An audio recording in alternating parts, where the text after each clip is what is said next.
Hello! Welcome in today, everybody. First, actually, Ali, you were first to type in chat. T's just messing with you. Welcome in, welcome in. How y'all doing today? Had a weird bot scare. Ignore the names on the screen. Let me make sure I get my tweet out this time. There we go. Make sure my Discord went out. Cool. 2:20. Oh my god, I'm so late. Hello. Hi Trixie, welcome in. Hello, hello. Lots of love to you too. Welcome in, big lad. Hey yo, how ya doing? Welcome, welcome everybody. I'm trying to get my game to show up. I guess before we do that, we'll start Stream Raiders. We're back on Stream Raiders today. I didn't have it yesterday because I didn't think I'd be streaming that long. But, so yesterday I streamed the Tokyo Olympics Google Doodle. And I was like, yeah, maybe I'll stream it for like an hour or 2 hours, however long it takes to finish. It's just a Google Doodle. It can't be that long. Don't care. That is rude. Thanks for apologizing, big lad. Yeah, the game was so long. Holy shit, I had no idea. I ended up playing for 4 hours and I did all the side quests. I did not do the, oh my god, I'm still peeking. Fuck. I didn't do... There's like a few things that I didn't... Oh, I didn't do all the extra games. But what I did do was the, all the side quests and stuff. Oh my god, I gotta update my Stream Raiders. Aw, fuck. Copy, Seraphix, hello. Thanks for contributing to my all gremlin stream challenge. If you haven't heard of what that is, basically, you know how I have like a little gremlin model that I use sometimes? If you donate 2,000 points, you can donate up to 2,000 points every day, and it goes into a community pot of channel points. And if we get enough channel points, then I will do an entire stream just being in gremlin mode. Wait, do we have 66 followers? Truly is cursed because wait, does Twitch also count followers that you banned from chat? Is that a thing? Wait, I need to go get a screenshot right now before I lose it. Where is it say? There it is. Aha! Yes. Fuck yeah. Okay, screenshot is saved. Amazing. Before I get any more. Probably. Whatever. We did get a few bots, but we did get a few genuine, actual, real people after stream yesterday. I think we did get 3 real people after stream yesterday. So I don't think it counted the bots because Twitch didn't even like put it... If you didn't see on Twitter literally like 10 minutes ago. I don't blame you, but I was posting about how I got these weird bot follows. They didn't actually show. They show on my screen here. The click on me please, the 11111 click on me please 4, and XQC mate. All of those I think are bots. It doesn't show up in my Twitch dashboard, but it shows up on my stream elements. So it's like Twitch is like vetting them or something. I don't really know. I don't know. It's weird, but I don't think it counted them because or else I'd have more than 666. Because I think I only needed 3 people after stream yesterday. And then I had 3 real people, who I know are real because one of them's a VTuber. At least one of them is a VTuber that I was talking to on Twitter last night. What's the minimum of the Gremlin mode stream pot? You can do 1. You have a Ram truck? Stolen from North, how dare you?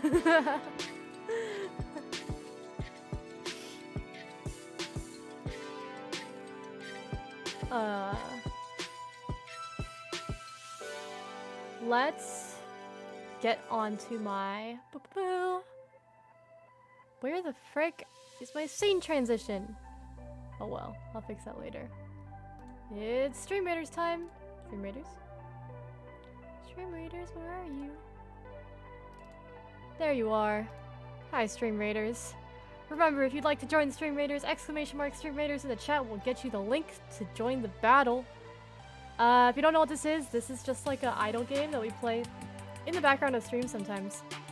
Where all you do is you place these little guys, put them down, and they fight for you automatically every 30 minutes. They're super fun. Hi, Kimono, welcome in. Hello, hello. Thanks for summoning the link, Ellie. So yeah, you can all go ahead and click that link if you want to join us. It's completely free to play. You just log in with your Twitch account, and I promise it doesn't do anything malicious. Probably. I mean, I can't promise for sure, like I don't run the company, but like I'm pretty sure it's safe. Just as safe as downloading any other game.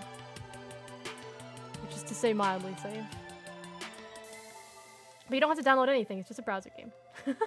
I know, I feel like my explanation of this game gets more confusing every time I try to do it.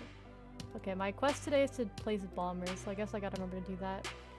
Because if you'd like to join me, you can just place your little dudes on the ground every like 5 minutes or whatever. Or maybe just once if you just don't feel like doing it any more than that. And yeah. I got to 190 hours now in the truck simulator game. Nice. Have you saved a lot of people? You said you could rescue people. Okay. I need to get my game to capture. Let's try capturing VTube Studio for a second. This is gonna look really weird. Hello? So my game capture does not work. I think my game capture thing is just broken.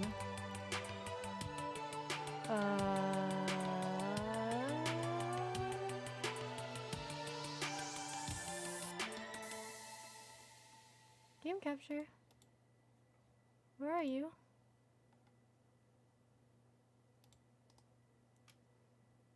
Swear to God. Fit to screen. Here we go. I think I just might have lost it. Let's do the video game.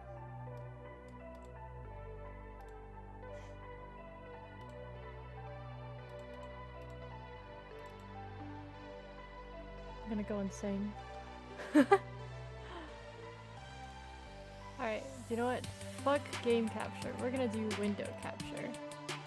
There we go. That seems to have worked. There we go. I don't know what's wrong with my game capture. Weird. Very weird. Can I resize this window? Nope, it's just gonna be square-ish, I guess. Who the fuck designs a game with this kind of aspect ratio? Okay, whatever. Extra retro look with the black bars on the side. That's fine, I guess. So, the game we're going to be playing today is called Along the Edge. It is a visual novel, so I will be doing a lot of reading. It's basically just going to be Kirynn story time. And all the choices we make change. I think one of the big features they said is like it changes your character's appearance at the end of the game. And it really changes like the world. So I really like these kind of games. I like games where you make choices and they actually kind of matter to what happens, even if it's in silly ways. So I hope we enjoy reading through this one. It should be short. It says 2 hours, but if I have to read everything out loud, it's probably gonna be way longer than 2 hours, as we found out with Coffee Talk. Actually, on a rescue mission now, I'm saving a trailer. Nice! I hope you don't accidentally push them off a cliff. I feel like that could definitely happen. Live 2D training art, Kirynn? I have not worked on it for about a week. Maybe a little bit more than a week. We don't need to talk about that. I'll soon have another model to work on. Let's switch to my game music.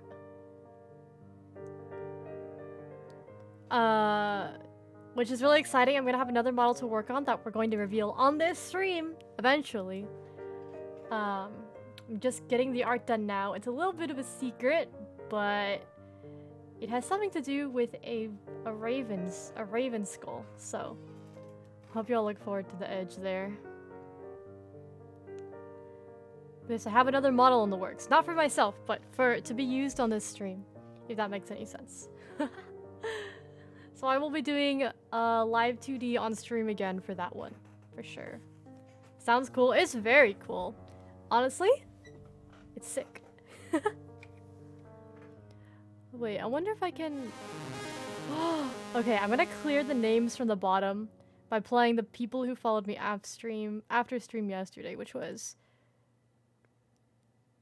J Cliff, Nixie Marie, Pia P, and Zora Takochi. And then we're just gonna get the bot names off my screen because it's bugging me.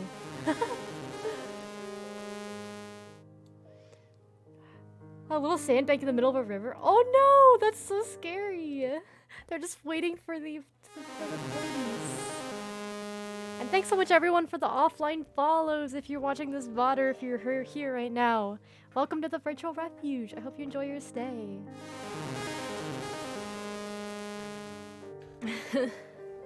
Sounds cool. Wait, I already read that. Game idea Russian Roulette Family Edition? What the fuck is that supposed to mean? What are you talking about? Alright, let's get this game started. It says, Along the Edge is an interactive graphic novel. During your adventure, you will be asked to make choices that will define how your story progresses. Some of these choices will have direct consequences, forking the story in one direction instead of another.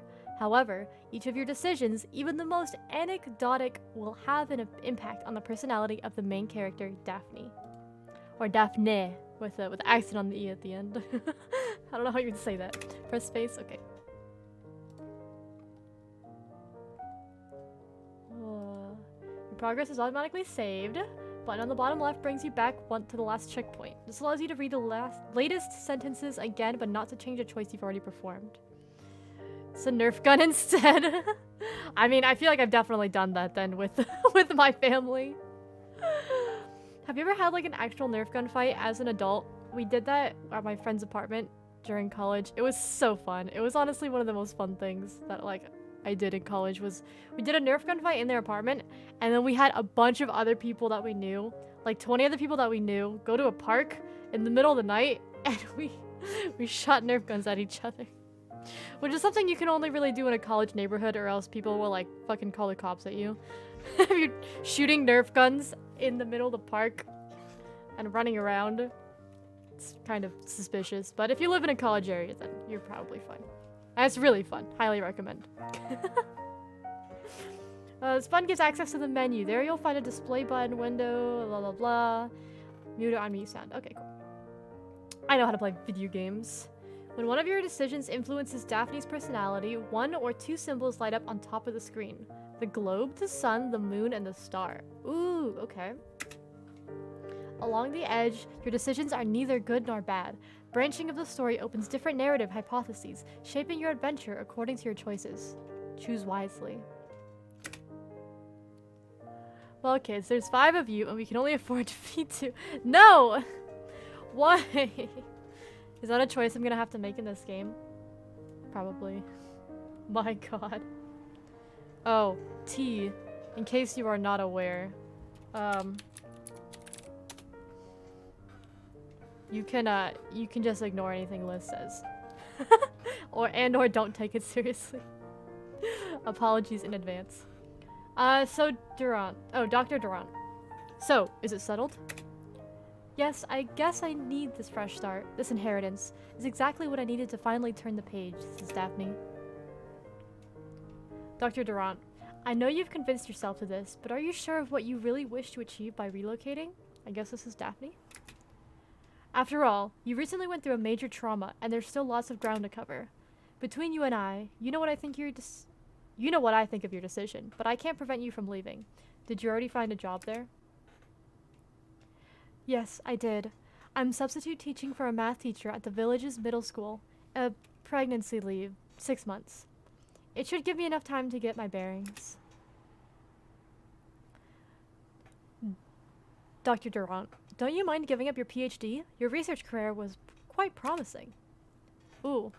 Don't you mind giving up your PhD? I do, but I have no choice. I think that's God. I always get the fucking bad endings in visual and choice games. Oh, we got the globe lit up. Okay. Maybe that's like a... It's like a...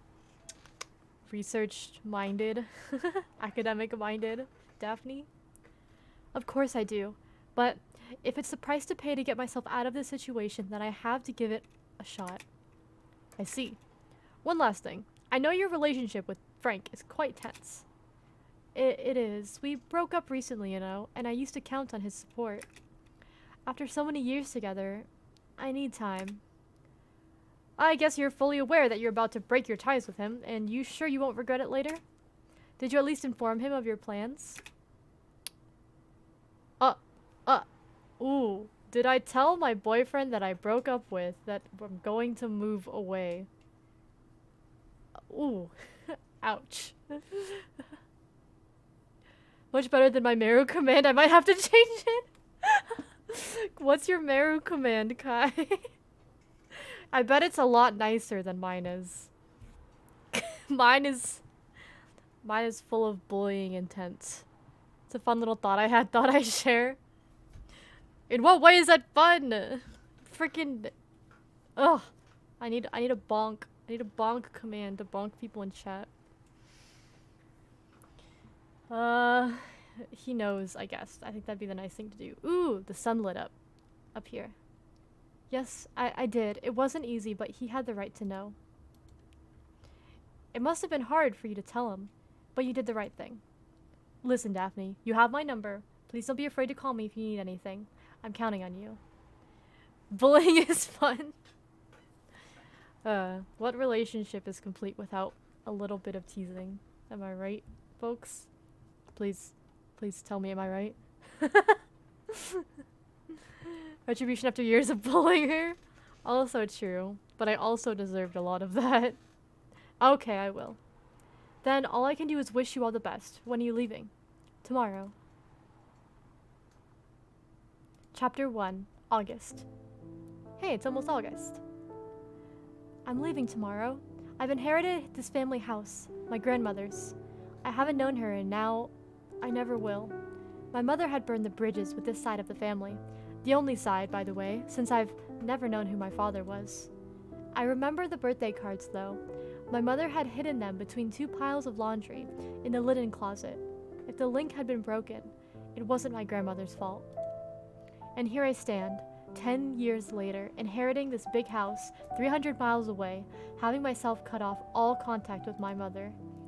That's what they call karma, isn't it? The other PhD students asked me to meet them at the bar. I could also go see Frank to say goodbye. And, of course, I can also just go home. Dang, if this was me, I would go home. I fucking hate having to hang out with people, especially if it's like in a sad goodbye way, but I think the healthiest thing for her is to go to the bar. Why do you need to talk to your ex? You know, you're already broken up with him, you're already gonna say goodbye. It's not gonna do you any good, girl. Oh no, Kai! You got bonked for a link, I'm sorry. I need to make you a VIP, dude. My bad. Hi Quake, welcome in! Are you ramming, son? We are being sad boys and girls over here. Sad peoples. Your reincarnation is interesting? What are you even talking about? I'm sorry, Kai. Whatever it is. Let me see. Sorry about the... I need to make the link bonk less long. Apologies for that. Hi Snoop, welcome in. Hello, hello. We're reading today. I went to the bar to meet the other students. I didn't have it in my heart to refuse. I've never really integrated myself in this small group. In fact, all they think about is their career at the university. I know I'll regret giving up my research, but on the other hand, I didn't see myself having a brilliant career. Despite their cool and easygoing attitude, I know the others would gladly kill each other for an article in Nature. I've never been at ease in this environment. All I ever wanted was to help advance science, and add my stone to the building. I know it's a bit cliche to think like that, but it's the truth. Science will have to make do without me, and I don't think it's losing much. I forgot I had a link in it. No! Oh, you just copied your thing? Here, wait.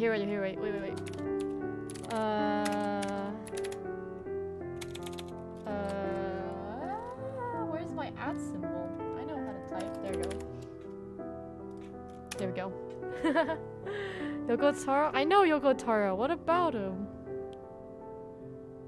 Mobile phone sequel. Oh, that's what it is. Yeah. You won't regret it. Oh, see, that's sweet. That's a sweet one, Kai. You could make it more bullying. Yeah, that's good. I mean, my partner doesn't, like, do anything online. He's not a content creator, so I have nothing to shill him for. I can't believe I thought they wanted to surprise me, to celebrate my leaving, but then I hadn't told anybody, except my research director. He seemed a bit disappointed at first, and then not that much. I should go. I have to take the road early tomorrow. That's it. Everything I own is packed in a couple of boxes. I'd like to be sad to leave, but I don't really mind. My last night here, I don't know what I'm hoping to find there. A fresh start? I'm trying to convince myself of that. Maybe Dr. Durant is right. Maybe all of this is nothing but evading the issue. Did my mother feel the same way when she left my grandmother's village 30 years ago? Am I walking in her footsteps after all? The difference is that she had me. I'm leaving alone. I'm asking myself too many questions. I'm a hermit. You're a working boy. That's what you are. Nothing wrong with that. Nothing wrong with that. Me IRL is hermit as much as possible. Is this sad boy hours? Yeah, she's giving up a PhD and she's moving into like her grandmother's house that she inherited. I guess? We'll see. I honestly had no idea what the story is about. I thought it might be kind of sci-fi-ish, but now I'm not sure. I've taken my decision. I can't afford to go back. I can't undo what I've done. I'll try to get some sleep. 300 miles. I got up way too early. This trip is going to be long. Little by little, civilization slowly gives way to empty spaces. The highway is replaced by an interlacing of small roads, and the clear directions given on the major routes turn into a tracking game that's getting increasingly trickier as I get closer to my destination. The road goes through the village, which I cross quickly. Although I thought I was getting away from the agitation of the city, all this peace and serenity seems to hide something nefarious. Almost ominous. After a couple of miles, I turn into a dirt track, overrun with weeds. I go through the gate, marking the limits of the family domain. Then, on the right, I see a small stone house. That must have been the outbuilding where the couple of wardens lived. It was specified in the Act of Succession in the notary they made me sign. I decided to leave the car there. I don't feel like driving all the way back in reverse if the track turns out to be a dead end. 300 miles, that's it? I mean, I guess they're probably in England or something, right? Where 300 miles out of the city is, like, far away in the middle of their country. I know, right? I've driven fucking... How many miles have I driven in one day before? I don't know. However far away San Francisco is from the border of the southern border of California, that's how many miles I've driven in a day before.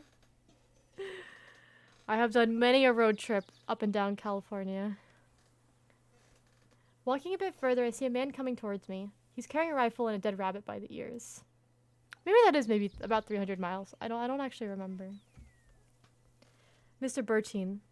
Hello, miss. You're on private property. Did you take the wrong turn?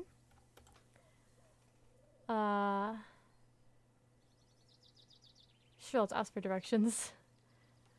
Is it 900? Or are you guessing at your own most amount? You've done like 700? Dang. Hi, Orfish. Welcome in. Hello, hello. 700? How far is that? Like, I have really bad. Texas to Georgia? Do you own Gorogoa? I don't. I think that's one of the ones you mentioned last time when I was playing Framed. That's one that I'm really interested in, though. Probably done 1,000 before. Oof. Oof.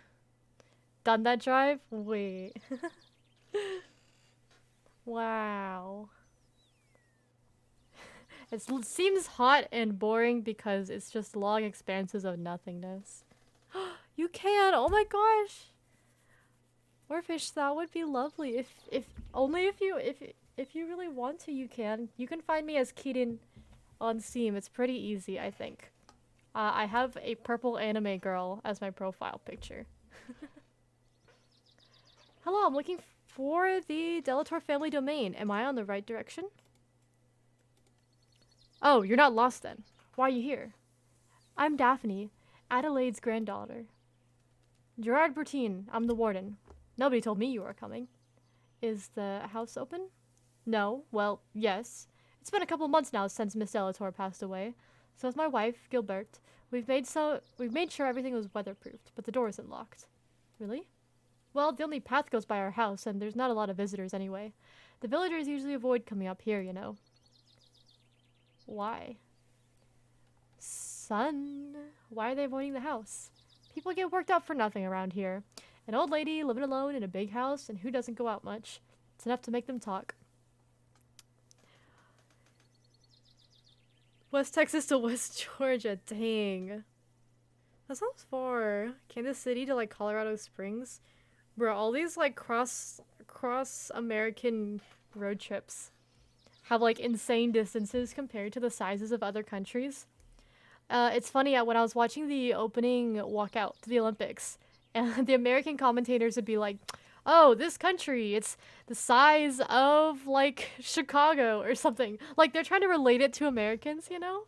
And it's just funny how you think of like, damn, there are so many countries that are a fraction of a fraction of a fraction the size of our country. It's insane. Not only in population, but in land as well. Up to the middle of Alaska? Oh, no, that sounds painful. Oh god. Over several days. I think my dad did something like that. He drove a big road trip in like a circle around the states over like a week or something. Hi, Dark! Oh, have you played this game? I think I got it free with Twitch Prime, my brother's Twitch Prime. I'll be in the house if you're looking for me. I'll send you to my wife, Gilbert. She'll help you open the shutters. Keep going along the path, it's not very far, and you can't get lost. Alright, goodbye, Mr. Bertine. Have a nice day. I saw Petra playing this. Wow. Wow. I'm not really sure what the story of this is supposed to be. I honestly thought it was sci-fi. And now I have no idea. The map that shows how big Africa is compared to other nations. Well, Africa's a continent, so it should be big. The nations inside of it are very small, mostly. I sent a friend request. Let's see. I don't have my Steam open, but I'll be sure to accept it later. Okay, Orfish. Thank you so much again. Definitely not sci-fi. The marketing lied to me. It's okay. I enjoy all stories. The main map people know of and use is actually a maritime map, which is why the proportions are like that. Yeah. I mean, it's because it's the map of a globe, and when you lay it flat, things get stretched and stuff, you know? 4 days to get to Seattle, another 3 on the ferry, and 2 on the base. That sounds pain. I don't like traveling for that long, unless it's like the aim is to sightsee, you know? But if you're just trying to get somewhere, that sounds painful. About 500 feet further, the path in the woods opens on a kind of meadow where the house was built. Although several generations of Delators lived here, I discovered this legacy for the first time. The building is impressive, with this tower in the middle of the facade, the last remain of an older version of the castle, and certainly at the origin of my family name. A French game originally, and there are some translation errors. Okay! I was gonna say, everything seems really, like, French. Okay, we'll see how we get to some of the grammar mistakes and or translation areas. Projection makes things near the equator look small. Yeah. Hi, Jelly! What up? We're playing a chill greeting game where I learn how to read. Just kidding. It's just a visual novel. Stream is nice and it might give me rhyme ideas, so I'll be scribbling away if anything comes to mind. Yes! Get your practice in, Kimono. We got peaceful vibes today. Ferry was nice. Absolutely nothing to do but read books, watch anime, and drink. Sounds like a cruise, except for without all of the fancy stuff that you don't really need. The few times I didn't feel the need to do things. Yeah, it's nice to like be on those sort of vacations and just not feel like there's things that need to be done. Ugh. That's why I like going out places. I can distract myself from my big ass to-do list of shit to do. As promised, the door isn't locked and opens on an entrance hall plunged in darkness. As I cross the threshold, I'm seized by the coolness of the old stones, breaking with the searing heat of the midday sun, shining over the garden. I can't see much of the room, but its size promises to be intimidating. That might be a nice change from the tiny city flats I used to live in. I'm desperately trying to open one of the windows to let the light in when I'm surprised by a voice coming from the entrance. Miss? An old woman is standing at the threshold. Yes? My husband told me you were coming to the house. Are you planning to stay for the night? Much more than the night. I'm moving in. Oh, and call me Daphne, please. I'll get my share of Miss and Madame when I start working at the school. Are you aware of the inheritance? So you're Madame's granddaughter, then? She used to talk about you a lot, you know. Why is she so creepy?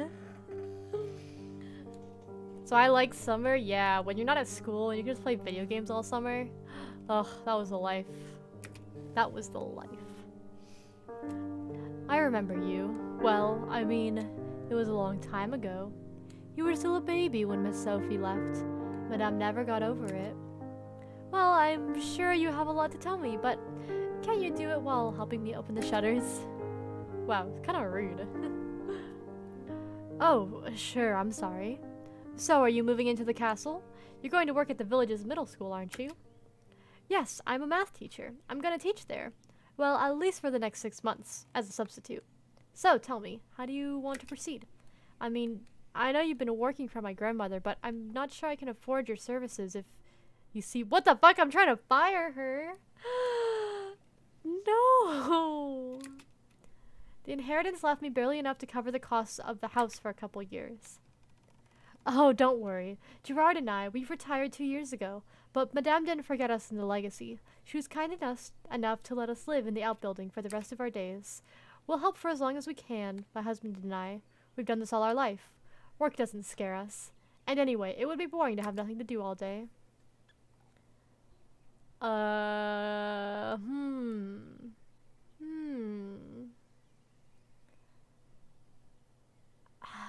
have a bad habit, IRL, of like rejecting people's help, but in a way that's rude. Maybe I'll try to not do this, I guess? I feel like I'm taking advantage of them though, but I guess I'll let them help and live here. Main character has a nice hair color, isn't it? It's like a lovely, like, reddish, purplish brown. I could probably dye my hair that color. It's a maroon. There we go. That's the word I was looking for. School starts, I'll never be able to relax. Yeah, I feel like that. You gotta plan out your times. You gotta be like, I'm gonna do homework for this amount of time. Take a break. I'm gonna play or watch a stream for like an hour, and then I'm gonna go do homework again. Let me pick up those boxes for you. No! I can do it! Fuck off! I feel like that's basically how it comes across. Where someone's like, oh, let me do something for you. And I'm like, oh, no, I got it. And they're like, oh, but I wanted to. They're like, oh, here, I have a gift for you. And I'm like, oh, no, thanks. And they're like, but I wanted to give this to you. And I'm like, oh, I'm sorry. I didn't mean to offend you. She was housekeeper and she didn't swing that way. Oh my god, oarfish! Without some help, I don't know how I would have managed to get everything done in such a big house. I will be happy to give you a hand. Would you like me to get you some groceries from the market tomorrow? I used to do it for Madame since Miss Sophie left. She didn't go out much. I have horrible time management. That's why you gotta work on it, Snoop! Try writing a schedule for yourself. You don't have to stick to it 100%, but if you can at least give yourself a little bit of time, it's a good skill to learn. School starts on Friday the 13th? Oh no!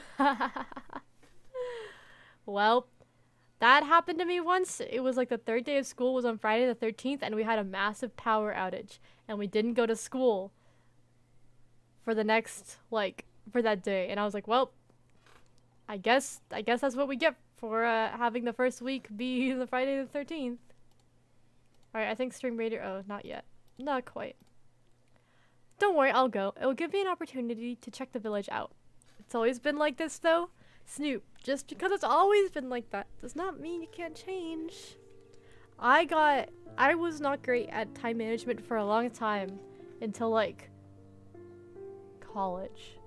It took me until college to be halfway decent at time management. I am not kidding you. I did not learn how to do it all the way through school. So the earlier you get it done, the better it is. Highly recommend. Thank you so much everyone for joining my stream raiders.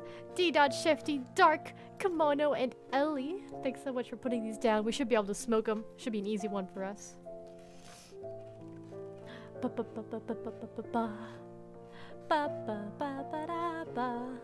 Oh, T, thanks so much for contributing to my Gremlin challenge. Dark and Kimono, enjoy your extra rewards. Remember, if you want to join the Stream Raiders, be sure to do ! Stream Raiders in the chat. I have to do bombers for today's quest. And we'll do the next battle in 30 minutes.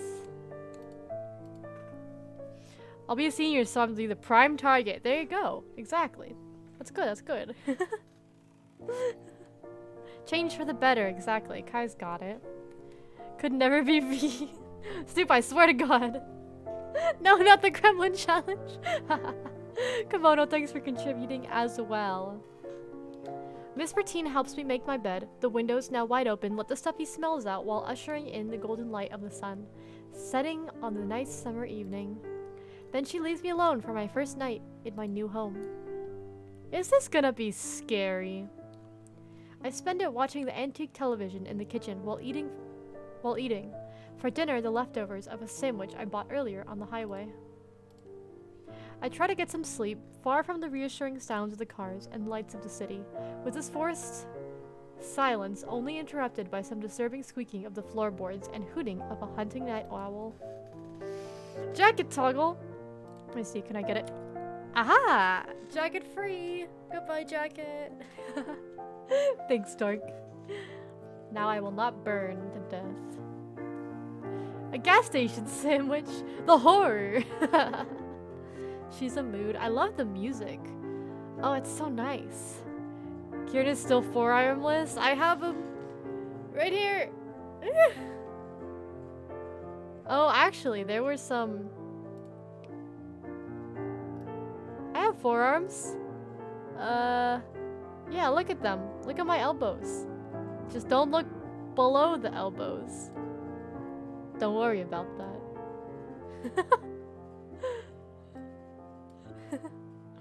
Glasses toggle. Goodbye, glasses. Wait, is it this one? There we are. Bye-bye, glasses. Look at my bright and shiny eyes. Hi. I have 2 arms. Yeah, I don't have 4 arms. I only have 2 arms. That's correct. Must be kind of big. There we go. Wink. Wink. I can't even wink when I try to wink, but it... There we go. Ah! Fuck. Okay. It's not surprising I got up in quite a bad mood, and if the sight of the empty fridge hasn't pushed me to act, I would certainly have succumbed to the inviting comfort of the sofa and wasted my day napping in the living room. Cringe. You're cringe.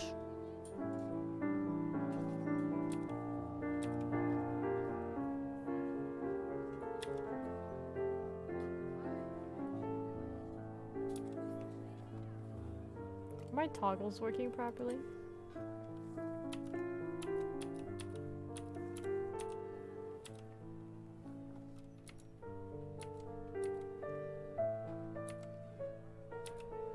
What the fuck? I feel like my toggles are broken somehow. Oh well. Let me just...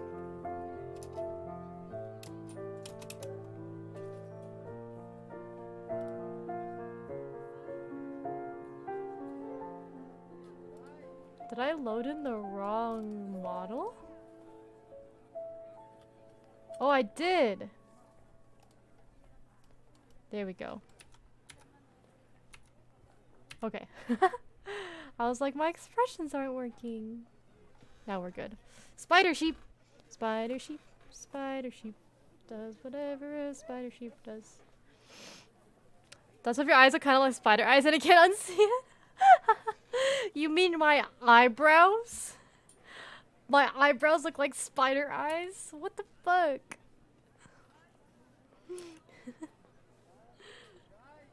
Spider ram instead of spider pig. Yes. Yes, yes, yes. The market wasn't exactly what I imagined.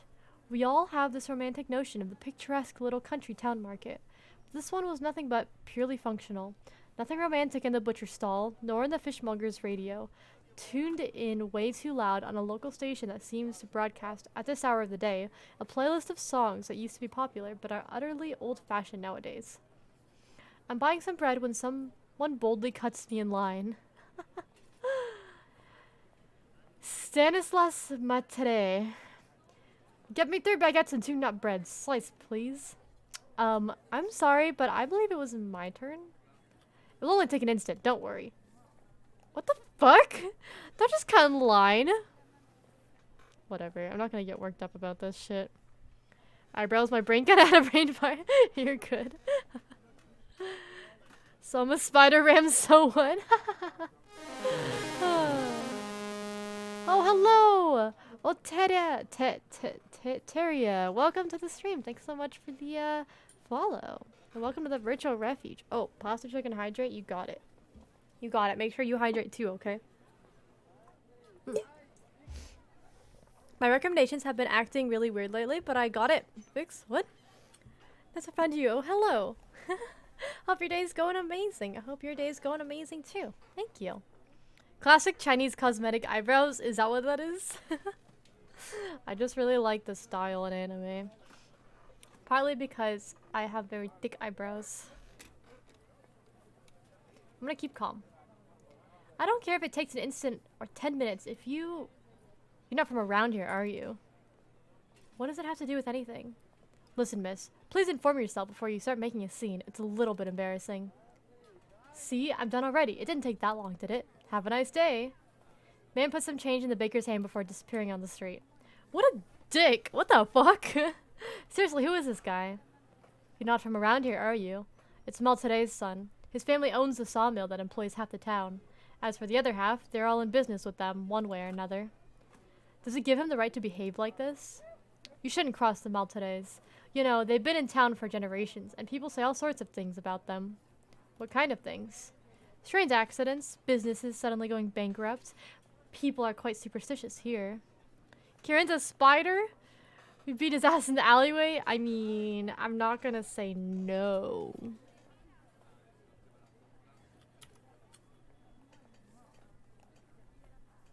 Try to get my eyes to track properly. They shouldn't take advantage of people like this. Really? I'm gonna say really.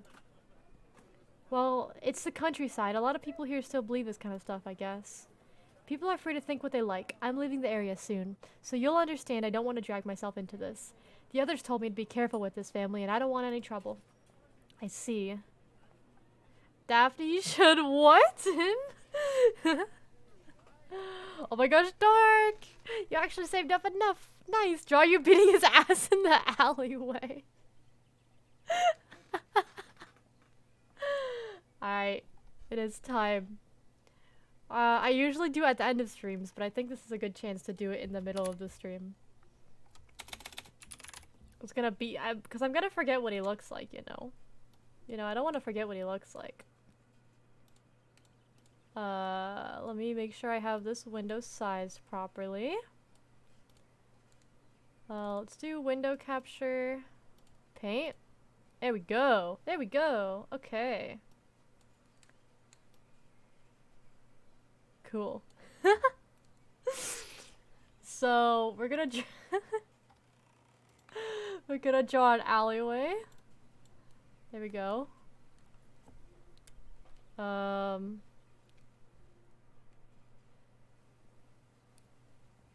Let's see. Here's a dumpster. Here's a dumpster. It's kind of a thin dumpster, but you know what? It's fine. I can draw. Yes, I can draw. It's a recycling dumpster, actually. There we go. He wanted his baguette and his nut bread sliced. Why is everything French so sexual? Let's draw his baguette on the ground. I'm gonna draw a bag. Cause when you buy baguettes, you know, they give you like a paper bag. There we go. There's his bag with his baguettes sadly laying on the ground. Because this is what you get. It looks so real. Thank you. Mom and Pop gonna get a bowling ball size package? No! Evil! Then you marry him and take all his money and divorce him and you get that money? See, that's the pro moves. That's the pro play. Should we draw Daphne or Kirynn? I'm gonna draw him on the ground.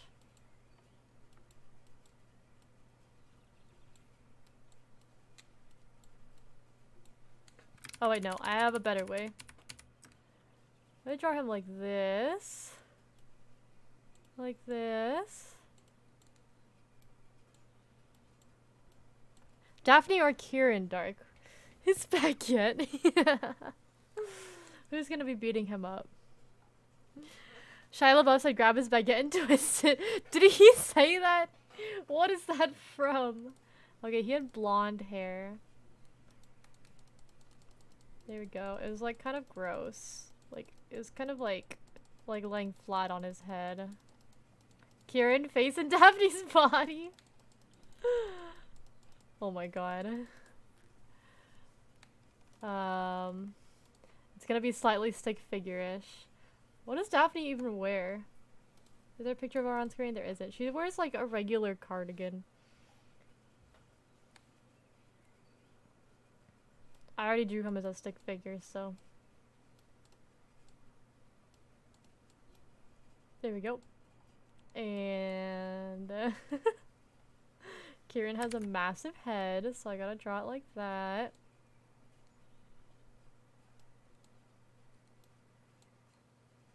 Pink eyes. There we go. You don't have the sound alert? Shoot, which one? I do need to change up my sound alerts.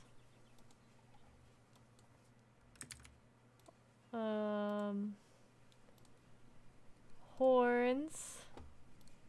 Do do do.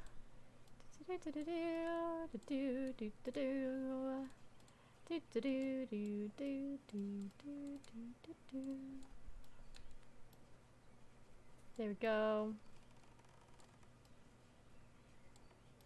This fucking guy, how dare you cut in line in front of me? Don't cut. Oh, that's bad. There we go. Perfect. Big head just like IRL, shut the fuck up. I have a tiny head. I'm tiny, whammed void with the wear no glasses. Yeah. Hello, Air. Welcome. We got our glasses toggled off. You can see how bright my eyes are. North is a satellite that grab his dick and twist it. Oh my god. That's really funny. Okay, but she's wearing like a purple cardigan. Let's draw with a purple cardigan. There we go. How dare you cut in front of me, you bastard.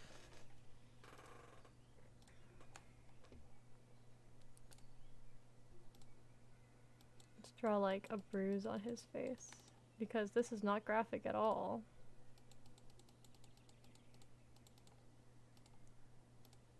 Totally not graphic. What are you kids watching over there? Definitely not Kirynn drawing blood on her hands. That's not something that's happening.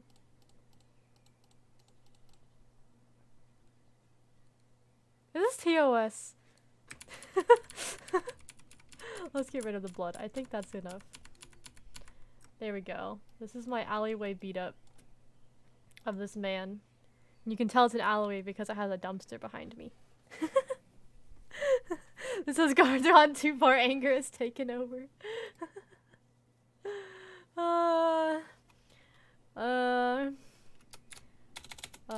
along the edge. Don't cut in line. For dark. Took his ketchup packets, right? It's just ketchup. Don't worry about it. Alright, Doug, this is for you. I have saved it and I will post it in the Discord afterwards. Thanks so much for redeeming 20,000 points for a doodle. Let's get back to the game.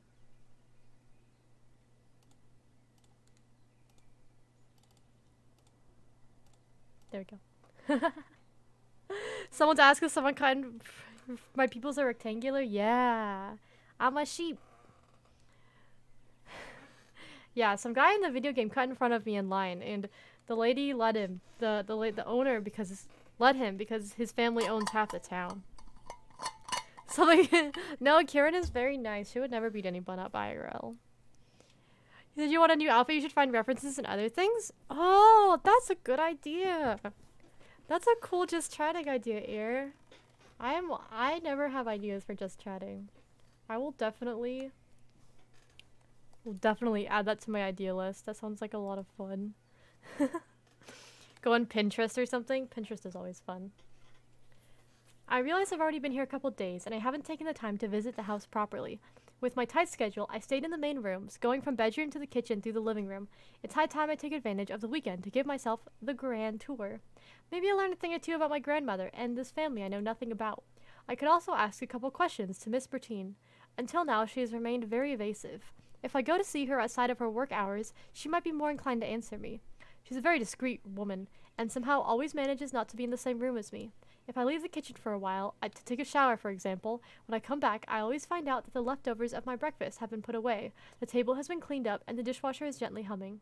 I've told her several times not to make my bed, that I'm perfectly capable of doing it myself. She seems to acknowledge, but keeps making it the next morning anyway, so I guess she might enjoy a friendly visit.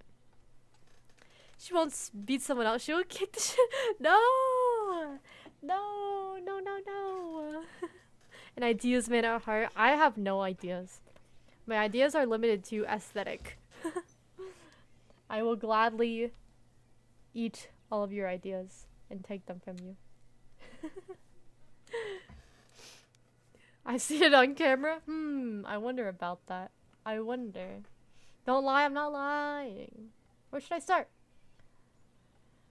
Let's check her mother's old bedroom. That seems interesting. My grandmother used to live alone in this big house, so she kept most of the rooms closed to stay in the ground floor, in the left side of the building. I have taken over her quarters, and when the night's getting colder, I'm happy I didn't have to keep the whole house warm. I checked the other rooms, the parlors on the ground floor, and the multiple bedrooms above. Everything seems frozen in time, the furniture covered with white linen sheets, maybe waiting for better days to return, like when Adelaide wasn't a widow yet, and my mother was still living under her roof. Her old bedroom hasn't changed since her teen years, even if I can tell that someone has hurriedly made room for me, this baby who was about to be born. There are still some band posters from another age, pinned to the walls, the crib where I might have spent my first few nights before my mother decided to leave. But there wasn't any white linen sheets to protect the furniture in this room, and it looks like it has been cleaned up very recently. What should I do next? I've seen you knock someone's teeth out only in video games. Actually, usually I like setting them on fire. That's a lot more fun.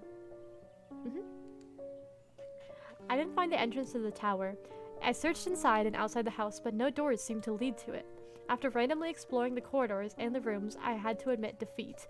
I'll have to ask Miss Bertine about this mystery. However, when I was searching for this damned entrance, my feet took me to the basement, where I discovered a treasure of old wines. Wine! I love wine. The most recent bottles were about 30 years old. I guess my grandmother wasn't much of a drinker, and the wine cellar must have remained untouched since her husband passed away. Did my mother come here during her teen years, defying her parents' rules, to steal a bottle to share with her friends from the village?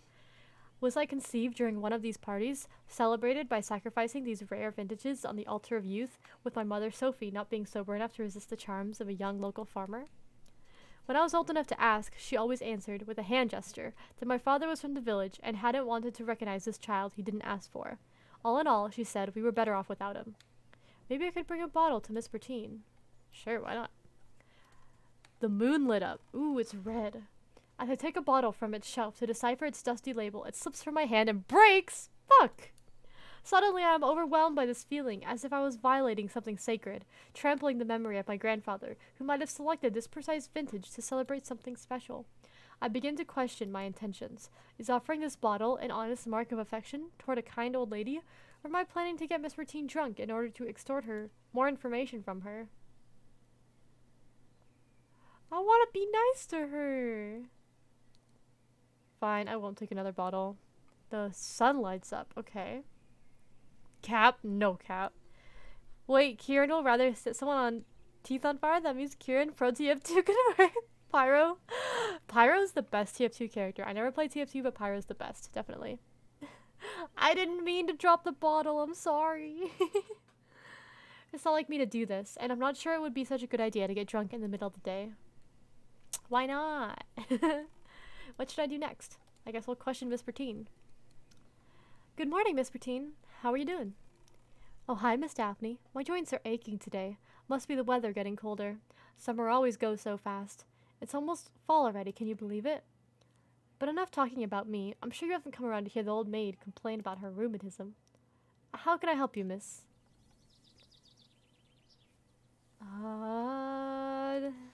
Tell me how it was like in the old days. I mean, before my mom left.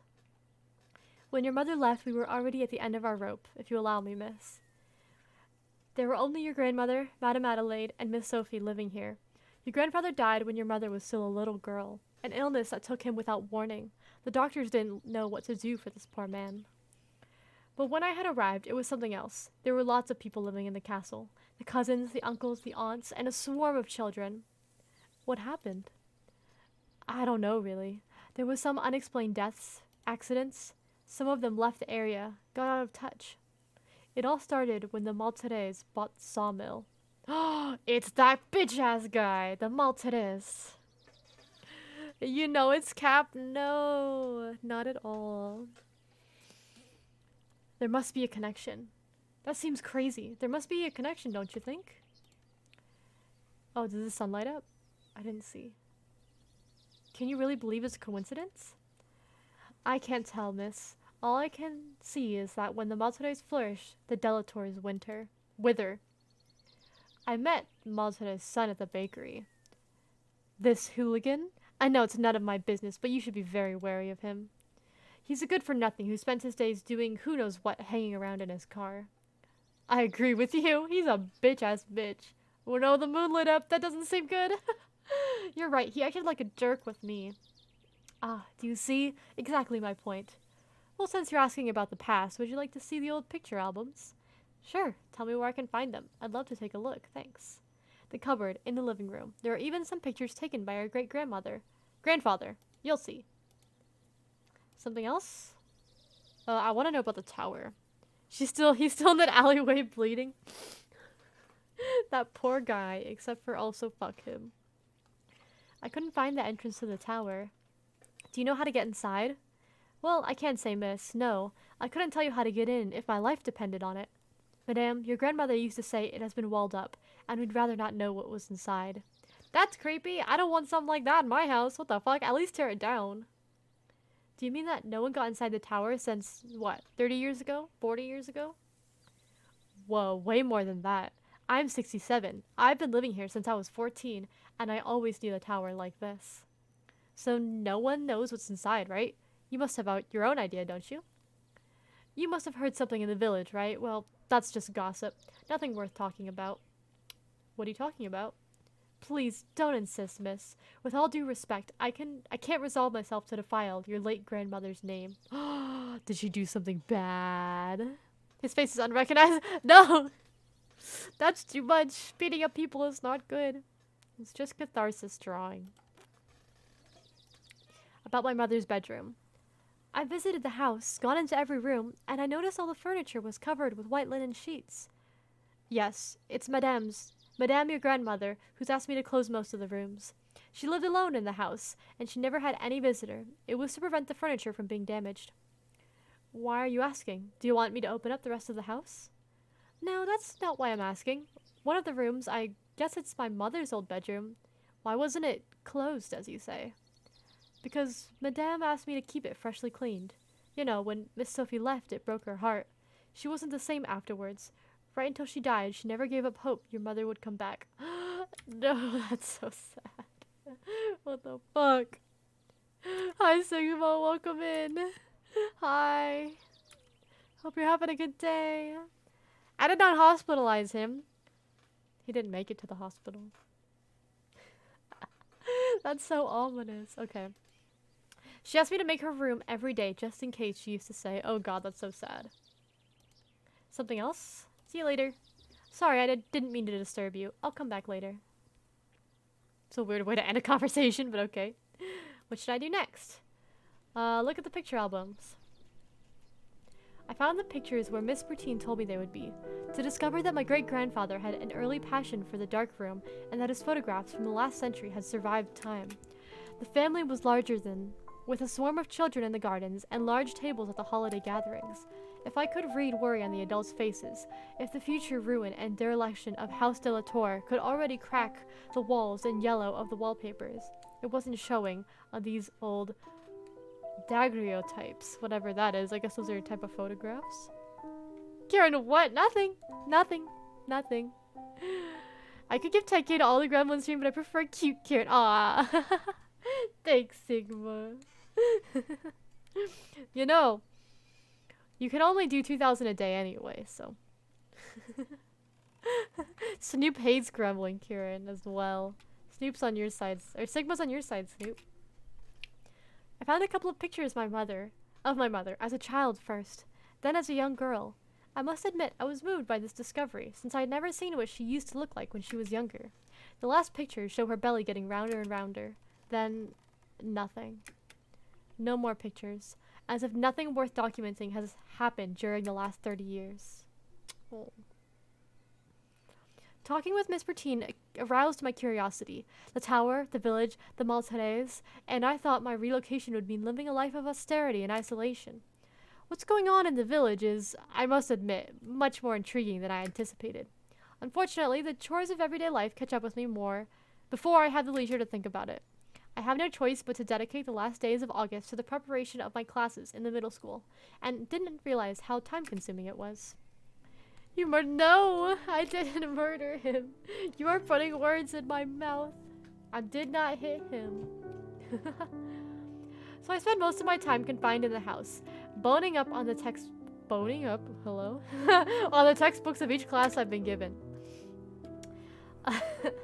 The first day of school arrived, and after a couple of weeks, I finally found my bearings, and days began to pass me by like trains. Chapter 2, September. I decided to take advantage of the weekend to go back to the market. I'm pretty sure someone will finally agree to tell me more about the tidbits I've gathered until now, especially about the small Today family, which seems to mesmerize half the village, while the other half looks terrified by the mere mention of his name. I should start with the bakery. Miss Bouchard should be able to finish her season. She doesn't risk it much sharing gossip, since she'll soon be leaving until next summer. I make out Gerard Bertine on the other side of the square. He's talking to someone, a tall man with a certain composure. I could walk to him so he introduces me, but the bakery is about to close, and I might not get another chance to question Miss Bouchard. What should I do? Let's go to the bakery. Glasses! Love glasses back on. Thanks, Sigma. Thanks for the redeem. I'm so glad you guys are enjoying using these ones. These were really fun to set up. Did I hit him as Blanchet? I didn't hit him, oh hi Mark. Basically, yes, that was the reference. Hello, Miss Bouchard. Ah, hello, miss. You're in luck. I was about to close. You're finishing your season? Yes, I am. We stayed a bit longer than we anticipated, but that's it. We're leaving. 2 weeks off and we're moving to the Alps, my husband and I. We're doing ski season there. Oh, it's going to be quite a change. I can't say I'll miss the place. It paid well, but I don't like the atmosphere around here. So it'll be one baguette as usual? Sure, but I wanted to ask. Yes? Posture check. Ooh, thanks, Queek. Appreciate that. What do you know about the Maltese? Told you, I don't like to talk about them. I don't want any trouble.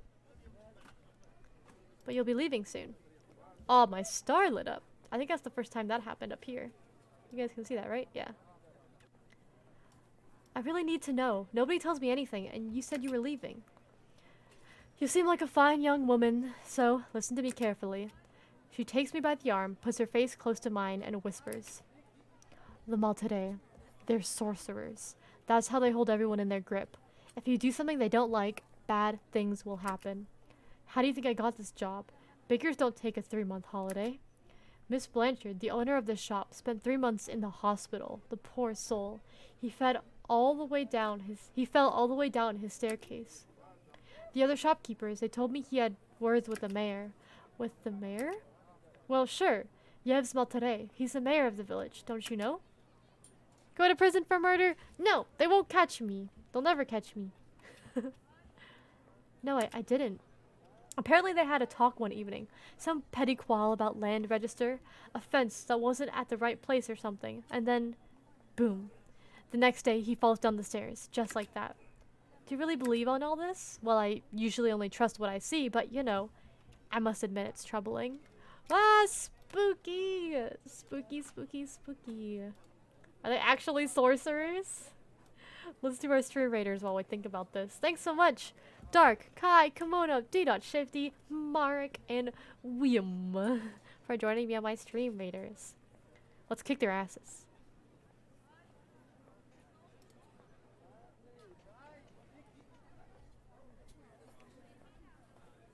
Do you guys even hear the stream raiders?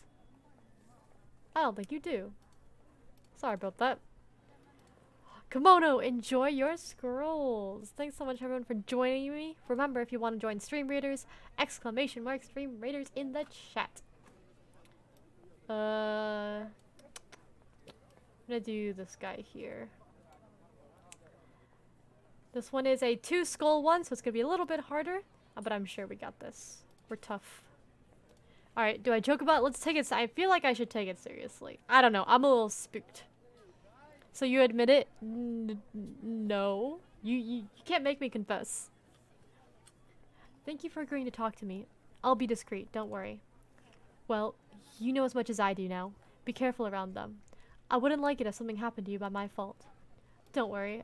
Goodbye, Miss Bouchard. I look around the square for Mr. Boutine and this mystery man, but they seem to have left in the meantime. Too bad.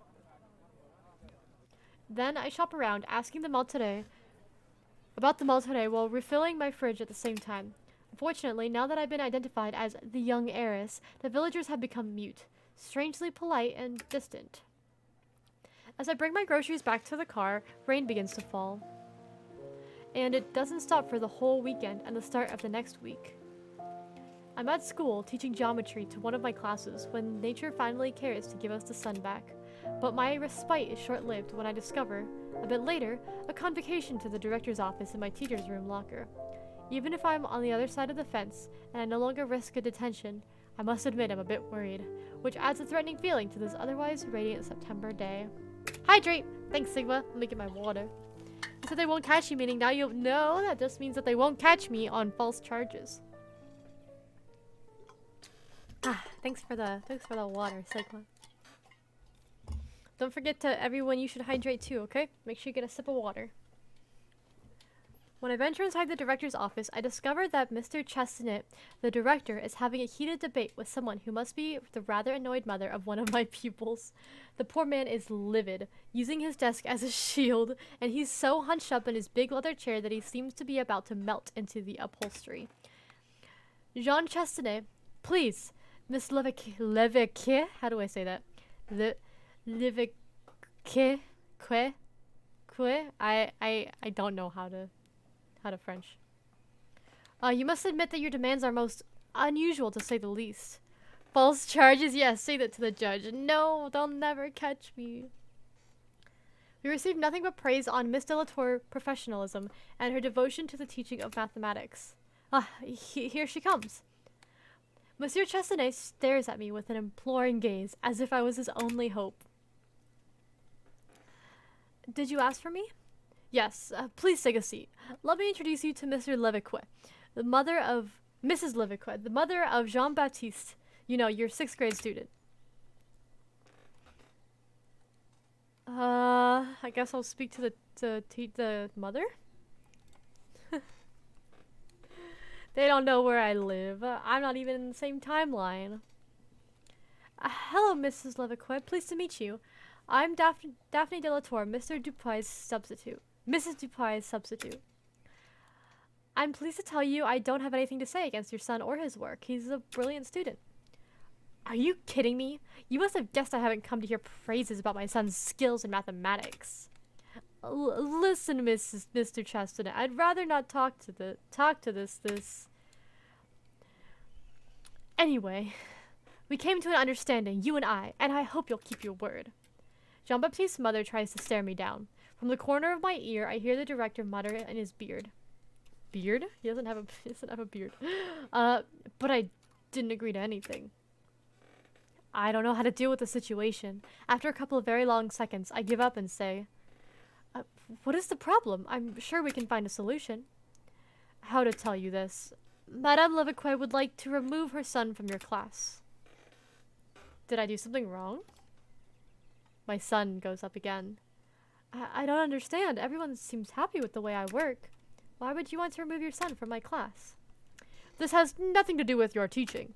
Miss Levaquet, be reasonable. You can't ask us to change the classes like that for no good reason. For no good reason? Ah, that's it. You two are falling under the Delatour's spell. This family of pagan miscreants. Pagan? Oh, no. What the fuck is hiding in the tower? Oh, she doesn't like me because she's like hyper Catholic or something. Like, look at the cross on her. She thinks I'm a pagan. I don't think I'm a pagan. I don't even think my character has mentioned religion at all. The Kirynn, right? Beatrice. You've just arrived here, and like that, you should get away with anything? But I see clearly through your game, and I won't be fooled like the others. Do you want me to tell you what you are? A witch. What the fuck? She's accusing me of being a witch? Huh? It may be unwise to make me angry then. I have nothing to do with these witchcraft stories. Oh, the globe lights up again. I don't like what you're insinuating, and I refuse my name to be associated with these archaic beliefs. I'm a scientist, and I assure you that I don't give any credit to this nonsense. And you, Mr. Chestnut, I hope you won't let yourself be influenced by all this obscure natives. Whatever, is that a word? What the fuck? Oh, Thanos, step her out of here. Just closing her eyes. I do not see. I refuse to look at you. I would gladly keep on talking, but Mr. Chestnut cuts in to stop the discussion. See? I was sure that we would come to a consensus in the end. I hope your fears are lifted, Miss Levaquet. And you, Miss Delatour, I advise you to be very careful about the progress of our dear Jean-Baptiste. Can I count on you? Of course, sure. Sir, I assure you. What? You're in league together. There's no other explanation. You, the Delatour, you won't get away with this. I'm not done with you yet, you hear me? Then without a notice, she gets out and slams the door behind her. There's an awkward silence, quickly broken by Jean Chestnut. Third time she bursts into my office, just for this nonsense. I believe I owe you one, Miss Daphne. It's my job. You're welcome, sir. Soothing the irrational fears of students' parents is also part of the job description. A lampshade over her head. I refuse to I refuse to just acknowledge that you just did you just say that to me? I will just close my eyes and pretend I did not see. I did not hear that. When I finally managed to get out of the college, it's almost dark and rain is pouring down again. As if today's events hadn't annoyed me enough. Seriously, how could this woman smear my family name like that? I know that the Delatours have somewhat of a reputation in the area, but to call me a witch? To my face? At my workplace? Even if I had any magical powers, how could she think I would do any harm to a child? It's really appalling. I've lit up a cigarette and I'm brooding, sitting by the window. A grown woman doing that. Honestly, some adults act so childish. So childish. When suddenly I see the headlights of a car in the road bend. I'm surprised to see it turn at the gates and go up the path to the house. Who could come to see me this late? I think I recognize the dirty gray van with this ladder on its roof and its patched up back view mirror. How is it possible? Why would he have come here? I ran down the stairs. I opened the front door. Frank?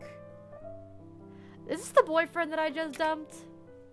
My ex-lover is there, on the other side of the threshold, drenched by the relentless rain. Wow, how romantic. And also, you should have fucking called. Scary-ass guy. My heart goes down to my socks at the idea of seeing him, talking to him once again, just when I had resigned myself to the fact that he was but a remnant of the past. Happy at first, then not so much. Daphne, how long do you plan on letting me wait outside in the rain? We have to talk. Okay. But what are you doing here? Frank is in the hall, staring at me, worried. Are you alright? I mean, like, really? What? What do you mean, am I alright? Did something happen? Huh?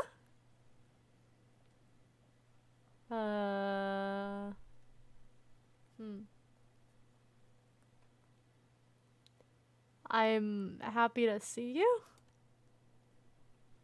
Daphne, I'm better now that you're here. I know you. You're trying to pull off. You're telling me what I want to hear to skip the question. You can tell me anything, you know. Let's start over. How? Okay, you did not like that. Sorry. I'm not really okay. Oh, my moon lit up. Uh-oh. I don't know. I'm not sure I like it here. I'm second guessing my choice to relocate. Well, only you can make up your mind, but I must admit I was a little worried. That's why I came in person. I have mail for you. You have mail? Yes, a letter from your mother. I know you've drifted apart, so I thought it might be important. And then I had to track you down, and it wasn't exactly child's play. It would have been easier if you had left me your new address. Since I'm between jobs, I told myself I could take a couple days off. Frank smiled at me, looking amused, then pretending to check out the room, he adds. Funny, I've always dreamed to spend a weekend in a bed and breakfast, or should I say castle and breakfast? Don't laugh at me, you know it's not my style to pretend to be a chatelaine. Really, I think being a baroness suits you very well. Do you mind if I call you Lady Daphne from now on? Stop kidding. What, you don't like baroness? What about countess or duchess? Duchess sounds perfect, don't you think? Frank is walking around the hall, checking out the furniture and the trinkets. He's getting everything wet! He's drenched! He didn't take off his coat. He didn't take off his shoes. Trucking mud all over the house. This motherfucker shows up unannounced. The men in this story, I swear. What is this man talking about, right? What is going on? Some teenagers are more adult than them? Honestly? Yes. Sometimes yes. Like, some adults just do not have any restraint or self-awareness. It's really sad, actually. If he's good at anything, it's probably at disarming any tense situation. Do you mind if we talk tomorrow? I have to admit I'm exhausted. As he says that, he takes a letter from his chest pocket and puts it on top of the crest in the hall. Your mother's letter. I'm sure it's not easy for you, but if you need to talk about it, I'm here for you. Thank you. Well, I'll go crash on your sofa for a couple hours if you don't mind. Sure, fine. Just invite yourself over, why don't you, Frank? I have a large bed, you know. Oh my. Or I can prepare a guest bedroom. I think we'll do that since we're not trying to hook up with our ex who lives not in the same town as me. Ayo, my carpets, right? What the fuck? We just cleaned those. There's like 4,000 rooms up there. I can't let you sleep on the sofa. I'll set you up in a guest room. Even better. Show me the way. I wake up early the next day. Frank must still be asleep upstairs, and as I know him, he won't wake up until a couple of hours. I don't feel like getting up yet, so I decide to snug up under the covers a bit longer. When I think about what happened yesterday, and the strangeness of the situation, Frank is currently sleeping in a room next to mine. I can't believe he went all this way just to bring me his letter from Mom. Does he regret we broke up? Is this letter nothing but an excuse to see me again? Yeah, probably. Probably, yeah. I was ready never to see him again, not after all we went through. What did we go through? When we met 10 years ago, it was so unexpected we were on completely different trajectories. I have a large bed, goddamn. I know, right? Like, okay. That's not insinuating anything, Jesus. All of your food and spend all of your money? Wait, no. Hey fish, hello! Large bed. It's okay, I didn't take it. I didn't take it. It's my ex. Why would you wanna let your ex stay with you in your bed if you're not planning to get together again? Irresponsible. Tisk tisk tisk. Hey hey hey hey hey. He was a carpenter and I was a freshman at the university, science major. I just arrived in town. There was a party at an acquaintance's. I still don't know why I was invited. I don't know why I went either. I guess when you're 20 years old, you jump onto any occasion to go out. And I suppose the idea of getting out of my student room was enough to convince me to put on a nice dress and jump on a bus. Frank shouldn't have been there either. He was working on a particularly demanding project, but our hostess had insisted until he had given up and agreed to come. I guess that's what we call fate. The magic operated right away. What came next is very trite. A couple years later, we moved in together. It was stupid to pay for 2 flats when we were living with each other all the time. 2 years ago, we took a step further.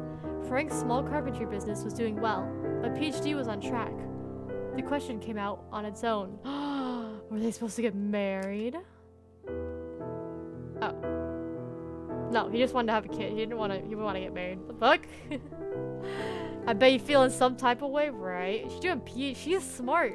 But she quit her PhD to move out to the countryside in her grandma's, like, mansion because her grandma just died.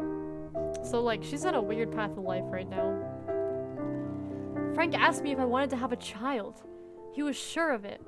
He was so sure of everything, of the strength of our relationship, that he didn't want to wait any longer, and it was the right time.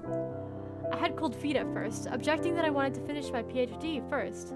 Honestly, decent idea, yes. That way you wouldn't have to think about it, but he managed to convince me? What? What?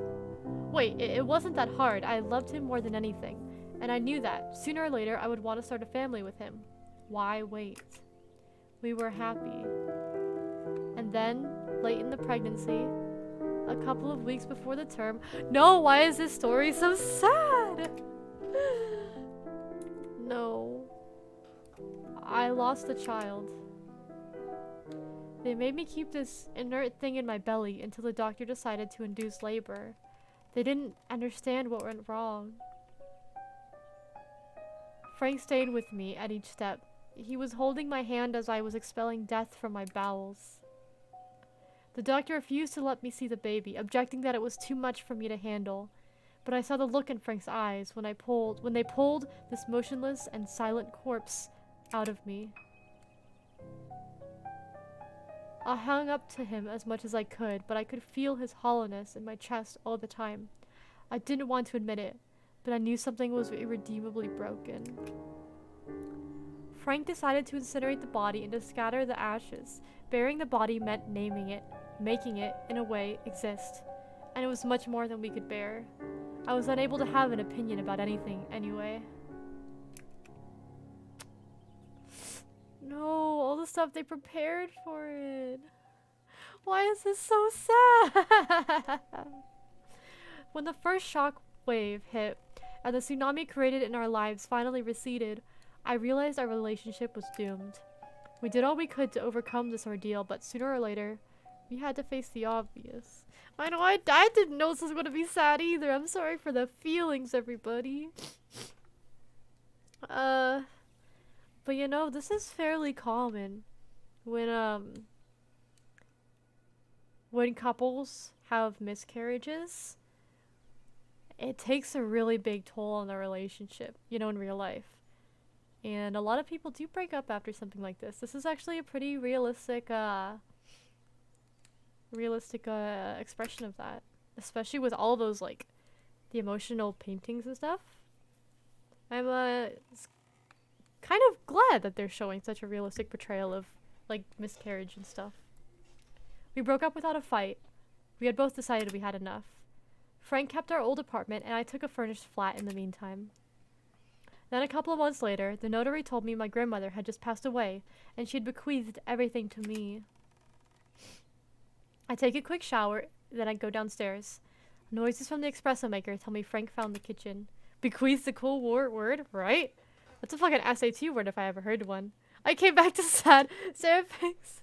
I'm out, goodbye. No, I know. I gave everybody feelings without consent again. I'm so sorry. That was fucking depressing. Definitely watch such a scary story when Kirynn makes me feel safe. Oh, I'm glad. It's okay. I don't think it's gonna be scary. It's just really sad. Mom's letter is still propped up on the chest in the hall. I have to resolve myself to open it sooner or later. What should I start with? I guess I'll read the letter first. We'll talk to Frank later. Scary because emotions. Don't be scared of emotions. Emotions are normal and healthy. It's good to cry sometimes, you know? I'm suing you for feelings without consent. The envelope is dog-eared and a bit yellowed, as if it had traveled a lot. There is a foreign stamp. The ideograms tell me that it was probably posted somewhere in Asia. I open it with a shaking hand. It's the first news I've gotten from her since several years ago. Something like, what, 5, 6 years ago? I can't remember the last time we talked. Frank has never even met her. She's always been an abusive mother, extremely invasive, but equally severe and freezing cold. When I turned 18, I got a scholarship, which enabled me to earn some financial independence, which quickly turned into total independence. I could no longer put up with her invasion of my privacy. Little by little, we lost touch. One year, I excused myself from coming for the holidays. The next, I just sent her a greeting card. The piano, though, I know, isn't the music lovely? And the paintings, it's very, like, classic. It feels very, yeah, like, relaxing. I think I know this is going to go one out of the outcomes. I love reblooms and they find love again. I wonder. But I was so cold. I guess maybe it was a good thing I didn't let him sleep with me. You know, let things develop again slowly. I don't know. I'm getting some weird-ass hereditary vibes from this family. Abusive mother. Grandmother dies. Creepy old part of the house that's cut off. Weird superstitions about witchcraft. I don't know about this, guys. I feel like it's getting a little bit creepy. Well, we've hit the sad part of it first. Relaxing while crying, you know. Sometimes it's cathartic. You can all contribute channel points to Seraphics. Try to get everyone to get me into gremlin mode again. I think we're over 50%, right? How much we got left? 62% raised. Oh no, and like only like a few days have passed since I started it. Jesus. You guys are insane. I started to filter her calls, and one day the phone stopped ringing. That's how the link was broken, and years had passed without me really noticing she wasn't there. When I tried to contact her, she had disappeared without a trace. I must admit, I hardly tried to find her. And now, from nowhere, she comes back into my life with this letter. Her nervous, jerky handwriting hasn't changed. The content of the letter, though, is as cryptic as it is brief. Daphne, please don't accept your grandmother's heritage. Don't go back there. You'd only get into trouble. Regards, Sophie Delatour. The closing says a lot about her qualities of heart. And I wasn't waiting from your mommy who loves you, but, well, Mom never talked about the time she had spent here with my grandmother at the castle. It quickly seemed to me that something might have happened, but what? I let my thoughts wander about this as I enter the kitchen. Spooky! Hi, Scouty YT. Hello! Good evening, good day, good day. I hope you have an amazing day too. Thank you so much, Scouty. I hope you have a great day. Kirynn is perfect the way she is. No gremlin. We got gremlin and anti-gremlin. Oh, glasses are leaving. And jacket's going on. Do you like my jacket animation? Yay! So, glasses off, jacket on. For fish. Don't forget your daily H2O. Yes, yes, yes, definitely. Everybody drink some water. Very cool. Thank you.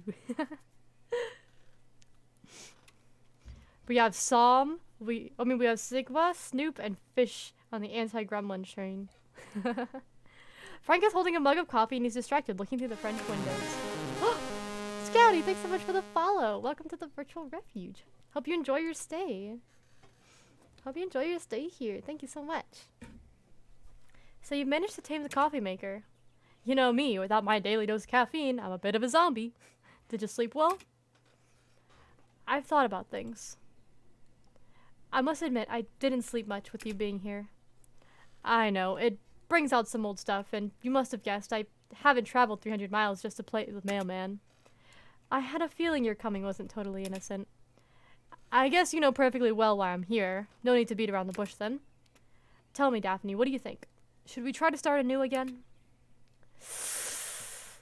I kind of want to say yes. I want her to be happy. She seemed happy. It's just hard to get through those things sometimes. Ooh, this is a hard decision. The wizards and rich people are the rich people said they're wizards, and then they called her family witches. So, like, maybe they're both two, like, different magic cults or something. She won't be happy. But the reason she broke up was just because they couldn't deal with the loss of their child. I mean, I feel like that's a perfectly reasonable thing to break up over. Hey, Grim, welcome in. Hello, hello. How are you today? Did your mic come in yet? Congrats on getting a new mic, by the way. I already enjoyed my stay. Aw. Spread more smiles of happiness. Goodbye. I mean, or not goodbye. So we'll see each other more often soon. I love that. Thank you. Hope you have a good day, Scouty.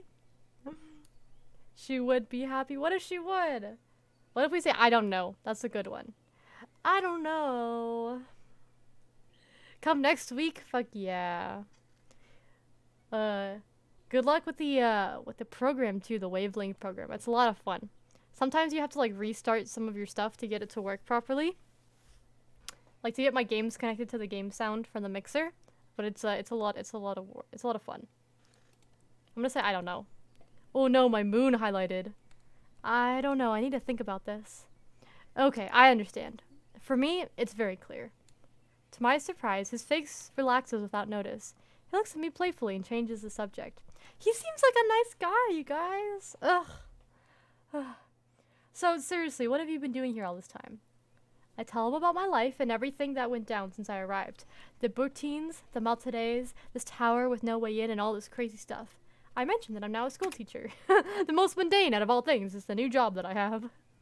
I also tell him about Mom's letter. He doesn't know what to think about it either. So, your stories are very exciting, but also a bit worrying. I must say, this is what I propose. Whatever happens, I'll be around for a while. I don't have any contracts in the foreseeable future, and I can afford to take a couple weeks off. After that, I'll see. If I manage to find some jobs around here, I'll stay a few more months. What the fuck? Who said you could stay here? Nobody said you could stay here, mister. It's not as if anyone was waiting for me to come back, and it would give us some time to think about things. Do you mind if I stayed at the castle for a couple weeks until I find a room somewhere else? He said a couple weeks, and then she says a couple days. What the fuck? He's good, but he's also kinda, like, he just kinda showed up out of nowhere. He just kinda asked if he could stay out of nowhere. He seems like a nice guy, says every girl. Fuck, you're right. You're right. But I think they had a healthy relationship. I'll just have to launch the mic program first. Yes. That too, that works. I want to see. It's okay if we get a bad ending. Bad endings are kind of funny anyway. This game is called Along the Edge. And it's like a visual novel story about this girl who moved to the French countryside after her grandmother died to live with her. To live in the house that she inherited from her grandmother. I'll let him stay a couple days. I'm not heartless. So do you think I would throw you out? Of course you can stay a couple days. The time you need to get your bearings. Thanks. It's nice not to turn me into a homeless person. It would not have been my fault, sir. You're the one who showed up out of nowhere, bitch. No. Seraphic's over here like the friend trying to warn his friend about staying in abusive relationships or something like that. That's how it all starts. Don't worry. First a couple days, a weeks, then you have babies. Seraphix, that was the problem. They lost their baby. The baby died. I haven't been paying attention, but I say no. Don't thank me, the least I can do. Okay, fine, we'll say no to the next thing he asks, okay? How do we make this work? I don't want to be in your hair. No reason to feel crowded. The house is big enough for the two of us. I was just thinking. I'll let the wardens know you're here before leaving. I don't want Mr. Bertine to shoot you like a rabbit if he sees you hanging around the house. That's very reassuring. Don't be silly. They're very nice. You'll see. I've really got to get going. Enjoy your day. You too. I try to put my thoughts in order as I drive to school. That's quite a lot to digest. She alone with a random guy? Oh, this is her ex-boyfriend.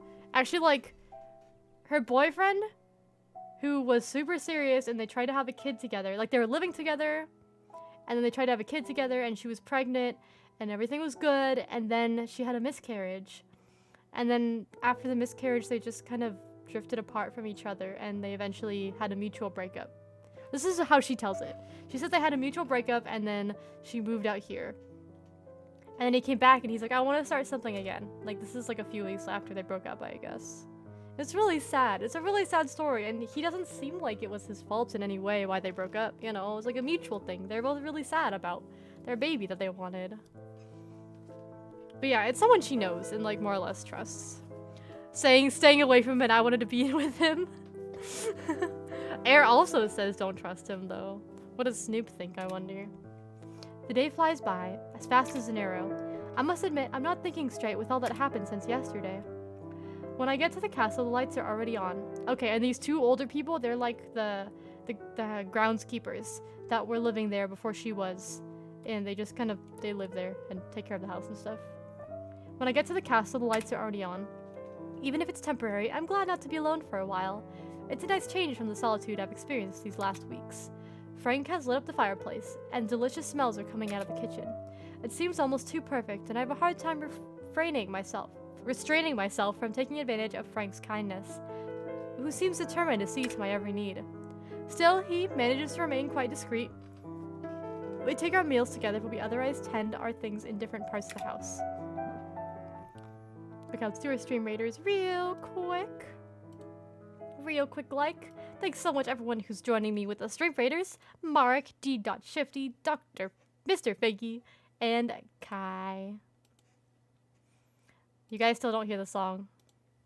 I'll sing it. Ba ba ba ba da ba ba da ba ba ba da ba da ba ba ba ba ba da ba ba ba ba ba ba ba ba ba ba ba. Okay, there we go. Yay! Refined love. I think that would be nice for her. D.Shifty, enjoy your coins. Thanks for always hanging out in my stream raiders, by the way, if you're here in chat. Alright, next stream raiders battle is live. If you'd like to join me, ! stream raiders in the chat. Completely free to play browser game. Yes, yes, yes. Alright, back to our game. Back to Along the Edge. Those things happen. Sounds okay so far, right? Like, he seems fine, but I guess we don't necessarily know the whole story. As promised, about 10 days later, he tells me he's rented a small furnished flat in the village, and he's moving in the next day. See, he did what he said he was gonna do. I was a bit relieved to see him go. I had this feeling that if he had stayed a bit longer, the situation would have become awkward. Days, then weeks go by, and I get back into my routine. Between the school, the village, and the house. I'm taking a walk in the forest. The leaves are already turning, and the trees have dressed up in the flaming colors of fall. It's getting late, but I'm too busy strolling on the path. I realize it's almost dark. I can see the castle at the end of the trail, but as I get closer, it seems to move away from me. I feel like there's a presence behind my back. Something deeply evil. Ominous. Almost sickening. I start running. What the fuck? Okay, this jumped to like 0 to 100 really quickly. Hello, words. Huh? Who is on Team Refined Love? Along the Edge is a foreboding title. Yeah. I thought it was gonna be a sci-fi thing, but it turns out it's magic and possibly horror. The sweat. I love that. I start running. The house has disappeared completely, and I find myself in a kind of meadow. There's something there, at the center of it, that's gently reflecting the moonlight.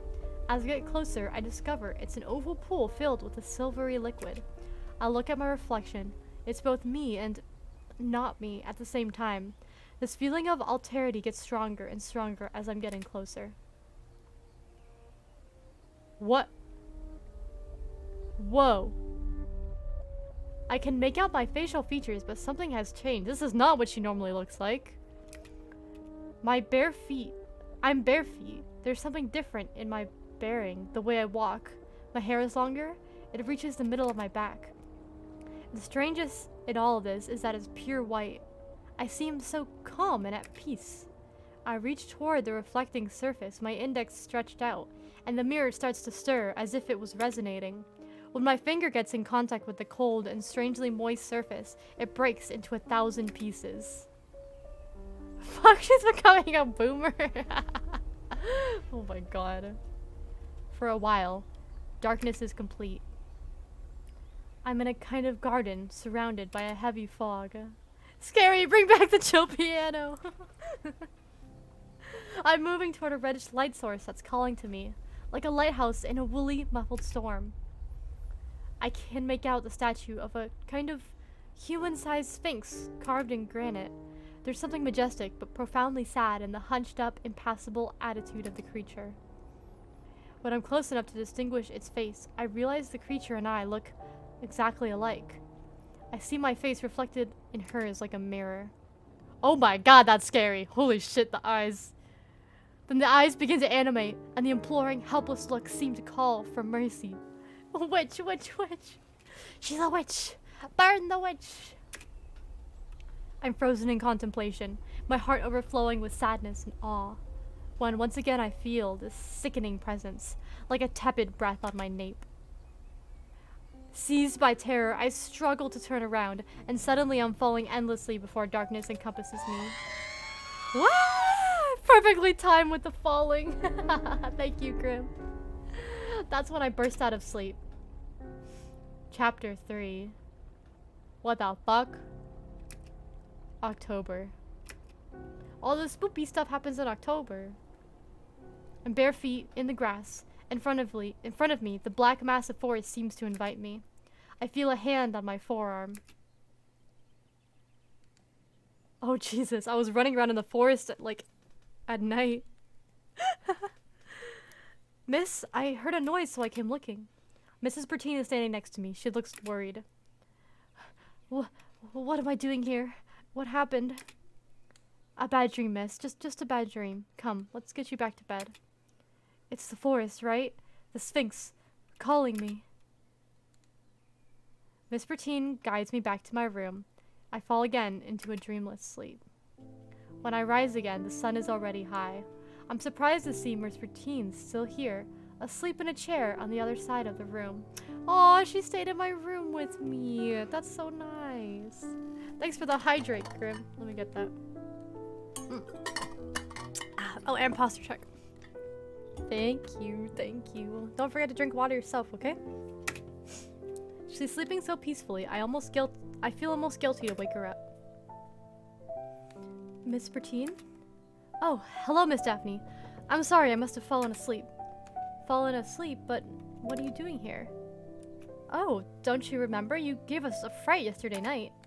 My husband heard you go out. He heard some noise and went to check what it was. When he saw you, he woke me up, so I brought you back to bed.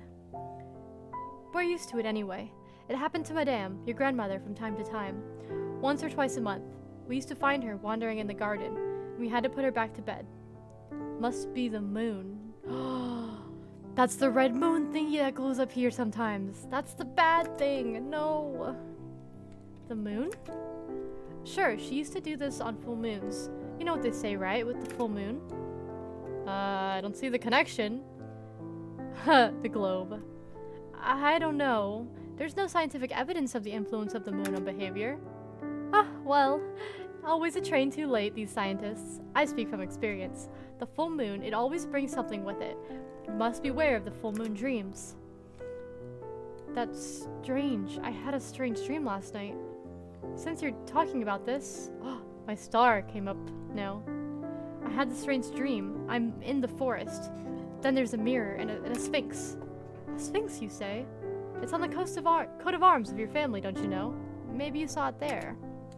Someone taking care of you like that is too damn nice and precious, isn't it? That's very sweet of the housekeeper to be like, oh, like, let me take you back to bed and sit by your bed and fall asleep in your chair as if you're in the hospital or something. A werewolf? No, a sphinx. Listen, T, listen. They said sphinx, not werewolf.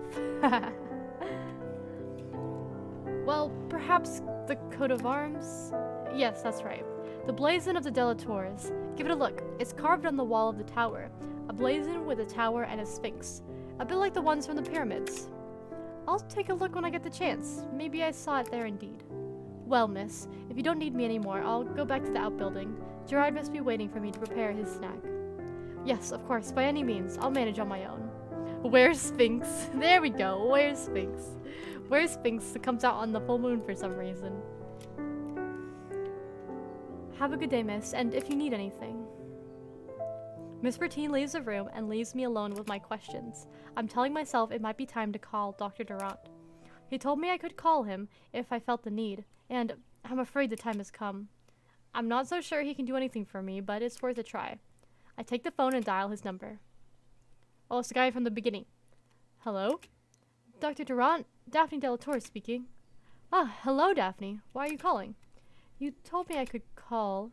True, but you've left me without news since August, so now you're calling me on a Sunday morning. I guess it must be important. Oh, I'm sorry. I didn't realize. I can call you back tomorrow if you prefer. No, you were right to call me. That's precisely why I gave you this number. And I'll be more tuned in than tomorrow between two patients. I quickly go through everything that happened since I arrived. I finished with this recurring dream and what happened last night. Ah, Koichi477, thanks so much for the follow. Welcome to the virtual refuge. Doesn't Bertine remind you of the Sphinx? Oh, does she? Very suspicious. Little Bean is here. Hello, Little Bean. Welcome in. Wonderful to have you here. How you doing today? Listen, Daphne, I understand why you have called me, but there's no cause for alarm. There's no proven treatment for somnambulism, and everything points to an isolated crisis, certainly due to your new environment. But do you have an explanation for this dream, don't you? Well, for this we can look into psychoanalysis. Tell me, how would you interpret it? I'm gonna say I must be disturbed by all these changes.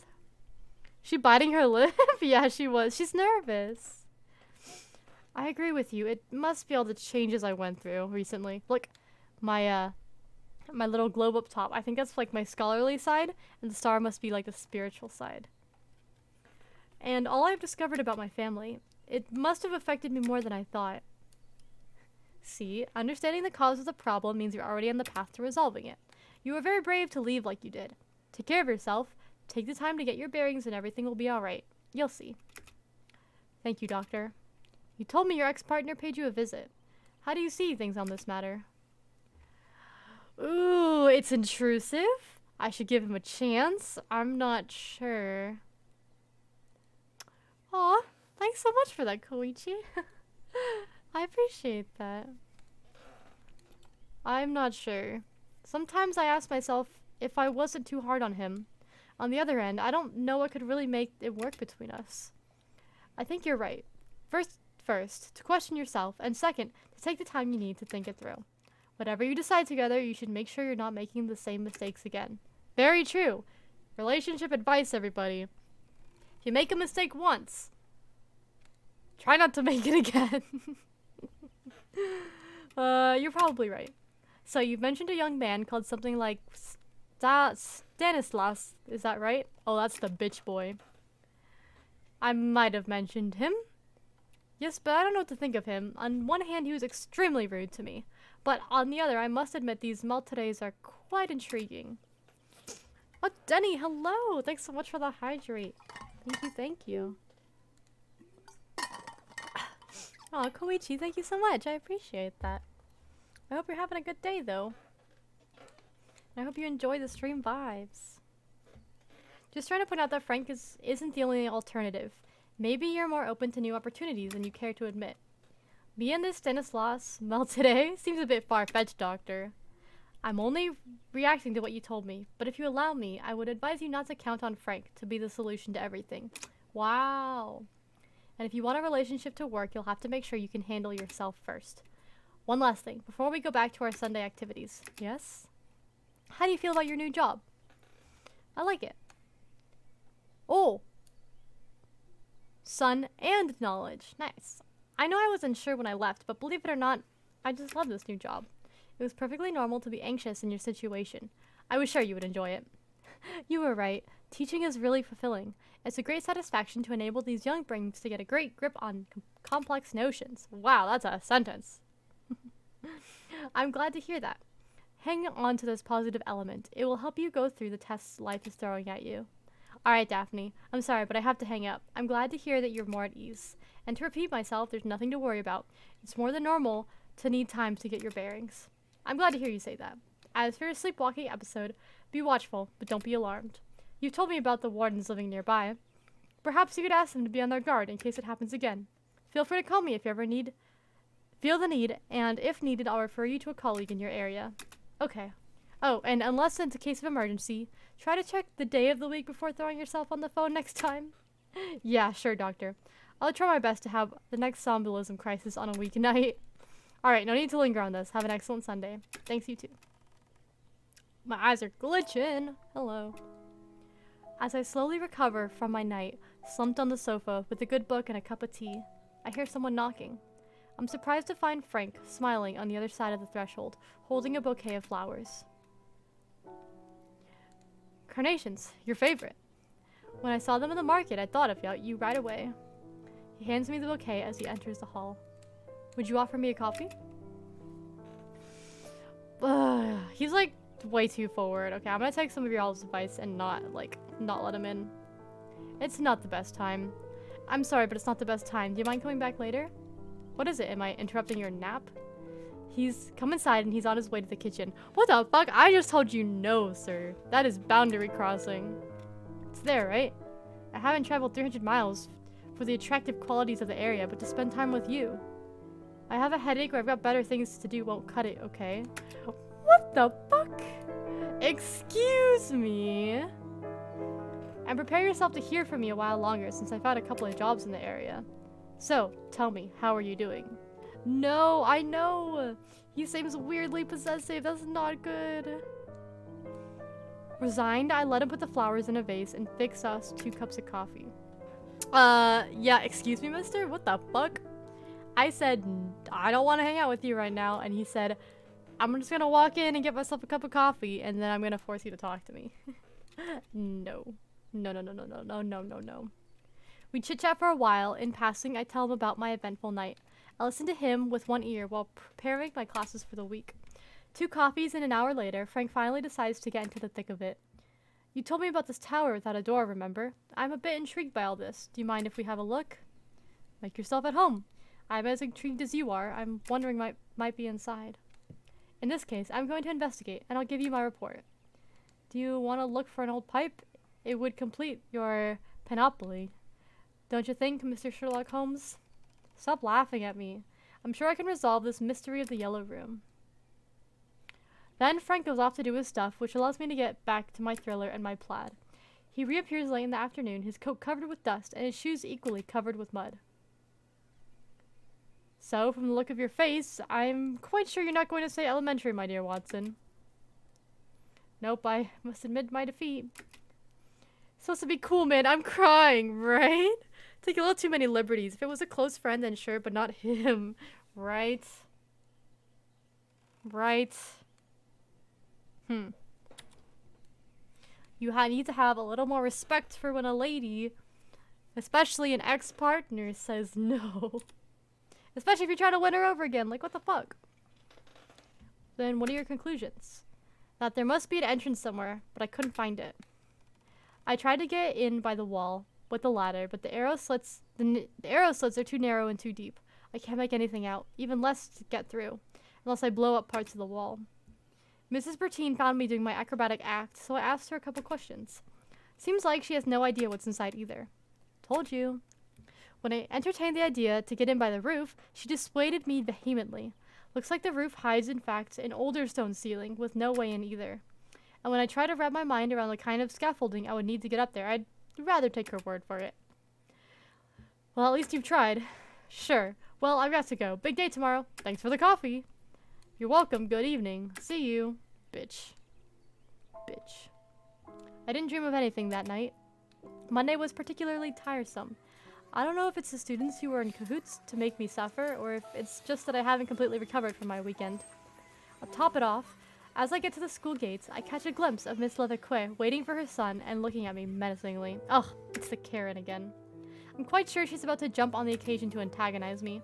After my long day, I must admit it's tempting to try to dodge her, even if it's not very professional. Rika, hello! Thanks so much for the hydrate and a posture check. Look at all these self-care things we're doing today. Don't forget to get some water too, okay?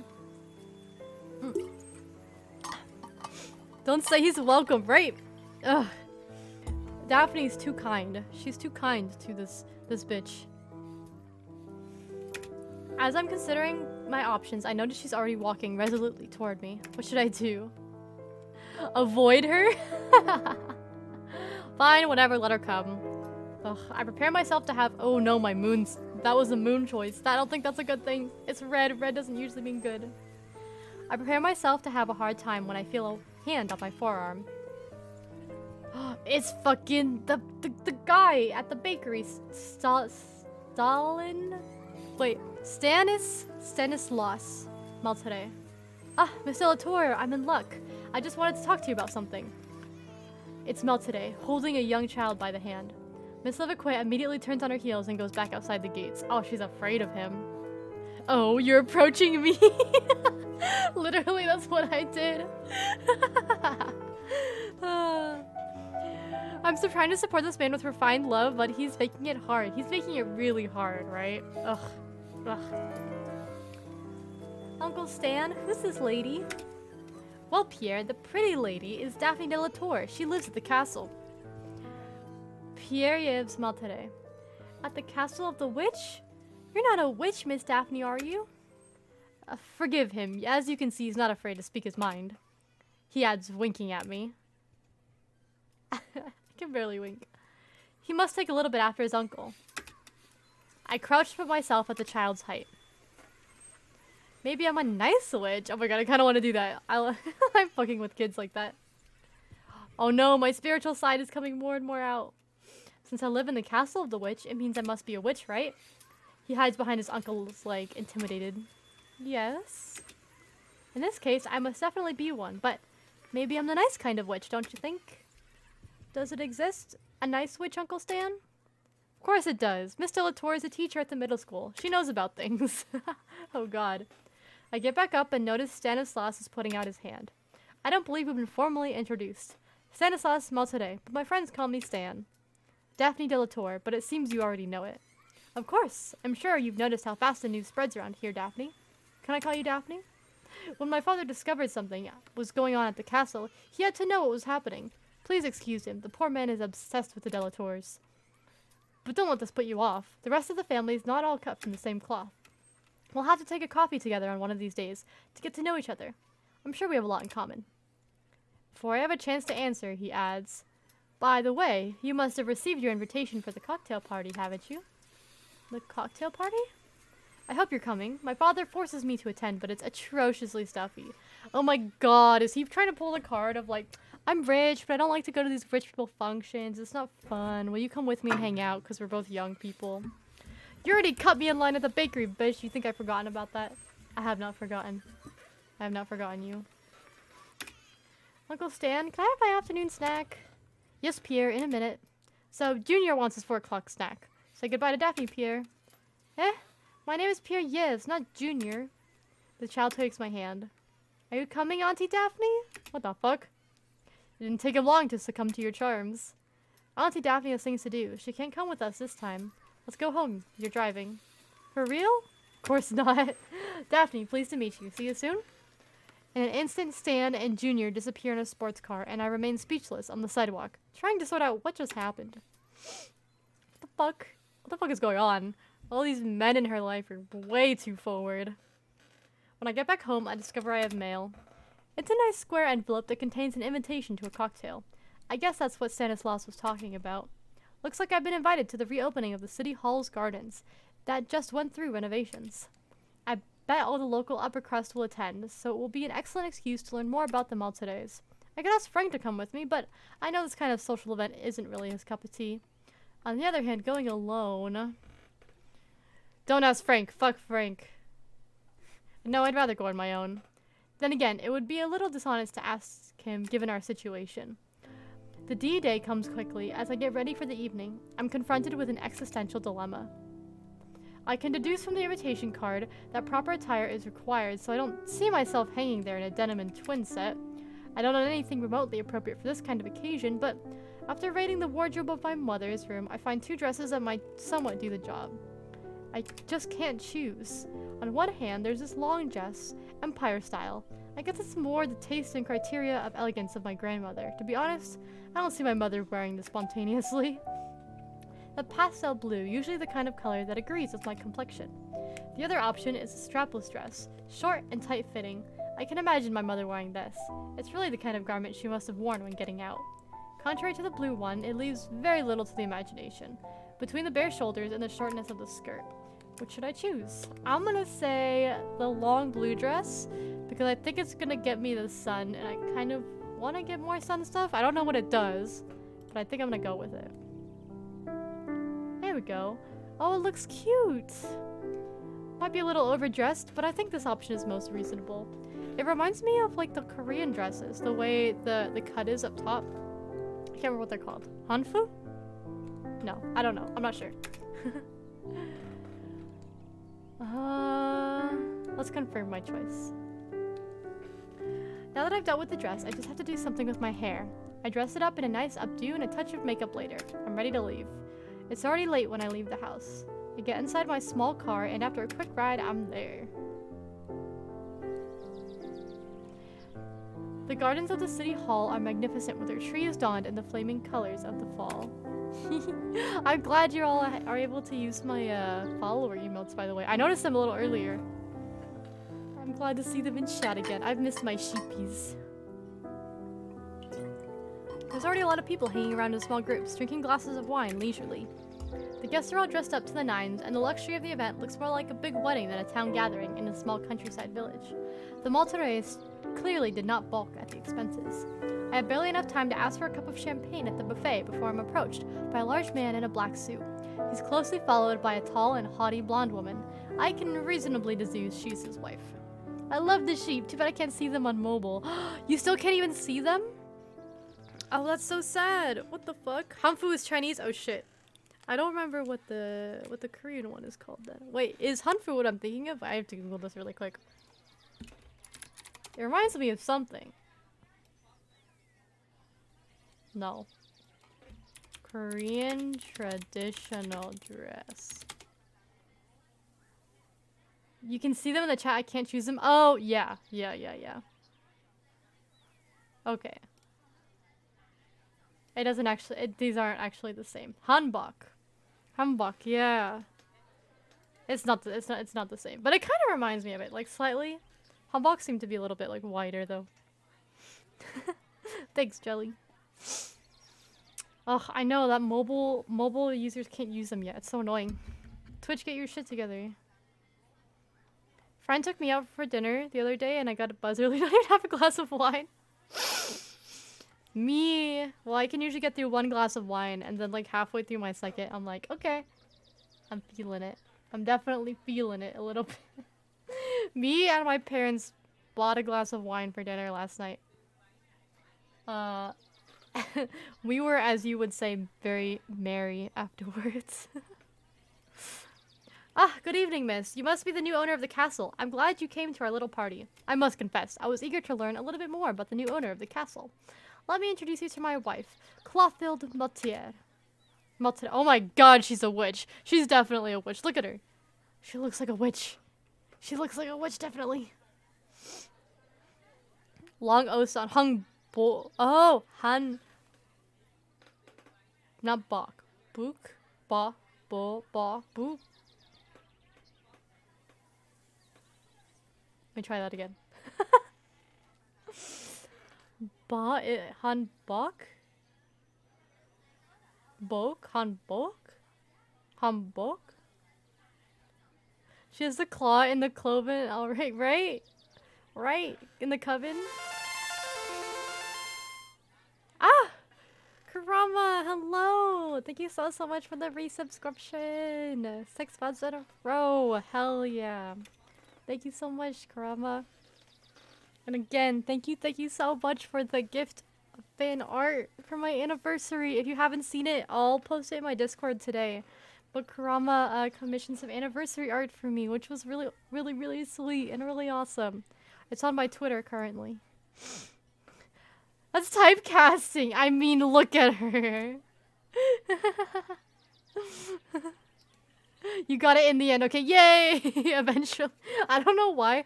My brain was like, what is the long O sound? I couldn't remember. You're the really sweet and awesome. Thank you. But also you. Also you. Take the compliment, damn it. Daphne, pleased to meet you. Her icy handshake contrasts sharply with the friendliness of her husband. I can read a mix of contempt and distaste in her eyes. Weird. Looks like my daughter Solange has been ambushed by her elder, Mr. Mari. He points toward a pretty young blonde woman on the other side of the path. She's leaned towards an old man in a wheelchair, who has caught her by her wrist, and seems determined not to let her go for as long as decency will allow. Fine, I'll accept it. Good. Good. You must accept. About my son, I've heard you've already met him. Yes, I did. Since we're done with introductions, allow me to get straight to the point. I must admit, my invitation wasn't totally innocent. A fucking course not. As you're about to see for yourself later, during the opening ceremony, we're very concerned about preservation of our cultural heritage here in the village. And as you may have heard, our relations with your grandmother were... how could I put it? Tense. That's what I heard around, indeed. Well, my son lit up. I think that's good. I guess the maintenance costs for the castle are nothing to sneeze at. If you agree to open it to visitors at least a couple of days during the year, the city hall might generously help you pay for some of the expenses. Interesting. Your offer is indeed quite interesting. It is, isn't it? I'm sure it's a win-win situation. The tower especially is an architectural marvel. A building so old and so well conserved, it's extremely rare, you know? It would be a shame to refuse the access to the public, and it would be even more tragic to see it fall in disrepair for lack of maintenance. It's not the kind of decision one can take lightly. I'll have to think about it. Anyway, let me assure you that I come with the best intentions, and I hope with all my heart that your moving here will be under the sign of a new understanding between our families. If I must, I guess there's no helping it. Good.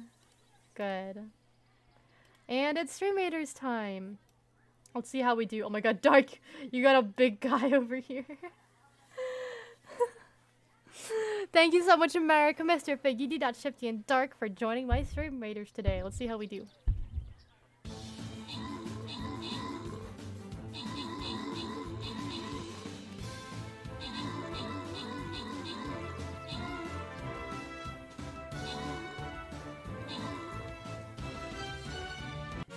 Yay, we did it!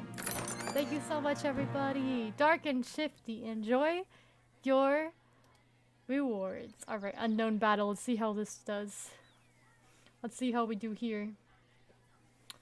I'm gonna put down my archer, because my archer is actually pretty strong. And if you'd like to join us, remember !_ Stream Raiders in the chat.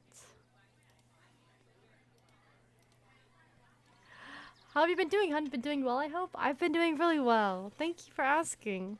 I've been having fun. This is like my 3rd straight day of streaming. And I've been really wanting to try to like stream every day for like a week. I've had this idea for a little bit. And I'm really enjoying it so far. I get to play a lot of like interesting, I say small games, but actually both of these games turned out to be very long.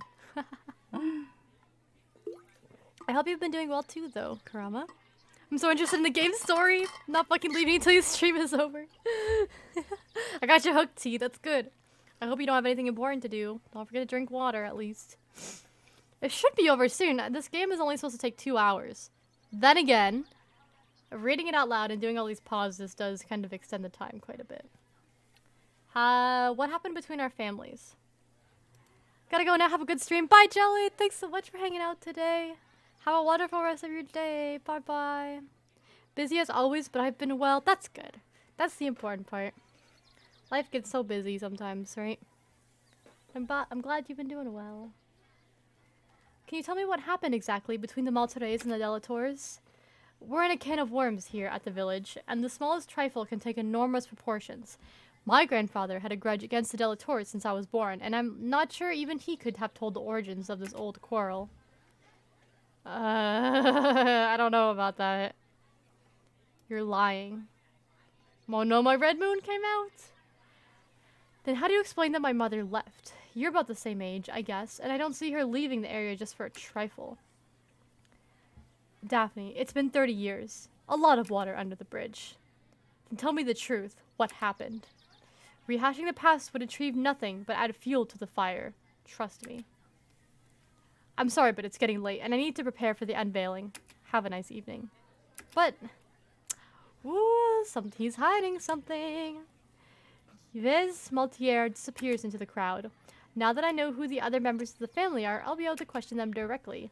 Solange is still struggling with the old man in Clothild. The mother seems to have taken advantage of her husband's departure to get to the buffet.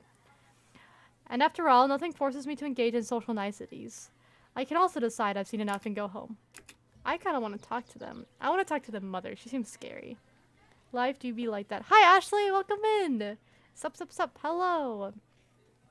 Only gonna be getting busier in the coming months, but hey, nothing you can do about that. Aw, man. Yeah. That's okay. You just gotta, what's it called? Brace yourself for it, I guess. Get things prepared. All that you can. Clothild Maltare is chatting with a group of people, smartly dressed, a vague smile on her lips. Her face is very hard to read. Is she attending this function reluctantly? Or is her distant and haughty attitude really revealing of her personality? Seeing me approaching, she apologizes to her guest and takes me aside. Miss Maltare, listen, girl. I'm talking with Dr. Zakarian and his wife. If you haven't been raised well enough to understand common decency, I hope you'll excuse my being straightforward. But I'm afraid I have neither the time nor the urge to help you correct your lackings. What the fuck? Bitch. So if you don't mind, I'll go back to my guests and you, I don't know, enjoy the buffet maybe. I wish you an excellent evening. Okay, I guess we'll just let her go. I stay dumbstruck as Clothild turns away and goes back to her conversation. I didn't imagine she would be so hostile towards me. I guess we'll go see the other girl. Fall and winter are some of the busiest seasons for alcohol sales, thanks to Thanksgiving, Christmas, and New Year's, but hey, I'll have a few dead months when they're all done all done with. Yeah, that makes sense. That makes sense. Everyone, all my family, all we do for gatherings is just like the adults just drink. I feel like a lot of people's families are like that. Seeing me approach, Solange seizes her chance and finally manages to extricate herself from the claws of Mr. Mowry. I can see from an instant a mix of gratitude and relief in her eyes. Then she comes towards me with a large smile. You must be Daphne Delatour. I'm Solange Maltare, Stanislaus's older sister. Pleased to meet you. All the pleasure is mine. I was looking forward to meeting you. Stan told me you were charming. Stan told you about me? Really, he told you about me? He did, and I apologize in advance for his behavior. I know how he can be around women. He might resent me telling you this, but I think he's got quite a crush on you. Ew, ew, ew. He's barking up the wrong tree, brother. I'm afraid he's barking up the wrong tree. I'm sorry, but Stanislaus is not really my kind. Huh? Okay, I get it. Too bad, but it was worth a try, isn't it? Oh, and sorry to put you on the spot. It's a big sister thing, I can't restrain myself. You know, he never got lucky in love, and I don't know why. But I felt like it could have worked out with you. She burst out laughing. But enough talk about my brother. Tell me more about yourself. What are you doing for a living? Do you like it here in the village? Be me and reject alcohol and drink lemonade. Lemonade is so good. Lemonade and iced tea? Really good combination. Case in point, pretty much. Yep. We talked for a good 20 minutes. Solange seems nice and outgoing, but I have a hard time deciding if it's not just a facade. And I seem to lose her attention several times until, without notice, she leaves me hanging there to engulf herself inside the city hall. I realize there's a kind of sway in the crowd. The guests are gathering around a tribune. I guess the unveiling ceremony is about to begin. Someone is walking up against the current, splitting the crowd in my direction. Daphne? Oh no, he's drunk. Look at his face. He's carrying a glass of wine. He seems a bit drunk. You came. Nice. Not now. Not now. I don't have time to deal with this. Leave me alone, please. Something tells me you're gonna hate me for that.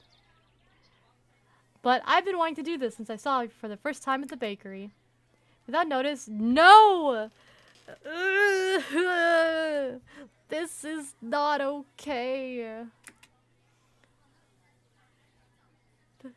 I look into his eyes and I understand perfectly well what is about to happen. I'm trying to hold him back, but his lips end up on mine. Ew! Ugh, that's disgusting. What the fuck? Luckily, I'm saved by a rasping voice that stops Stanislaus in his tracks. Huh? Ew, gross. Gross, gross, gross, gross, gross. Be me and just drink tea. Do you only drink tea? Tea? Feel like you're being presented love interest like you're gonna be frog, right? Like, what the fuck? These love interests are all so mean. Why are they so mean? Knock his head off? We already drew something today. Oh shoot, I closed it. I closed the document. We drew me beating him up in an alleyway because he was a jerk the first time we met him. He cut in line in front of me at the baguette, at the bakery buying a baguette. Fucking rude ass bitch. Ah, isn't corrupting our youth enough for you? Beatrice Leviquet is standing next to us and looks at me with a look of anger and reprobation. Oh no, my moon. Ah, no way you're going to get onto me too. That's it, yell at me, show everyone your true colors. Even if they're oblivious, I know exactly what you are, vile temptress. I won't let you get away with it. Come, Mr. Maltare, don't let the sorceress seduce you. Enough already. I'm done with you insulting me. I warn you. Oh, Beatrice doesn't wait for me to finish my sentence before throwing the content of her glass of red wine at my face. That's for you, dirty. Surprised by the aggression, I step backwards and fall over. I feel a sharp pain in my left hand. Oh no, I shouldn't have gotten worked up. This is pretty bad. Jesus. He deserves it. He does deserve it. Kinda had a guy turn to me and do the same thing. Ew, no. Fucking, ugh, rude and gross. My cheeks get flushed. I have like a ball of heat radiating inside my chest. Dirty what? Dirty witch? Is that what you wanted to say? Stanislaus helps me get up. I feel something warm and moist dripping along my finger. I realize I must have cut my hand in the fall. See, I'm injured. Are you happy? Oh god, I look so scary. Since you're so sure that I'm a dirty witch, then I curse you. You're going to pay for what you did to me tonight.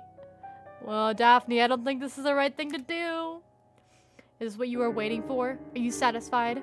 If I'm a spellcaster, as you say, why not put my powers to good use? Daphne, your hand! Blood has been drawn. Careful with what you're about to... Oh shit.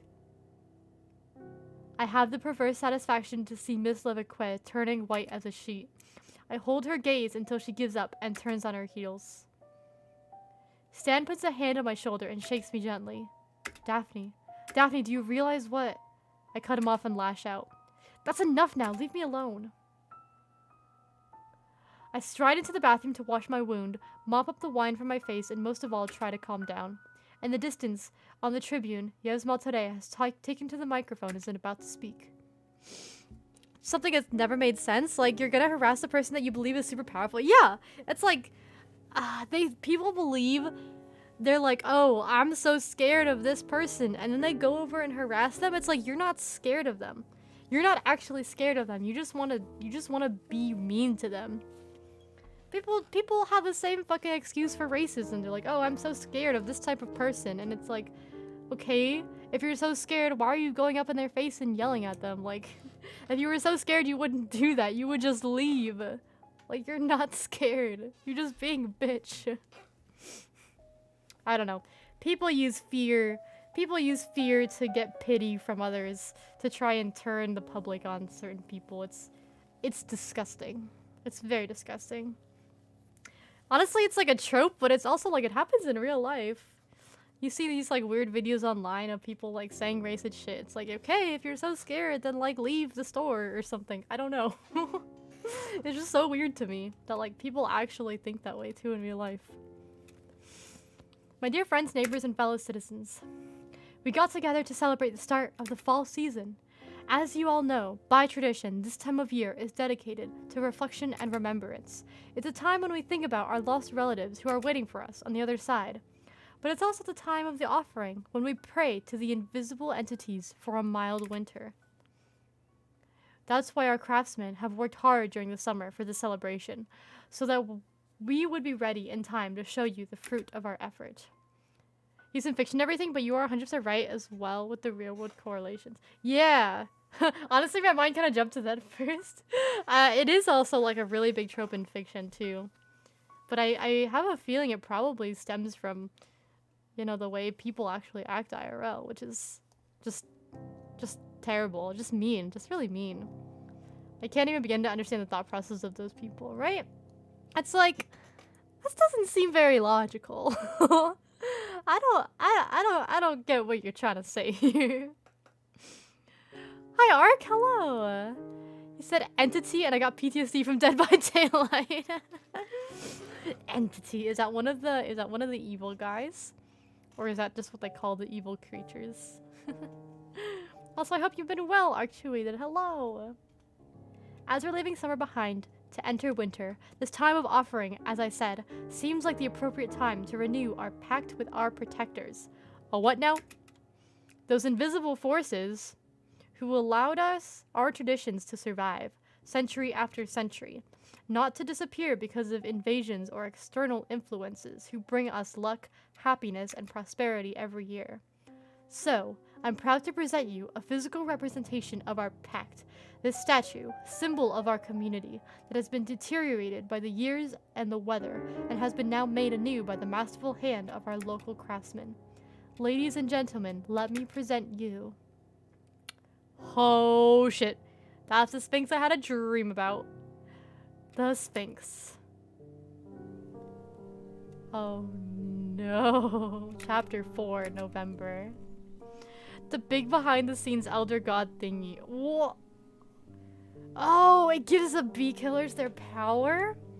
Whoa. I've never actually played Dead by Daylight. That's scary. It's like this big otherworldly thingy. Jesus. Jean Chestenay, who is like the principal of my school. She's been transferred to intensive care yesterday night. And she died earlier today. The lady I cursed just died. She died. The doctors have done all they could, but they said her chances of survival were next to none. How did I get there? Though we're already well into November, I feel like this cocktail happened yesterday.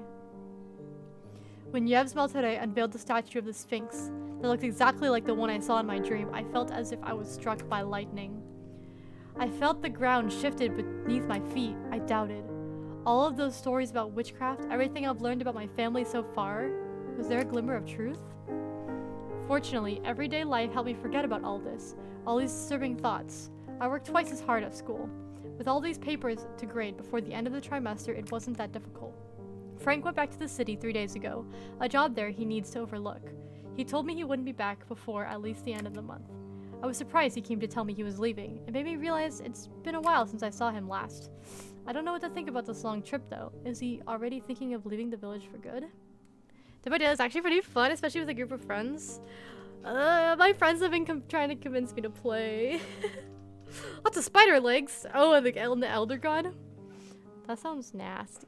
That sounds nasty. And then Stan tried to call me. Well, by calling me, I meant that my voicemail has been saturated by his messages. I was so angry at him, I must admit I deleted them without even listening. I feel like Stan knows something, like he might have actually been someone who could tell us something important. Even though he was like a total creep and did not respect my boundaries at all as a woman. Mr. Latour, are you okay? You don't look upset. What happened exactly? How did she get in this accident? Here's what the sister told me. Beatrice Levaquet has taken the cliff road to pick up her son, Jean-Baptiste, after his soccer game.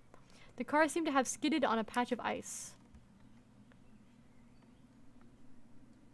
Why are you telling me all this? I feel sorry for her, but why exactly did you come to tell me that? Oh no, my moon lit up! No, I've made the wrong choice.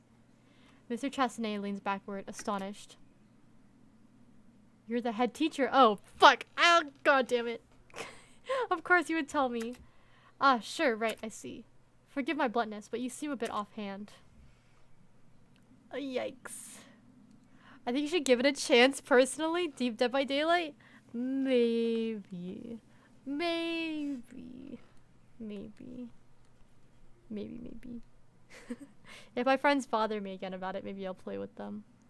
Must go to bed now because I'm all rhymed out and I have to get up early tomorrow. Have a good rest of your stream, Kirynn. Good night, Kimono. Thanks so much for hanging out today. I hope you have a wonderful, wonderful rest of your night. I'm sorry, it must be the emotion.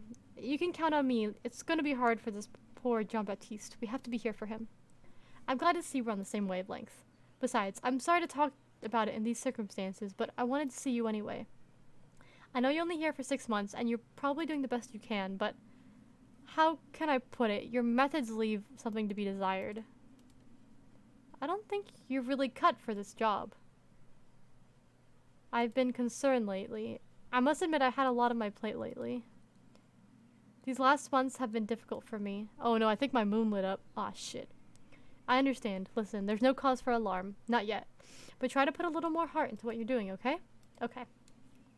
Alright, we've gone through the main topics, but would you allow me to ask you something a bit personal? Sure. Okay, my sun lit up, that's good. It isn't much of a scary TV, it's more tense and funny with friends. I can't take scary games personally. Yeah, it seems more like a like hide and seek with like the horror aesthetic without having like the horror tenseness. You know? It's more just like a Halloween type of aesthetic, I would say. I've heard you had words with Mr. Leviquet at the cocktail party. Did you by any chance I don't know how to say it. Well, no need to beat around the bush.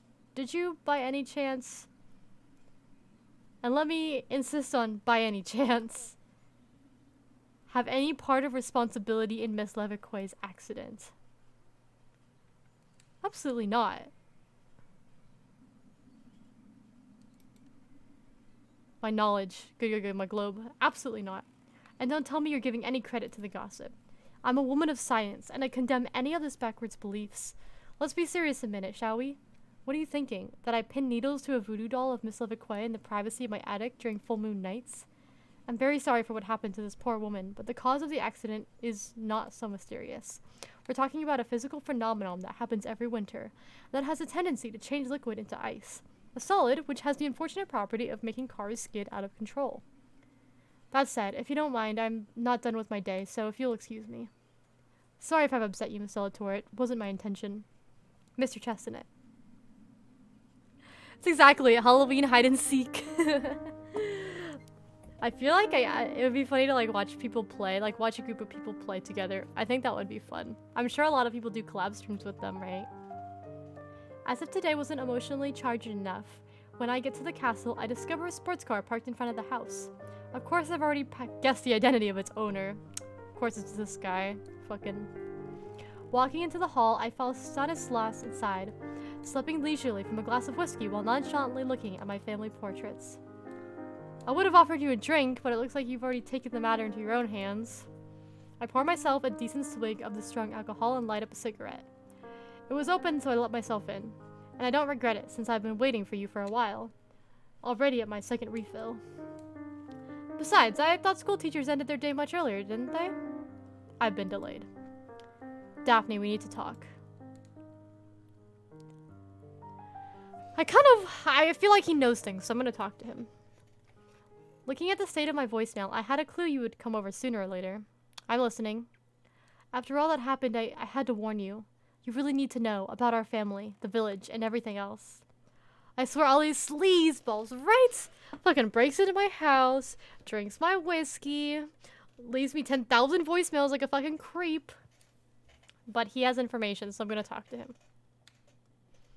I sit on the sofa, disregarding the armchair on the other side of the coffee table. Stanislas takes place right beside me. Ew, don't sit next to me. If I could still explain his behavior at the cocktail party by the fact that he was drunk, I can't ignore the strong signals he's sending my way anymore. Ugh. Who invited you in and shit, right? Ugh. SMH. SMH. Stan takes a big breath and starts. Of course, there's my father. His projects and his old quarrel with the Delators, and his sick obsession with the tower. But when I learned about Beatrice Leveque, that's when I realized the urgency of the situation. When I saw you do what you did at the cocktail party, I remembered everything I've been hearing since I was a child. All these unbelievable stories of witchcraft. I never had a real proof that any of this was true, but when I heard she was dead, well, it's been haunting me all day. I had to tell you.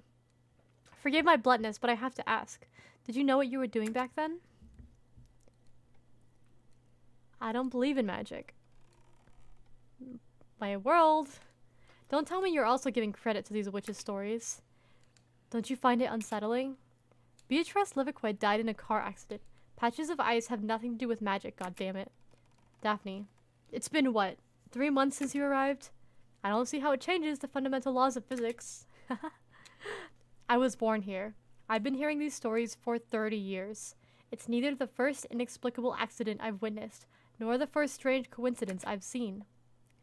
Very well, let's say for argument's sake that I've cursed Miss Leveque. You realized it means I've killed her. That's not what I'm saying. You didn't know what you were doing. Maybe, but try to understand that this witchcraft stuff goes against everything I believe. That makes me, if any of all of this is true, responsible for the death of the mother of one of my students. I'm overwhelmed by emotions. I realize I've been holding my tears back since the director broke out the news. No, no, no. Blah, blah, blah. Gross. Fucking Stan, the guy who cut me at the store, Snoop. Welcome back, by the way. I'm now crying into his arms for comfort. After he broke into my house and drank my fucking whiskey. Anyway, I burst into tears and Stan takes me in his arms. I let him. I can't believe we got so close this fast. Stanislaus and I need a couple minutes to calm down. Well, he's sure most of the storm is behind us. Stan gently lets go of his hug and looking at me straight in the eye while holding me by my shoulders says, what did I miss? So much. Oh yeah, my character, she got cut at a party, the evil, the Kirynn. She threw wine on me, and I fell back, and I cut my hand, and then I was so angry, I was like, fine, if you believe I'm a witch, then I fucking curse you, Kirynn. And then a couple months later, the Kirynn fucking died. And now she's dead. And now it's my fault, apparently. Blow a big Luigi in his shirt and then walk up. A big loogie. I read that as Luigi, hello. That's so gross. He also drunkenly kissed you against your will, too. Yeah, he sexually assaulted me, basically. Ugh, how does that happen, right? Didn't we jump him in the alleyway? I can't believe it either. It's almost like some greater being is forcing you to having romantic moments, right? Unless Dark is hinting at something. Stan, he's doing a love magic on me. Which is even worse. Please forgive me. I've been terribly inconsiderate. Of course, you couldn't have known what would happen. I keep forgetting you're not from here. And besides, no one told you what was happening in the village. So I'm begging you, please don't feel guilty. It's us, the Maltares, and the others who should feel guilty for not having warned you. Something else to tell me? I'm afraid I do. I believe my father made you an offer at the cocktail party, didn't he? Well, yes, about the tower, right? He wants to gain access to it, if understood correctly. Exactly. If he hasn't come yet, it's that he is building a file with City Hall. Solange is in on this. He's making her work day in and day out. Ain't no way you'll be beating his ass again. Move it a step forward above sexual assault then if that's the case, I feel, right? That's like manipulation, domestic abuse, emotional, well, not even emotional abuse, it's just controlling. I don't know. Way worse, though. Definitely way worse. I'm sorry for her. He wants to frame everything before telling you his plans. What can he really do to me? This house is legally mine.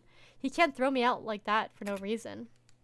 Maybe, but I assure you, he's not joking around. Whatever happens, you mustn't accept the deal. Why are you so eager for me to refuse? I know, Yevs. Whether I wanted it or not, I've been dealing with him daily since I was born. He's a shark, and considering how much he resents the Delators, I can assure you that he's going to do something that severs his interests, but mostly harms yours. Serves his interests, but mostly harms yours. Do you know what's inside the tower? I want to know. Lock this man up. But he's helping me. I need the information. I need the information. Yeah, now someone's death is on my hands. That's pretty bad. Breaking entry, unrequested sexual advances, theft. This guy. But he's my only source of info. Screams. Do you know what's inside the tower that would be this precious? According to the legends, the tower would have been built on a kind of magical vortex. Huh? I feel stupid saying that. A little, but don't let us stop you. The Delators have always been an influential family in the area. Your family has kept to their traditions despite the law, and the name Delator of the tower goes from mother to daughter, with the eldest daughter being the spiritual guide to the community. A kind of Celtic great princess, if you see what I mean, since, well, Christianity never really got big around here, as you must have noticed. Story tells that your ancestor, the great priestess, had a dispute with my ancestor, and my family had no choice but to curse yours to save their honor. Since then, the Maltores began to accumulate their wealth and prosper while the Delators went downhill. Let's assume what you're saying is true. It all happened a long time ago. Why keep this old quarrel alive?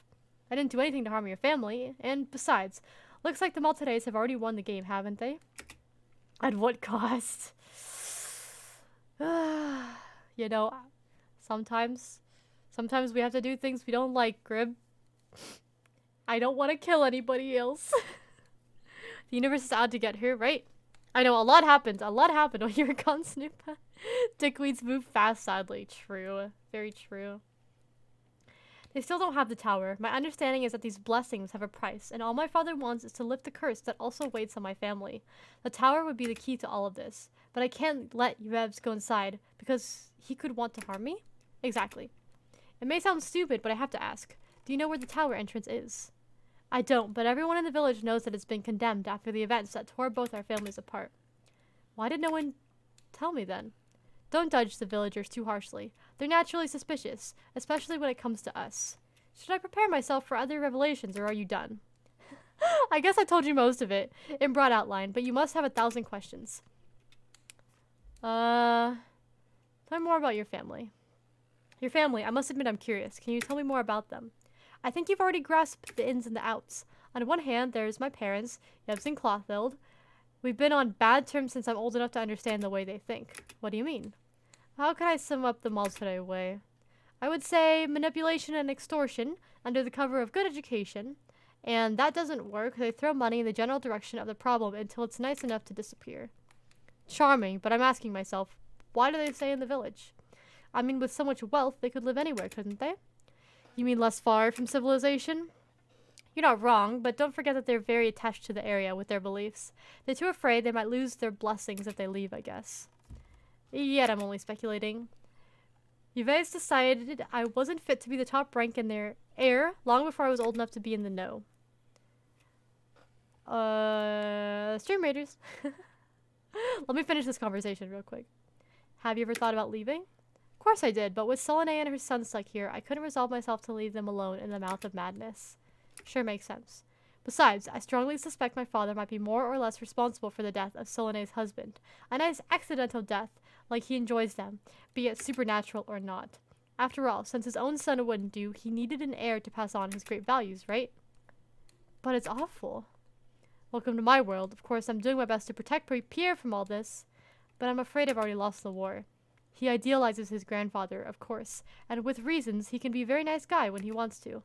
As for Selene, she's always been kept out of this. She was the perfect daughter, and my parents, with their traditional values, didn't have a lot of ambition for her. I think all they wanted from their daughter was a nice wedding that would preferably help the family affairs. Stan stops talking, staring at nothing. I don't know what else to say. Finally, he's the one who breaks the silence before it becomes too awkward. Well, that's it, you know everything. Okay, let's do our stream raiders real quick. Thank you so much, everyone, for joining me with this Dark, Mr. Figgy, D.Shifty, and Mark. Oh, there we go. Oh,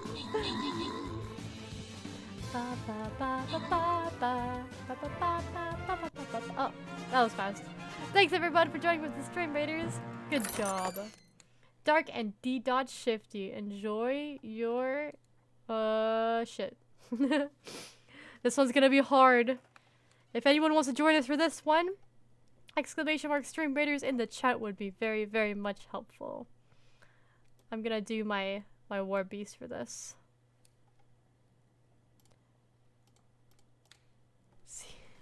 How are we gonna come back after we left him and laid out in the alleyway? He's strong, I guess. Nice background vocals. I appreciate that. Thank you, thank you, thank you. Okay. Tell me more about your father's plans. Yes. As I was saying, he wants to get inside the tower and he will stop at nothing. As I know him, he's going to try to win you over at first. He's currently building a file with the city hall to open the tower to the public, while on the other hand, they would pay for all the maintenance costs. It could be worth it too, at least hear what he offers, don't you think? The costs to keep the castle afloat are nothing to sneeze at, and the money I got with the legacy isn't inexhaustible. I don't have any other way to say it, and I don't have any proof except my experience and the trust you may put in my word, but I assure you, accepting anything coming from my father is a very bad idea. During the time of your grandmother, he was resigned to not get into the tower, but now that things have changed, he wants to take advantage of the opportunity. I'm sure he's about to come over with a very attractive financial setup. He's counting on your supposed naivety to get what he's after. Alright, let's say I refuse. What happens next? Depends.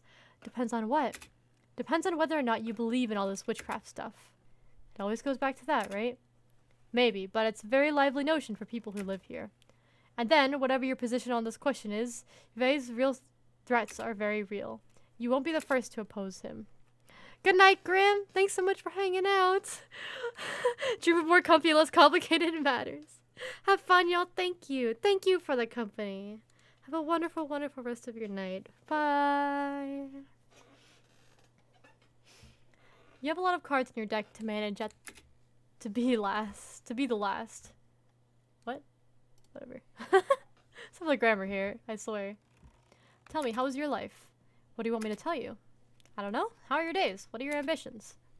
I feel him close up like an oyster. Without meaning to, I guess I poked a sore spot. I'd rather tell you I have a fulfilling and exciting life, but I'm afraid I'm nothing else but a lazy rich kid. Fail at everything. Not that I can't do it, but I don't apply hard enough. Or at all, and that's probably worse. Fuck you. I've tried to enter medicine school, but I didn't pass the exam. I've tried a law school, but I'm not as brilliant as my sister is. I wanted to play the piano, then to paint, but I had to bow to the evidence I'm not an artist. In fact, the only thing that keeps me going is my sister and my little nephew Pierre. I don't know what I'd do without them. Well, here we are, that's my life, broadly speaking. I don't do much with my time, to be honest. I don't know why I'm telling you this, but I guess it's less sexy than you thought. If you don't like it, it's never too late to change, you know? I never thought you were sexy in the first place. Fucking. Okay, got it. I'll stop bothering you. Nothing else to ask. Stop flexing being rich, right? Right? I joined in the battle if I wasn't playing, so no worries, Kurama, no worries. Enjoy your raids and grinding. There's one more thing I wanted to ask you. His eyes say a lot about the kind of subject he wants to discuss. On one hand, Frank is still in the picture, but on the other hand, what am I risking by checking if the grass is greener on the other side? No. No, Daphne. This guy is not good. Ew! Spend the night with him. No, see him to the door. Fuck off. I know what you're about to say. I thought I was clear, but spare me that it's the not you, it's me speech. I get it. If you change your mind, you know where to find me. Well, at least he accepted the no. That's good. It's a little relieving. Days go by and still nothing from Yev's melt today. I must admit, I'm a bit worried with what he might be planning for me. I try not to think too much about it. What am I really risking? These stories and witchcraft are just unbelievable. Yev's melt today won't make my car fall off a cliff by putting a needle through a doll made by my image. But that doesn't mean he's harmless, and I'm eager to finally get through this. There's also the Bertines. It's been a while. I'm thinking about Selena today from time to time. I'm not sure I figured her out, but I felt there was something going on when I met her at the cocktail party. Perhaps I should call her. Maybe we could see each other again. What should I do? I want to talk to my groundskeepers. They're very nice. Let's see what they have to say about all this. I met this man at the store. Why would he spend the night with this man, right? Ugh. Ugh. When I knock at the outbuilding's door, it's Miss Bertine who answers. Oh, hello, miss. What brings you here? It seems she's put her knit work aside to greet me, next to the fire, in an armchair. I make out the silhouette of Mr. Bertine. He looks at me from behind his newspaper, the local daily news, and puffs at his pipe as I enter the room. He greets me with a nod. I was just checking in. It's been a while since we saw each other. Yes, you're right. Time flies. When we heard about Miss Levique, we were sorry for this poor woman, my husband and I. Seems like another trick of the Maltures, if you're asking me. Ooh, should I admit my fault? It doesn't make sense. Yes, knowledge. Yes, yes, yes. It doesn't make sense. Why would the Maltures want to get rid of the housewife? Do you mean that you knew her, miss? Well, knowing her is a big word. She was the mother of one of my students, and she had, how can I put it? She had some preconceived notions about the Delatours. Mrs. Bertine turns white. Oh shit, she knows. Excuse me to say it bluntly, but have you cursed this poor woman? Before I have a chance to answer, she goes on. Without knowing, miss, how could you have guessed? Did you hear that, Gerard? We should have warned her. Mr. Bertine puts his newspapers down on his knees and looks around with a piercing gaze. Come on, Gilbert. You were saying just a couple days ago that these stories were nothing but stories. But if I had guessed... You must realize what you're saying doesn't exist, Miss Bertine. Curses, you don't make people have car accidents just like that with the power of the mind. I'm afraid you're wrong, miss. You don't know the legends of the village. Alright, then tell me about it. Feels like there's a lot of things I'm missing about the village, my family, the Maltures. Yes, tell me, tell me, tell me, tell me. Tell me what you know about the tower and the local legends. What do you want to know precisely? You told me the Sphinx was on a coat of arms of the Delatours. Why? That's right, you can see it on the family crest. I think it's related to the story of your family. You can see the Sphinx all over the village, and you are a descendant of the family who used to protect the tower and its contents. Follow me, I'll show you. Mrs. Bertine puts her coat on. I follow her to the tower. She shows me a shield with a coat of arms of the family crest carved in bas relief on the outward wall. See? I can clearly make out a tower surrounded by two sphinxes. We silently go back to the outbuilding. But the Sphinx has nothing to do with Egypt. Doesn't it look more like the one from Greek mythology? Like the Sphinx protecting Thebes, who asked riddles to Oedipus, I guess. Well, miss, I can't say. A couple years ago, we saw a documentary on the TV. My husband and we told ourselves, looks like the statue in the village. Do you remember, Gerard? Mr. Bertine mumbles something unintelligible without even looking up from his newspaper. What they say is that the region is magic. Used to be a place of pilgrimage in the old times, people coming to be healed or to join the festivities for the passing of the seasons.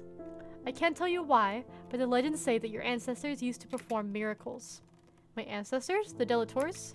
Yes, the Delatours. But it was before they built the tower. I don't know what they were called back then. Also, your family had the duty of protecting the village, as the place was said to be magic. It would draw demons, and there were rituals to perform, so that the source of power wasn't polluted by these evil spirits. When the Christians colonized the country, the region closed upon itself. People from the village built the tower on top of the source to keep it secret, and the village became a place of memory. I didn't know this period. It was way before I was born. It's my grandmother who told me the stories, from before the Maltures came around. What are the Maltures doing in all this? It began with Yev's grandfather, old Gustave Maltare, when he was a child. The Delatours took him in, at the castle. He had a gift from miracles. He was an orphan coming from the marshes. To be welcomed like that was a great chance.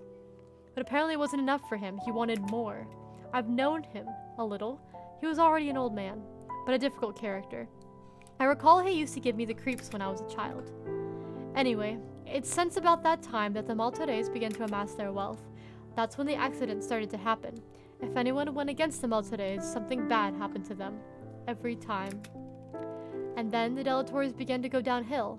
In the end, there was only your grandmother left. And then you came. Why did you wait to tell me all this?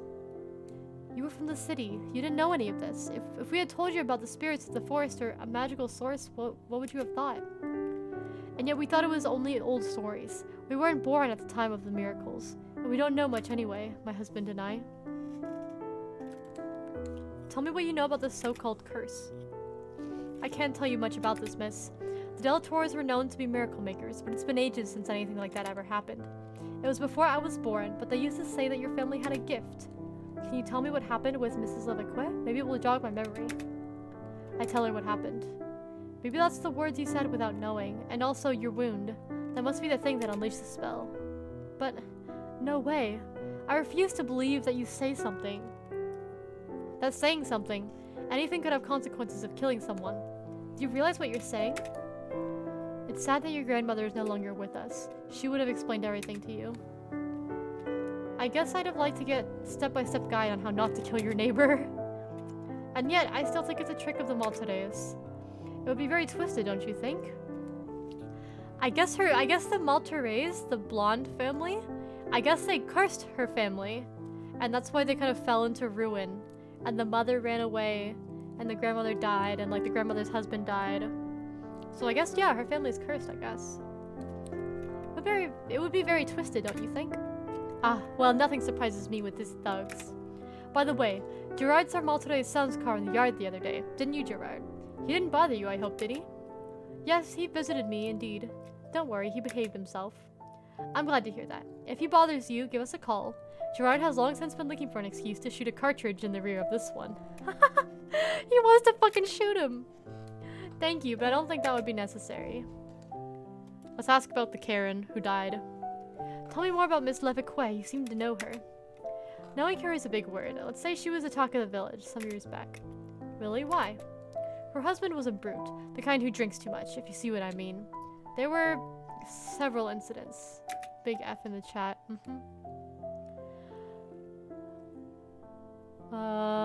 It went on for a couple years. Beatrice Levique would never have filed for divorce. And then, Vez Maltare supported her when her husband disappeared. Ooh, suspicious. What do you mean? Did he pass away? No, well, I don't know. Just like that, he disappeared. It is said that Yves Maltare would have driven him out of the village. Beatrice Levique was sure it was thanks to the Maltares that she was working at the city hall. Well, you better not get caught up in saying ill of Mr. Mayor when she was around. I understand. That said, Vex did a good thing on this one, didn't he? Depends. No one really knows what happened to Levique. And even so, a nice gesture once doesn't redeem you from a life of bad deeds, does it? But it means her son Jean-Baptiste is an orphan. Well, yes, but don't worry too much about him. Her aunt took him in. You must know her. She's the wife of the fishmonger. You know, at the market. It's a good family. I'm sure they'll take care of him as if he was their son. Maybe it's that it's that bad that she was a Kirynn. I mean, you mean it's not that bad that she was a Kirynn? I don't know. It's just complicated. People are very complicated. Life is complicated. I suppose he'll be none the worse for it. Okay, end of this conversation. I have to go. Thanks for answering my questions. So you know everything. Well, Gerard, we told her everything, didn't we? He puffs on his pipe and nods in agreement. We're just the wardens, my wife and I. We were never in the know. Your grandmother, she could have told you. Warned you. I have to know more. Who else can bring me answers? The Maltese might know more, and yet... Yes, for sure, that I'm not even sure his wife or his children know anything at all. There must be someone else, don't you think? Yes, there's Sophie, your mother.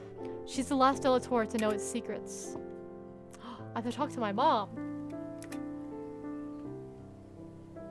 Let's call Solange, which is the daughter of Yves Maltare. Not that bad. Yeah. Like, it's not that bad that she was a Kirynn. Oh, not that bad that she died because she was a Kirynn. I mean, people dying is sad anyway. When I call Solange, she's a bit surprised to hear from me, but she quickly warms up to the idea of having coffee together. We meet up in the afternoon in a small tea room with a terrace that opens on a public square. Selena is waiting for me, cup in hand, while overlooking her son, playing with other children on the playground next to the terrace. The choice of the place becomes suddenly limpid, and I understand the strategic location it represents for the young mothers of the village. But since my pregnancy accident, I avoid this kind of place like the plague, as it tends to bring back a farandole of memories. Though I try to keep my composure as I take place in front of Celine, I guess I don't do a very good job of it, since she asks me with a worried look on her face. Are you alright? Yes, sorry, it's this kind of coffee shop with its playground. It reminds me of a difficult part of my life. Oh, yes, of course, what an idiot. I should have guessed. You're a delator after all. What? What does she mean by you're a delator after all? What do you mean? Well, the delators have always had fecundity issues. There's a hushed silence. Sorry, that was inconsiderate. No, it's nothing. It's me. I can't let this episode haunt me so easily or I'll never get past it. I want to know more. What does she mean? Snoop, the power's in your hands. What do you mean that we've had issues? There's something they say here, you know, all the local stories. It seems that delators, in exchange for being spiritual leaders of our community, had to pay a kind of tribute. And this tribute was a sacrifice of the firstborn of each generation. Oh shit. Hey Mango, welcome in! I don't think I've seen your model without glasses. Really? Yeah, it's kind of new. You can toggle them on and on with channel points now. Are my eyes super bright? I always forgot how much the glasses, like, dimmed my eyes. Hi TV Static, hello! Welcome in! Hello, hello! How's your day been? Oh my god, I love your emotes. That's adorable.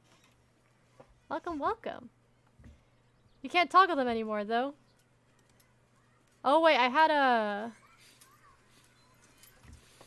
think I had like certain limits. Oh, thanks Snoop. Oh, thanks Snoop for doing my toggle. There you go. Now you can see. Now I can read. Thank you, thank you. And Mango, thanks for donating to my All Gremlins stream challenge. It looks fine. Yeah, I like both with on glasses and off glasses. This tribute was the sacrifice for the firstborn of each generation. Oh shit. My mother only had one child. My mother should have lost a child before having me, right? Yes. Well, it's impossible. She was barely 18 when she had me. Listen, Daphne, it's just a word around here. I'm sorry if I offended you.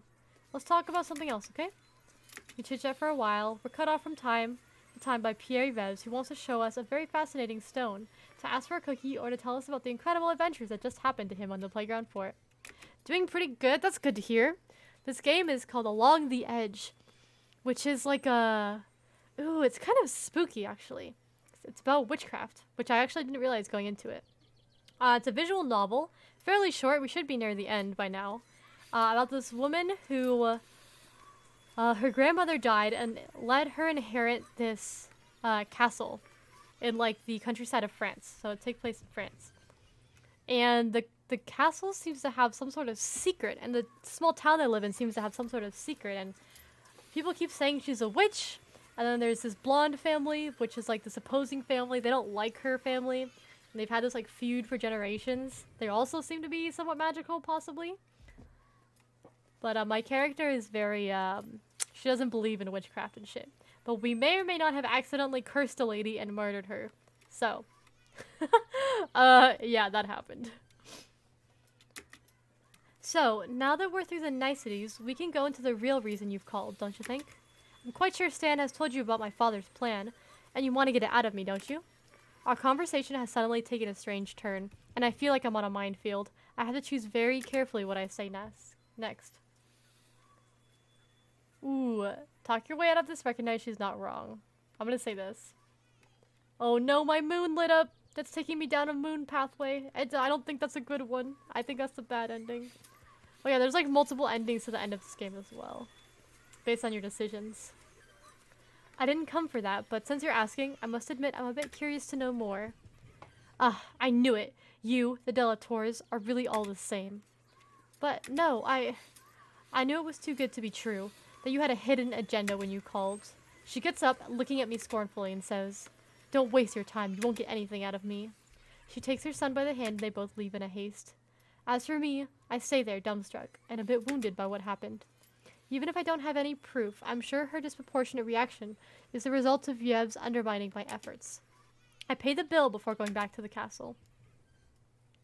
Yikes. She can fight! She can see! She can fight! No more jacket for me! Thanks for redeeming the jacket toggle, Kurama. Here, actually I'm gonna zoom out. So y'all can see my arm bandies. They're very important to my character design. There we go. What should I do next? I guess I'll wait for Yev's. Another body to put in the alleyway. No! She's just offended. I just offended her. It's not her fault. Days and weeks go by, and Yev's Maltese continues to shine by his absence. I try to concentrate in my classes at school, but after all these revelations, I have a hard time focusing. Detachable arms! Hell yeah! Detachable arms. I have yet to design things to attach to them, though. And to top it all, the director told me I would be inspected by the local education authority, which adds to the general climate of anxiety. Oh no, shit's gonna go down again.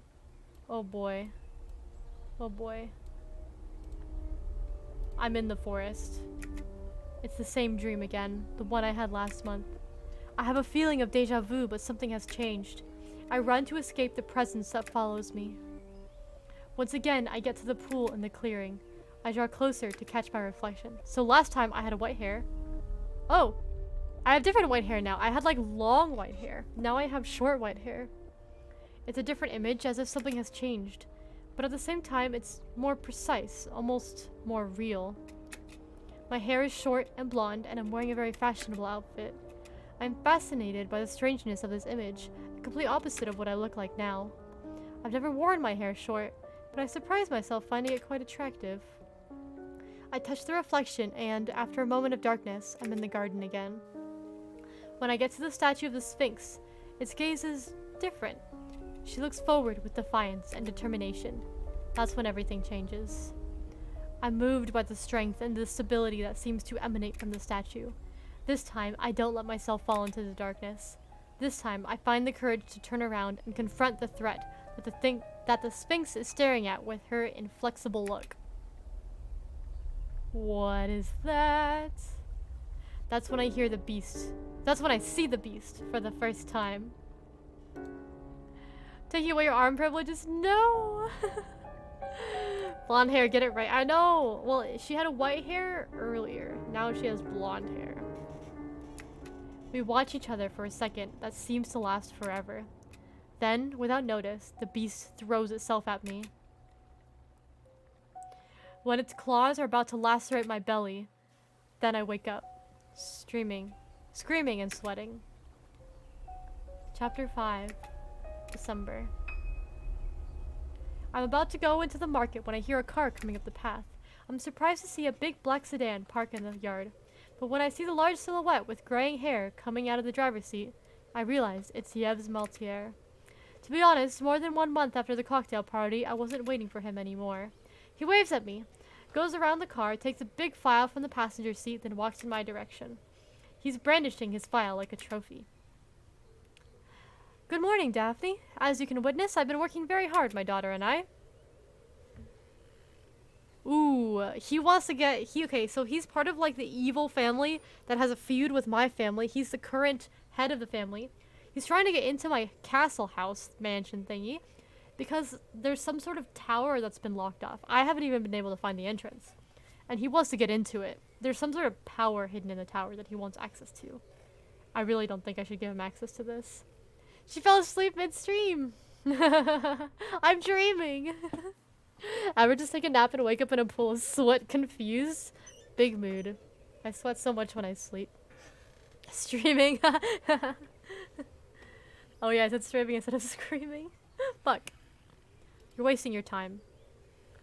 Listen, Yevs, you're wasting your time. I don't want to open my home to strangers. Please, allow me to insist. What we've prepared for you is very interesting, I assure you. Get out of my house. Oh no, my moon. Oh no. You're on private property. I'm going to ask you to leave, please.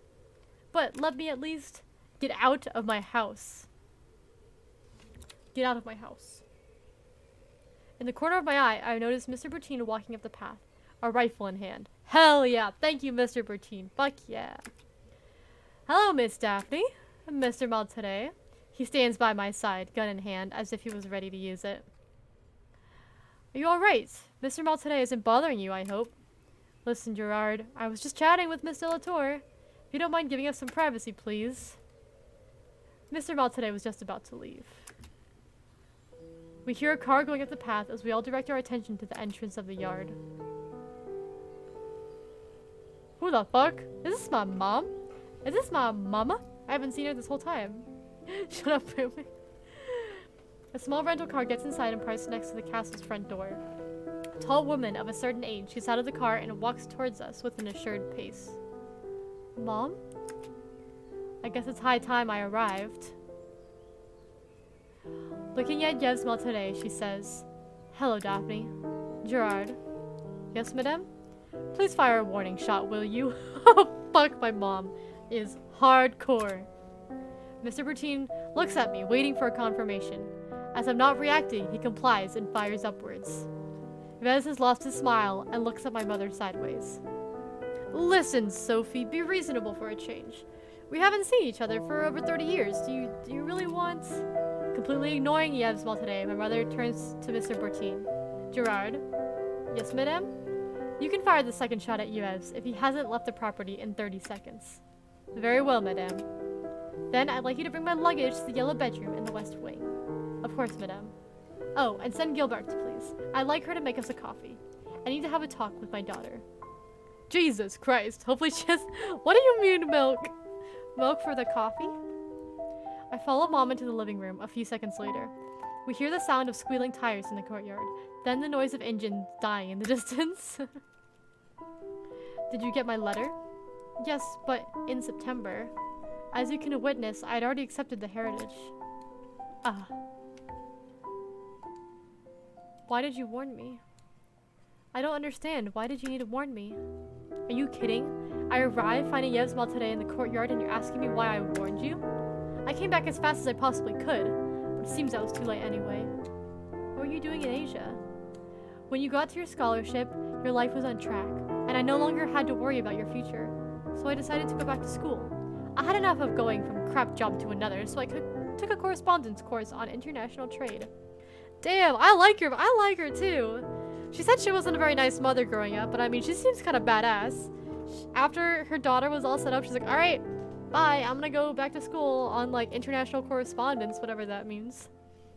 3 years ago, I was hired by an investment bank. They quickly offered me a promotion, but I had to move to Hong Kong. Since you had burned the bridges, and I thought you were safe anyway, safe from these family issues, I agreed to go.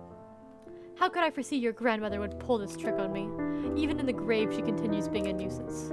I sent you this letter as soon as I heard your grandmother was dead, thanks to the family notary who contacted me out of courtesy. I tried to take a leave of absence, but I was working on a large deal. My bosses insisted that I stay until we signed. Of course, it took longer than I would have liked. Something doesn't add up. You were the direct heiress. You should have been the one to succeed, weren't you? Your grandmother made me sign a paper stipulating I was renouncing the inheritance when I left the village. I thought it would protect you, but I'm not a lawyer, and knowing your grandmother, she must have found a way to bend the law her way. She must have foreseen it would happen this way. You need to tell me. On one side, grandmother seemed to have planned everything to make sure I got to the house. And on the other, you're telling me I should have refused the inheritance? I know the village is a nest of vipers with the Maltades and the Delatour's reputation, but don't you think I had the right to know my origins? I don't think you're grasping the gravity of the situation. Until then, Yves didn't know you existed. Now that he knows who you are, it changes everything. Tell me then, why cut me off from the rest of the family? Why putting so much effort to keep me in the dark? Very well. Listen carefully and answer me honestly, can you? I nod in agreement. Did you have strange dreams? Yes, indeed. I'm having a recurring dream about a sphinx. Ah, I knew it. But she cuts me off before I could go on. Were there strange accidents since you came here? I didn't do it on purpose. Oh, the star, the star. Yes, it happened, but how could I have known I was capable of doing this? It's worse than I thought. No one told me. With a hand gesture, she asked me to stop talking. Another thing. Did you find the entrance of the tower? No, I didn't. And no one was able to tell me where it was. Okay. What do you think is inside? A source of magical energy? I don't know. I'd rather see for myself, right? Yeah. Okay, good. Globe lights up. I have my idea, but I'd rather see for myself. I recognize you're here. Your scientific mind. Your need for proof. I only trust what I see. That's probably the best defense against what's happening in the village. What do the symbols at the top mean? Good question. So there's like a globe, a sun, a moon, and a star. And sometimes when I make choices, one of them will light up. The globe seems to light up whenever I make decisions based on logic. The star seems to light up when I make decisions based on believing in magic. The moon is red, and it lights up whenever I get like angry with somebody, or yeah, whenever I'm like angry and do something kind of negative. And the sun seems to light up whenever I do something positive. So that's what I'm guessing it is, and based on your decisions, it changes the way the story goes. Imagine getting cursed by some college student. I think she's older than that. Let's do our stream raiders real quick while we're doing this little tiny break thing. Thank you so much, Dark Shift, A Cheerful Dreams, Mark, Marableize, Marable Rays, Hoxu, Totally, Queek, and Figgy. Thanks so much for joining my stream raiders. Thank you. Let's see how we do.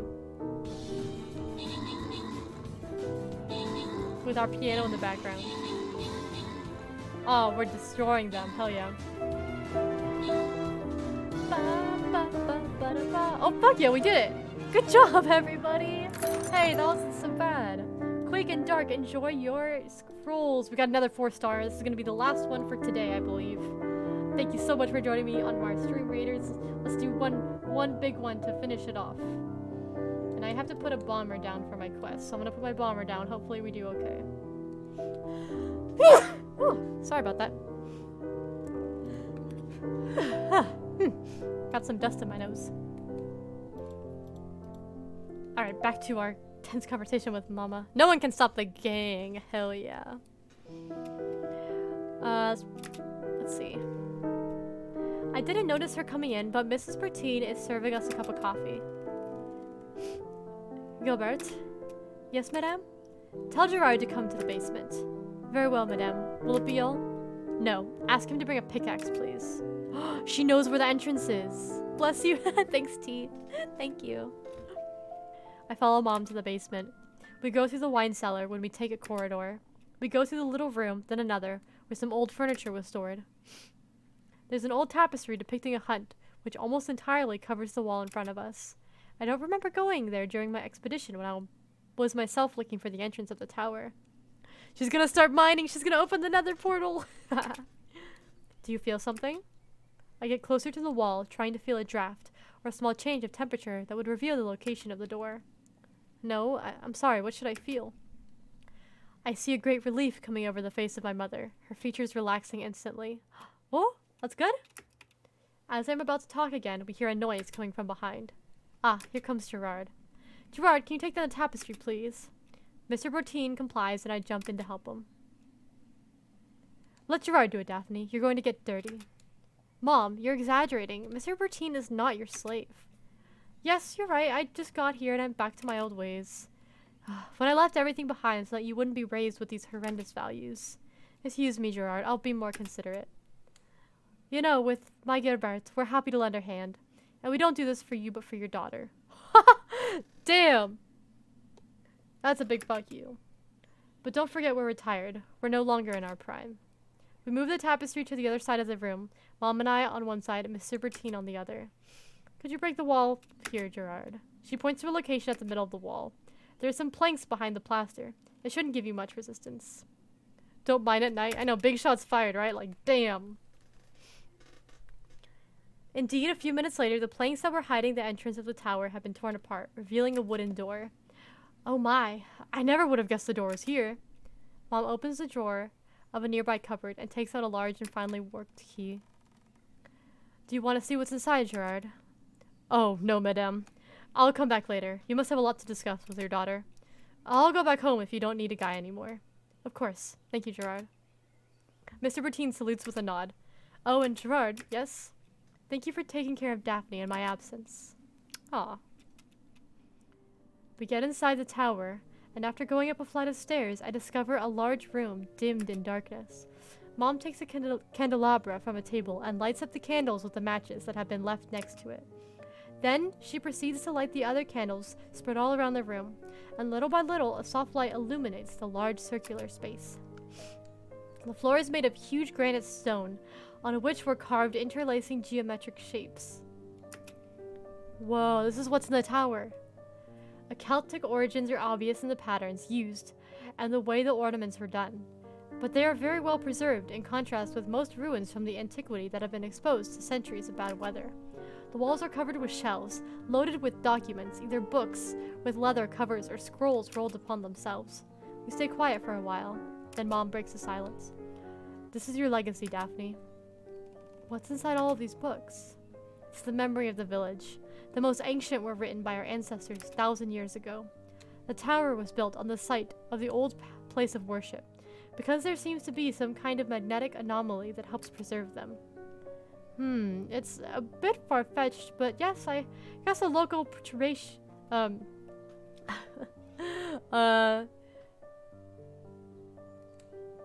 mind is blanking how to pronounce that word. The magnetic field of the planet might explain this. I guess that if I brought a compass here, the needle would spin erratically, wouldn't it? Mom looks at me dubiously. What? I can be a scientist and still have an open mind. We're on the site of a place of pilgrimage of the antiquity, a place where they performed the miracles. When the country was colonized... Perturbation? Yeah. Yeah, the P is half silent though, I think. It's weird. Perturbation? I guess. Yeah, that makes sense. When the country was colonized and the inhabitants had to convert to the new religion, the region closed upon itself. Our ancestors built the tower and began compiling all the oral knowledge of the old times.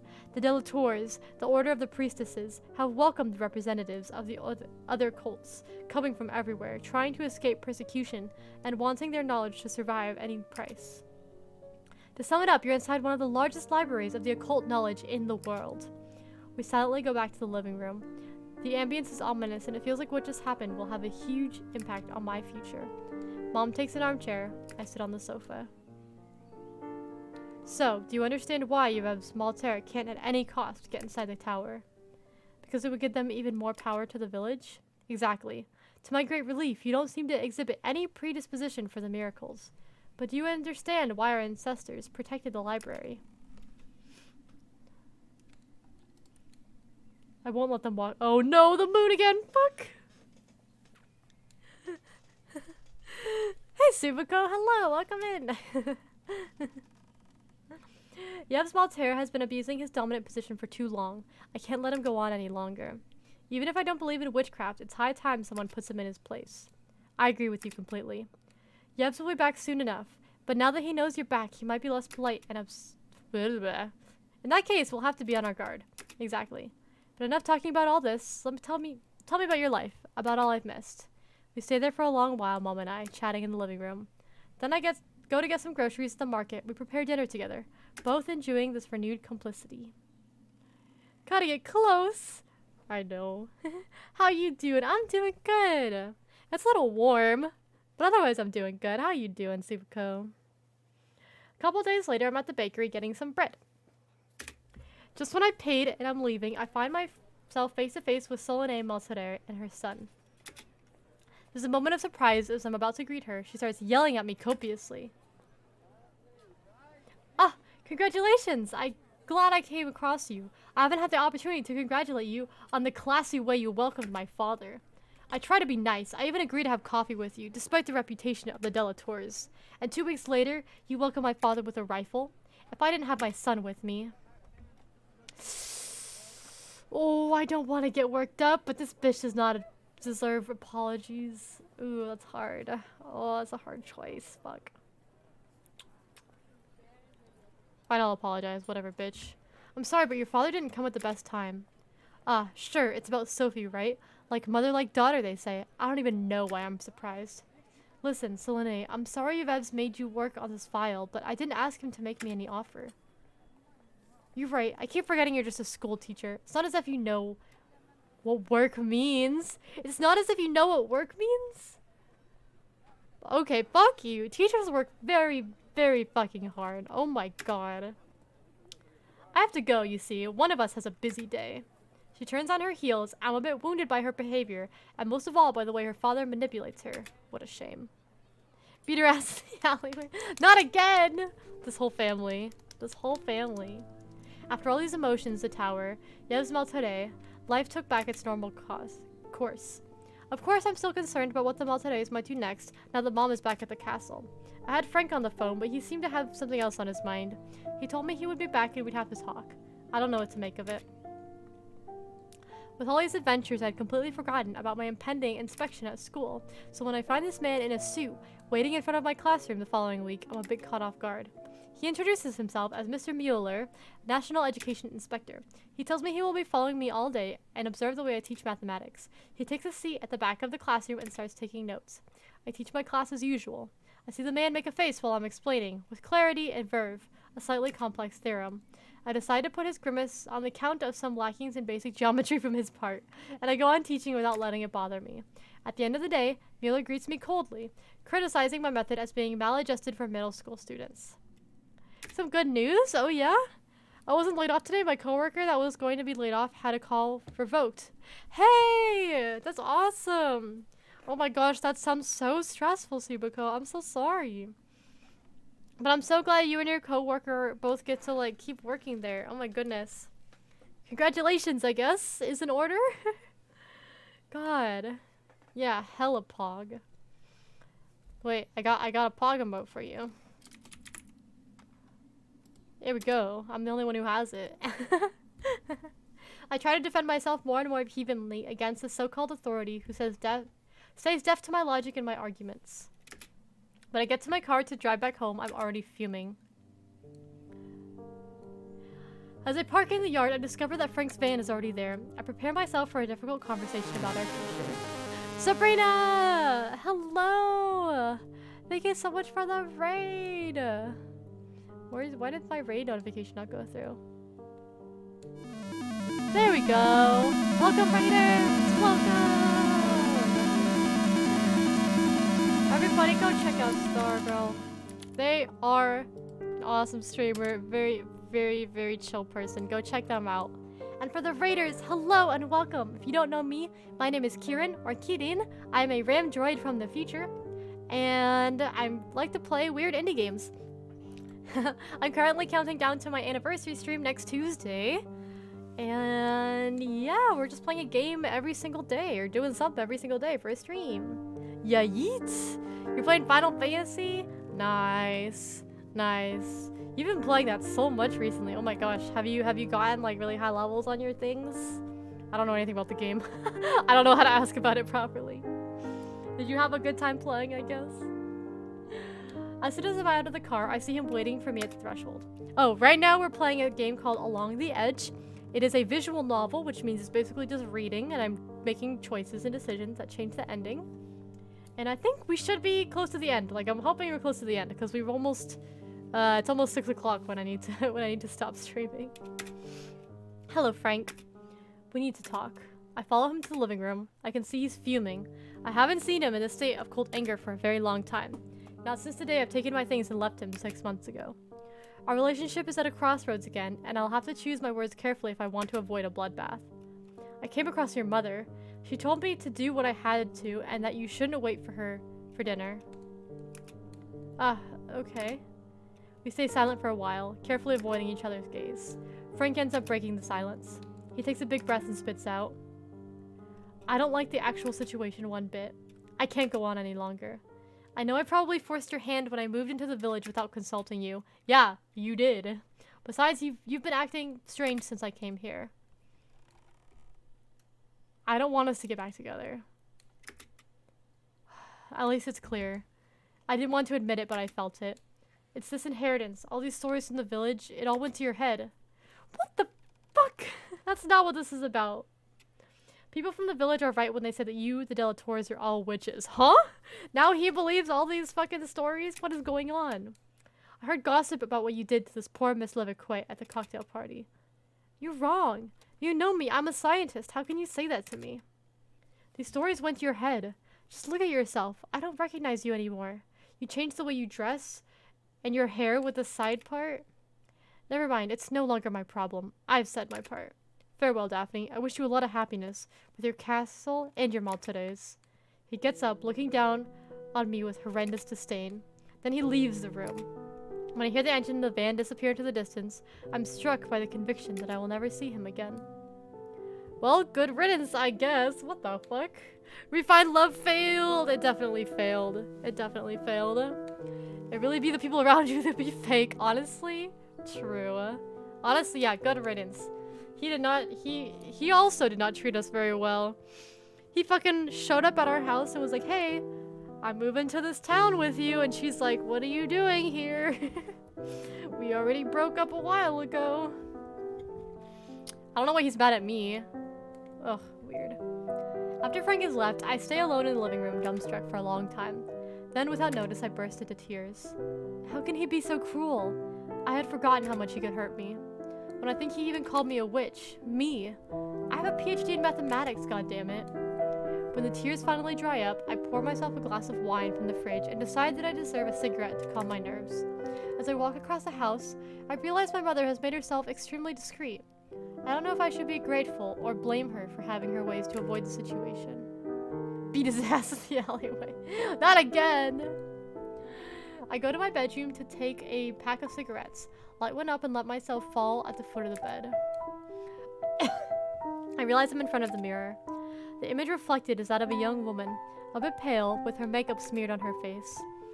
Besides, I realize my hair is all messed up. Suddenly, I decide that I've seen enough of this halo of long hair that falls in my eyes. What?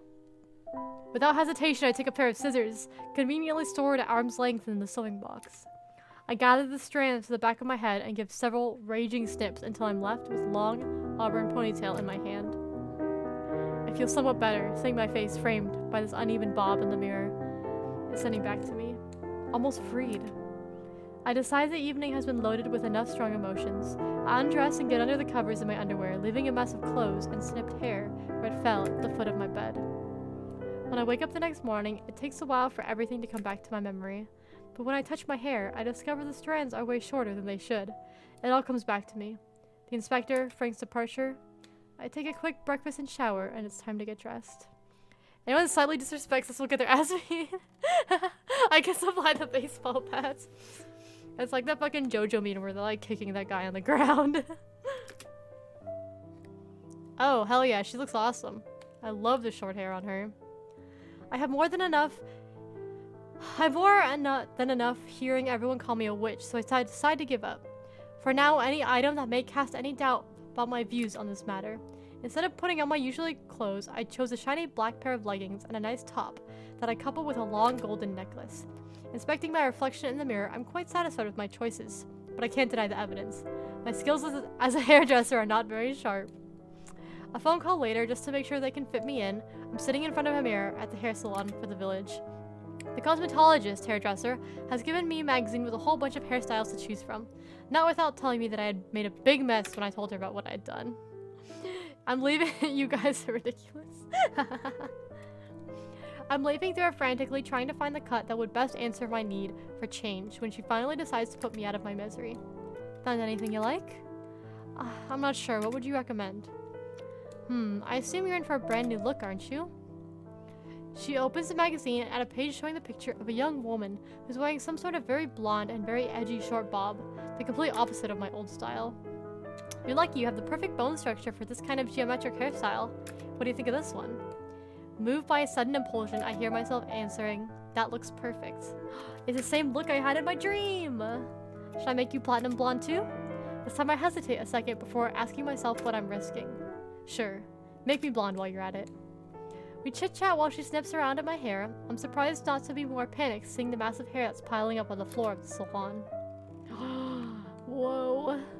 Then she bleaches and dyes what's left, and with the help of a large amount of gel, spray, and sophisticated hair blowing technique, I watch the new Daphne emerge. I take a minute to contemplate my reflection before leaving the chair. I'm pleased to see that the distinctive attributes usually given to witches have been completely erased. On the contrary, the mirror sends back the image of a confident woman, spirited and sure of herself. This new haircut will probably be harder to maintain than my old, longer hair, but I guess it's a price I'm ready to pay. With a smile on my lips, I pay and jump to my car to perform my duties. Whoa. Whoa. Yeah, she's got that CEO look going on, for sure. With her, like, black pants, white shirt, white button-up little thing. The holiday season came very fast. I spend them at home with Mom and the Bootines. Hello. No news from Yasmal today, not since he came to show me this offer and his plans were set by Mom. I've decided not to worry about it yet. I need time to get over everything I've learned. Dang, look at her! She looks so different.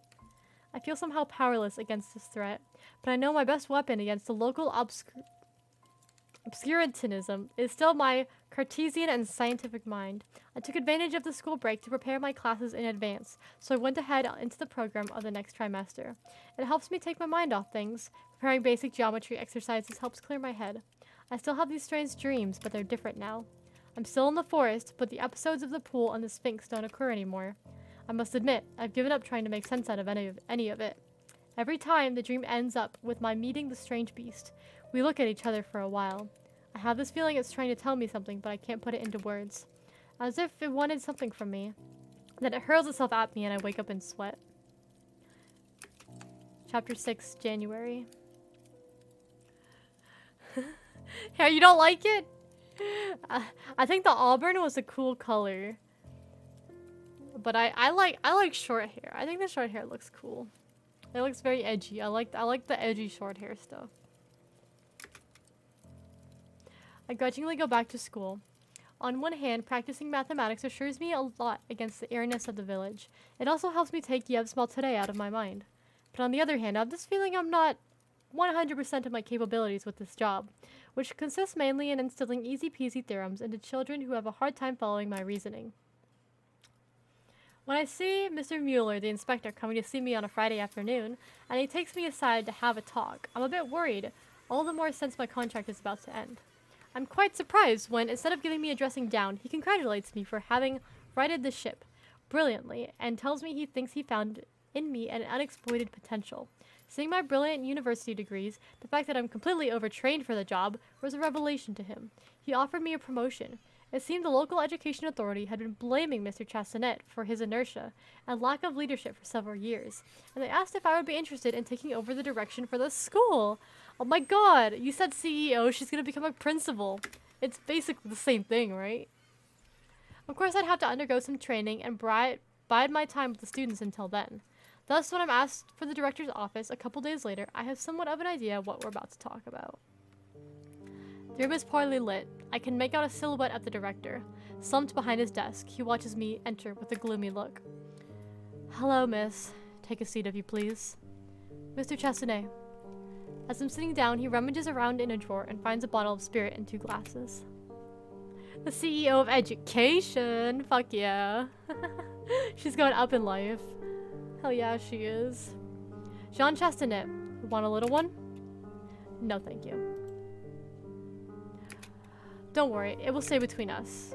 Ignoring my refusal, he pours me a dice, pours himself a large swig, drinks it in a gulp and serves himself another one. Oh, he's so disheveled. Look at his, like, tie and everything. I believe you've seen Mr. Mueller? Well, yes. Don't play the innocent. I know what's going on. I have my sources at the local education office. 30 years on the job. 30 years of loyal duty. But I saw this coming, you know? I can smell bad news from a mile away. And believe me, you won't teach an old dog new tricks. Listen, Master Chastanet, don't take it this way. I see it as I want to. For 30 years, I've been keeping my nose clean. I've been bowing my head. All for what? He stares into emptiness, as if he had lost his train of thought. Yes, he pours himself another one. What was I saying? Something like 30 years has been blowing my head or something? Well, yes. Soon you'll be in my shoes, and you'll understand the weight of the admission. I should have seen it coming. All these stories with the Delataires and the Malfiers. And now with Sophie being back in the village. We used to be friends, you know, Sophie and I. Well, I mean Miss Delator, when we were young. We had a blast, you know? Really? Well, sure, but it was before she became infatuated with Yev's Maltare. I knew it would end up badly. I saw it coming. Sorry, Yev's Maltare and my mother? Didn't you know? He looks through the window with wet eyes. 2 times. 2 times I fall for it, all thanks to your damned family. My boy he's really going through it. Oh my gosh. You know, I was a teacher once. Physical education. Well, we used to call it gym back then. I hope you won't forget me once you're behind this desk. Excuse me, what happened between Yevs and my mother? My career, my life's work is about to be taken from me. And all you have to say is this? Hey, that's pretty fucking important to me, okay, dude? I'm sorry. He burst into tears. I don't know what to do. Out of my office, but I command you to leave. Leave me alone. The poor man is a sore sight. I leave the room in silence. I don't have the heart to command when he's down. I'm looking forward to the evening, to have a little talk with Mom. It's gonna be a long day. When I get home, Mom is preparing dinner in the kitchen. She watches me enter and probably feels I have something in my heart. Daphne, are you alright? You're pulling a face. We have to talk, Mom. I talked to Chastanet today. Something wrong at work? He says he heard about my promotion and didn't take it very well. That's not what I wanted to talk about. Bye, Karama. Have a great rest of your day. Bye. Thank you so much. Bye bye. 69% for Gremlin stream. Hell yeah. Hell yeah. Chastanet was half drunk and he let out something about a story between you and Yev's Maltare before you left. Care to explain? There's an awkward silence. Mom dries her hands on the towel and takes a deep breath. Oh, thanks for donating to my Gremlin stream challenge, Sabina. Thank you. I knew the story would resurface sooner or later. And it didn't occur to you that, I don't know, I might want to hear it from you? 75% complete! Thank you, Subuko and Sabrina! Oh my god, we're so close. Fear. Rather from Jean Chastanet of all people. I'm sorry, Daphne. When I arrived at the castle, there was so much to tell you, I told myself. It could wait, that there was no emergency. And weeks went by, and the holidays, and then you went back to work, and I couldn't find the right moment. But I swear, this time I'll tell you everything. First things first. Is Yev's my father? Ooh, magical. What the fuck? Great gods, no. But I must confess we had somewhat of a youthful flirt. Okay. Whew. Good, he's not my dad. As you must guess, he was different back then. He wasn't the man he's become. We both wanted to be free from the prison of our families. Your grandmother, Adelaide, had a hard time accepting it at first, but she quickly realized that an alliance might put an end to our old quarrel. For the Maltades, it was just scandalous. Maltade's heir getting mixed up with the Delatour. They doubled up in their efforts and ingenuity to break us up, and they succeeded. Yevs broke my heart, and all our plans went down the drain. What happened next? It took me a couple months to get myself together. I did. I must admit, things I'm not proud of doing during that time. I wanted to wound Yevs as much as he'd wounded me, and I had my share of one-night stands. I wanted him to do something, anything, to open his eyes.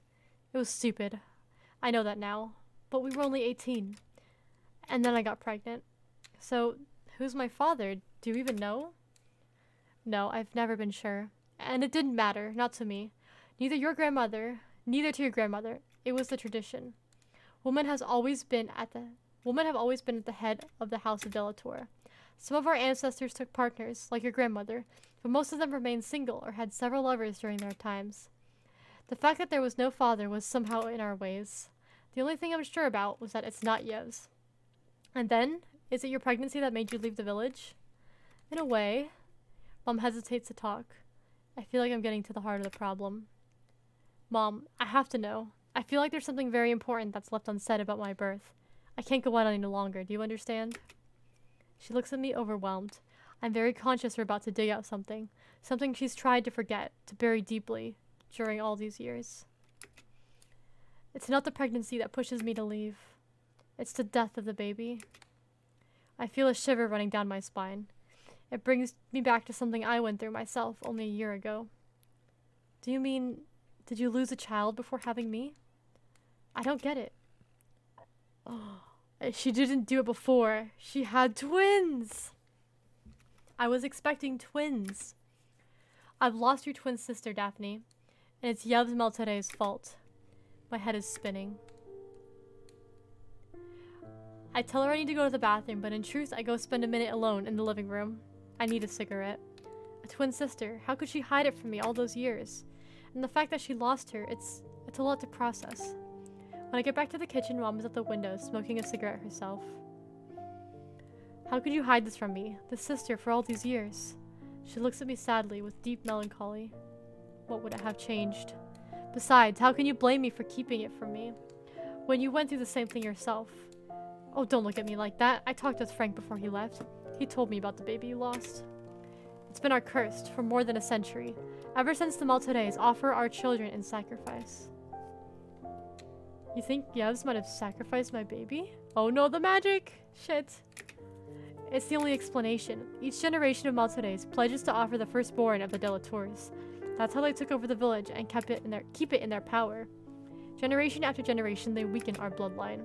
Your grandmother was sure that because you survived and were in fact the firstborn, you would be the one who would break the circle. That's why I left. I didn't want her to take part in your education. She would have put this burden on your shoulders. Besides, she was wrong. As you said, you didn't show any magical power after all. Anyway, life goes on. You know what you went through. Must have been hard, but if I could overcome this, I'm sure you can do it too. We look at each other. That's when Mom understands. She finally understands this truth I can't say out loud, not without collapsing. There won't be other children. I open my mouth, but words don't come out. Sophie de la Tour. Oh, don't say anything, Daphne. I understand. We stay there in silence. What else is there to say? If it's true, it means Yevs Maltere is responsible for the death of my sister. Maybe for the death of my child. Maybe even for... I don't know what to believe. I think about Miss Levique and I'm engulfed by doubt. I know I've been passive. I know I have to act. This time, I'm very angry. Oh my god, the sound of the stream readers. Between my mother keeping things from me and the Maltese, who spend their time doing what anyway? Spreading lies? Or can there be an ounce of truth behind this? Stream Raiders time! Thanks so much, Mr. Figgy, Dark Mark, Quake, Hawks, to Cheerful Dreams, and D.Shifty for joining my Stream Raiders. Find out what happens next time after this big break. Ripped sis, right? I mean, she was barely alive.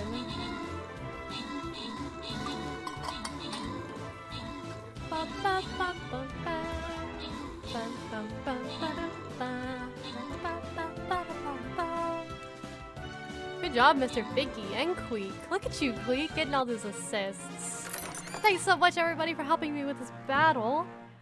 Queek and Cheerful Dreams, enjoy your rewards. And I think that's going to be the last battle of today. I'm hoping this game ends soon. So we will just continue Stream Raiders next time. Well, I'll start the two skull one, and we should be able, like, I'll probably just start it early. I'll just start it early, and we should be fine to. We could probably handle this. We'll be fine. Daphne's mom and grandma were sluts. That probably was stopped by Automod. No, actually, it got it. It came through. I mean, she said her grandmother actually only had one partner. But yeah, her mom went around sleeping with people. But that's fine. We don't slut shame here. Women are allowed to be sexual. Women are allowed to have multiple sexual partners. As long as they're being truthful and not hurting anybody. And they're being safe. There be an ounce of truth behind all this. I don't know what to think anymore. I could confront Yevs immediately. I've waited long enough. If he can destroy my life like that by snapping his fingers, someone has to stop him. But is it really a good idea to blindly go ahead? Then there's also Celine Maltere. I know Yevs and she are close, at least at work. She might have information about what Yevs is planning. So we're somewhat on bad terms, but I'm hopeful that I'll be able to persuade her to help me. I don't want to talk to any of these people. I want to get to the end. I want to know what happens. I see light filtering through the cathedral glass and the door opens wide at once. Yes, he just opened, is wearing a dressing gown. A small, taunting smile on his lips. Ah, Miss Elator, what a surprise! I must confess I almost didn't recognize you. You've changed something a lot since the last time we saw each other, haven't you? Never mind, what brings you here so late? Let me guess, you've changed your mind about my offer? But I knew you were a brilliant young woman. My wife, Clothild, I won't hide it from you. She doesn't like you very much. But she could testify. I always said you'd end up seeing the light. So, you killed my sister or you killed my child? What I do, I'm not judging. Exactly, there we go. Let's see if we can kill my sister. That would mean that she knows more. Aha, what a sense of deduction it has taken you.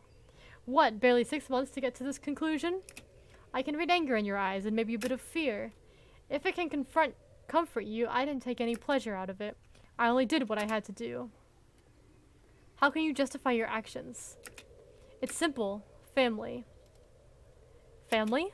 Yes, family. Like you, Daphne. I didn't ask for any of this. Do you really think I had a say? I've been born into this. I've been raised in this situation. I even tried to go away several times with Sophie. She must have told you, hasn't she? We had an escape plan. We wanted to live in the city with my father. My father never accepted it. The day we were planning to leave, he locked me in the basement. He threatened to kill her. What do you think I did? I bowed my head. I bided my time.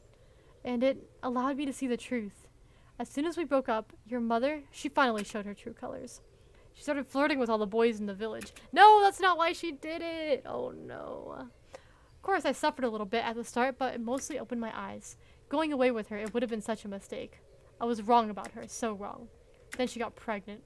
It put me out of my mind. I was so mad at her. When the beast came to ask for the sacrifice, when I had to perform the rites, I didn't hesitate for a second.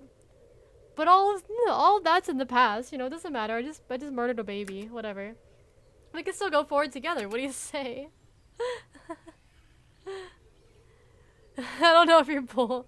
Alleyway time. I don't care if you're old. Along the edge, really in the alleyway. I hear some noise from the corridor behind Yevs. A moment later, cloth-haired Maltene appears next to her husband. What are you doing here?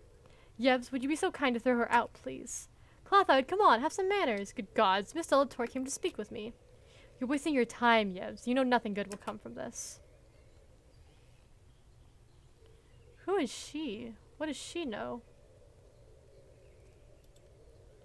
Listen, madame.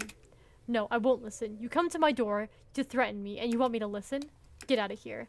And I can guarantee you this insult won't be ignored. She's about to shut the door to my face, but I prevent her. I turn to Yevs. Let's say I accept to collaborate. What do you offer? Give me the keys to the tower and leave the village. Oh no! Do I yell at him and curse him? I kind of want to curse him. You're alive? Welcome back to the land of the living, babe. Did you take a nap? Were you sleeping? Let's do some bad things. Are you joking? I extend my hand to you and you bite it? Go to hell. Very well. If you don't want to negotiate, then go home. It's late. And don't think I take your threats lightly. There will be consequences. I can guarantee it. I hope you'll be in a better disposition next time we talk. He shuts the door to my face. Oh, fuck. I feel like I just got my mom killed. I feel like my mom's gonna die. I feel like she's gonna get killed, and I'm very scared. A lot of bodies in the alleyway. Yeah, casually murdered a baby. Yellow like, what the fuck, man? That is not okay. AC was so nice to Afterlife called to me. That's completely understandable. But it's working now? It's like working properly?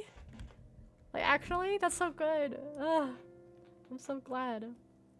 Not for entirely selfish reasons. I have a hard time finding some sleep that night.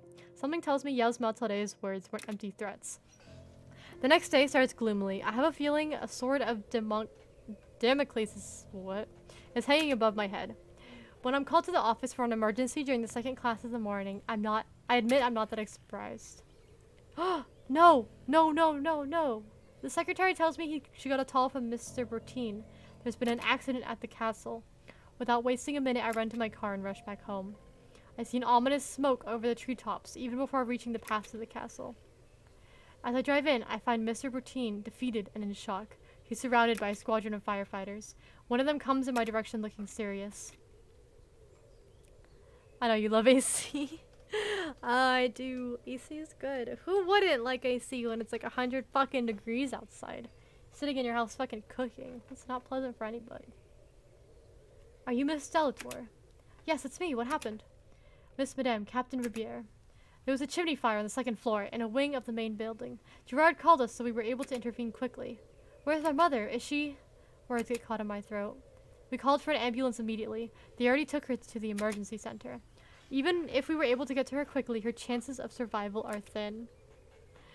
But how did it happen? Your mother must have started a fire in the chimney in her bedroom. The exhaust duct must have caught fire, and the smoke must have spread quickly to the whole floor. We found her unconscious near the door of her room. We evacuated her and put the fire out. In this kind of accident, death occurs after 3 to 5 minutes of smoke exposure. It's already a miracle she was still alive when we found her. No, Yev's asshole better not have. I think he did. It's hot in the Pacific Northwest too? Bro, 90 where I'm at? It's like... global warming, man, I tell you. It's a hot fucking summer here in the US. Get the shotgun. His name is Gerard. Say it right. And he does have a shotgun. And he did threaten to shoot someone earlier. You would have liked that, but you missed it. Got around 110 today. Oh god. Just last night we were talking about how humans cannot like start to feel brain damage after being outside in like 108, 109 degree weather. 94 in Canada. Yeah. Moved to Canada not because of the government, but because of the fucking weather. It's just an accident. You were quickly aware of the fire, and you've alerted us as soon as you discovered it. You couldn't have done anything more. Do you know where she's been sent? We may be a small town, but we still have a small emergency center, at least for now. You'll find her there.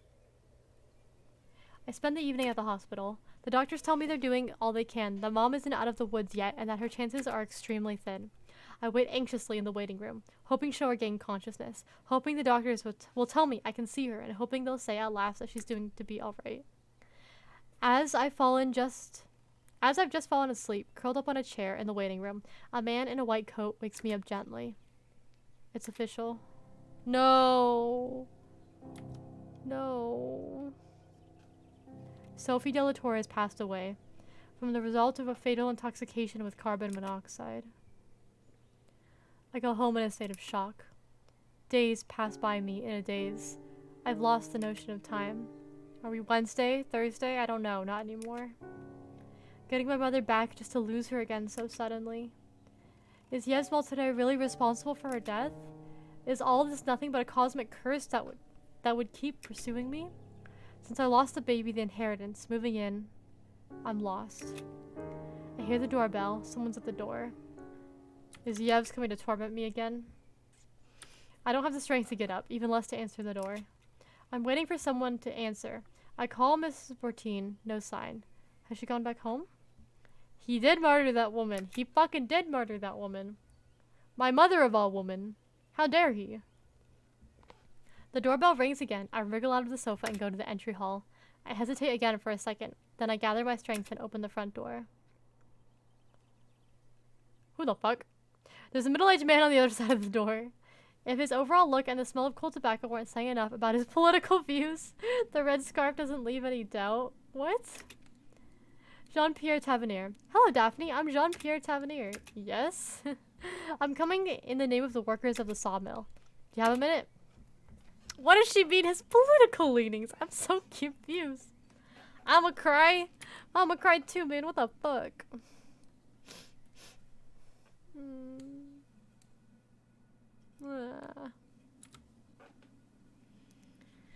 Sure, I guess, Mr. Sawmill Man. What can I do for you? Just want to give you this.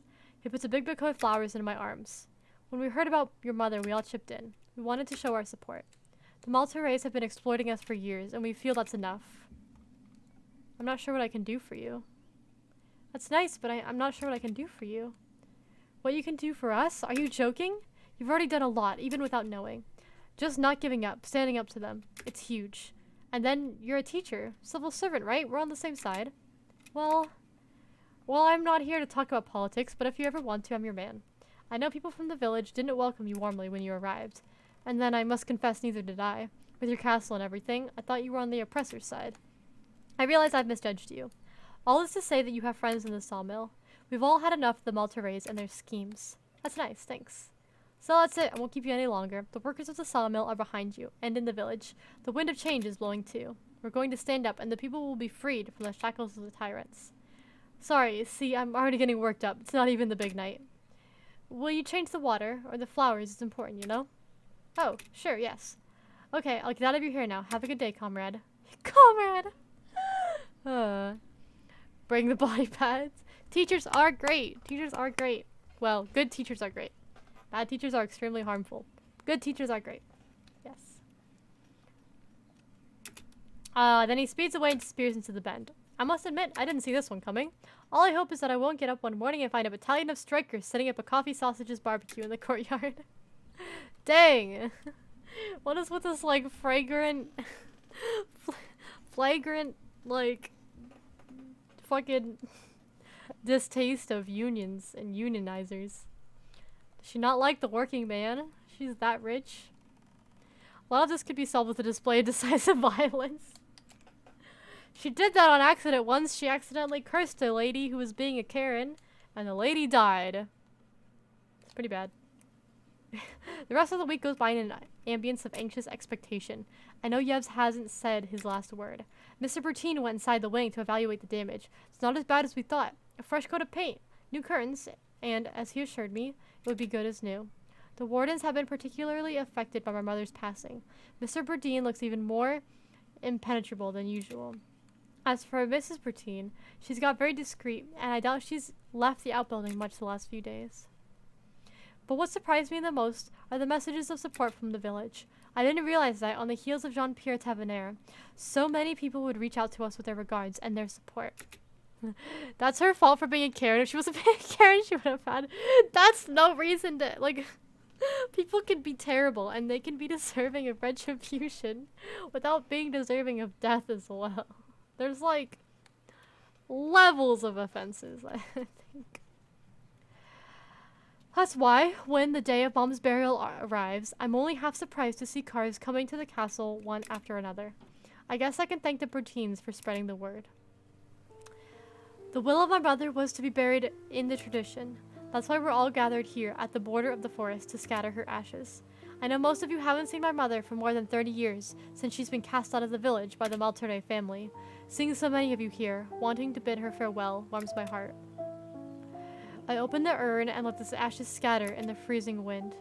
I'm on the verge of tears, but I have to be strong. Behind me, the small group who came to witness the ceremony observe a minute of silence and contemplation. If you came here, I know it's because you're waiting for something from me. You see me as heiress of a secular tradition, but you're wrong. I'm not who you think I am. All I'm asking is for peace and tranquility, but I can't allow the Maltarays to take advantage of the obscurantism of the people any longer. Oh, I'm no fool. I know that many of you came because you think my brother's death is the consequence of a magic trick of the Maltarays.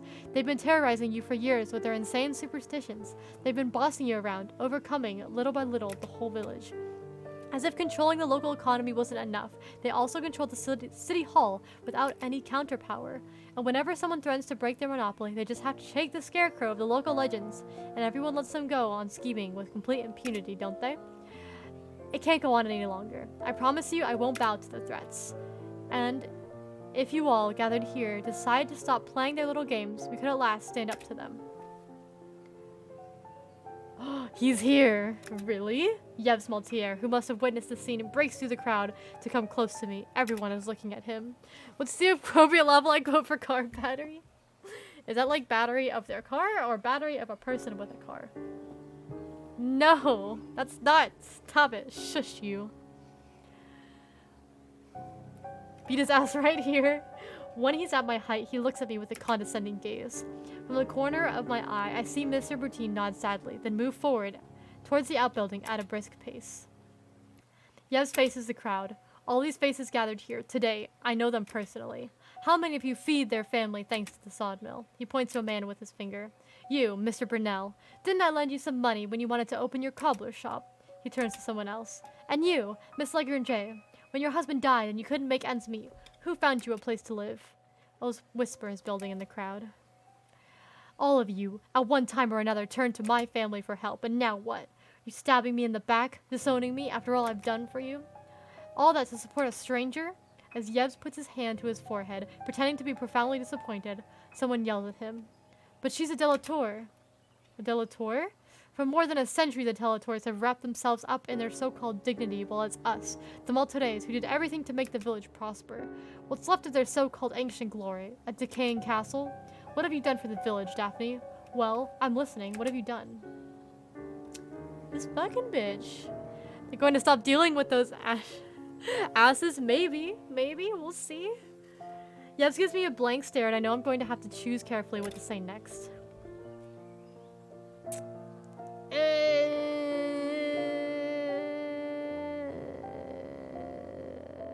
kind of want to argue with him. This is not going to be a good decision, but I'm going to do it anyway. You say that you want to help people, but everyone can see that everything you do for yourself. It's wrong. I did more for the village than the Delators ever did. Then how do you explain that so many of your fellow citizens reach out to me with words of support and friendship, Mr. Mayor?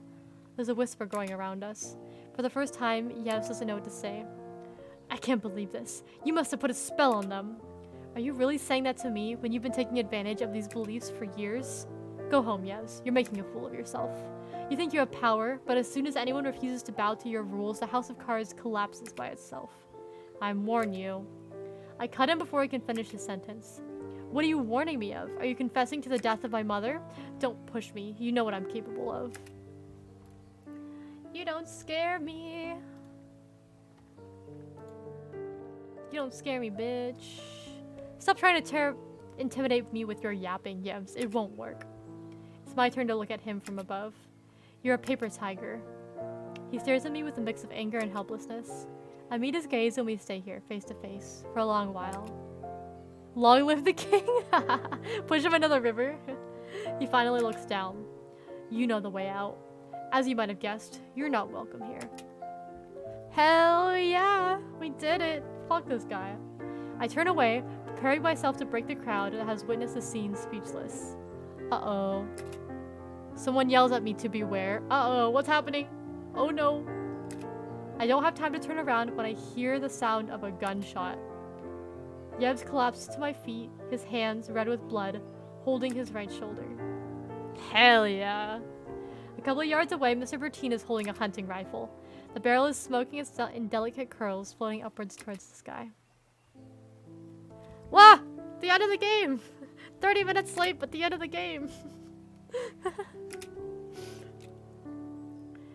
Mrs. Bertine. Miss? I'm in the garden, enjoying the first days of sunshine with a nice book and a cup of coffee. He came through! He fucking shot the bitch. I look at my interlocutor, the book. Having suddenly taken me out of my reading, Mrs. Bertine, probably back to the courthouse. Even if I didn't have any doubts about the outcome of the trial, the smiling face in front of me must mean good news. Besides, since the incident with Mr. Yevs, the Maltarays have been very discreet. They say in the village that Yevs doesn't leave the city hall much anymore, and that his convalescence was difficult. I don't know what the future holds, but I really hope that the storm is finally behind me. The size show, it wasn't a show of violence, it was a show of, what's it called? Determination? Standing up for herself, and then walking away, and then someone there being there to protect her when he's gonna, like, fucking, I don't know, attack her from behind. Coward he is. Yes, he didn't die!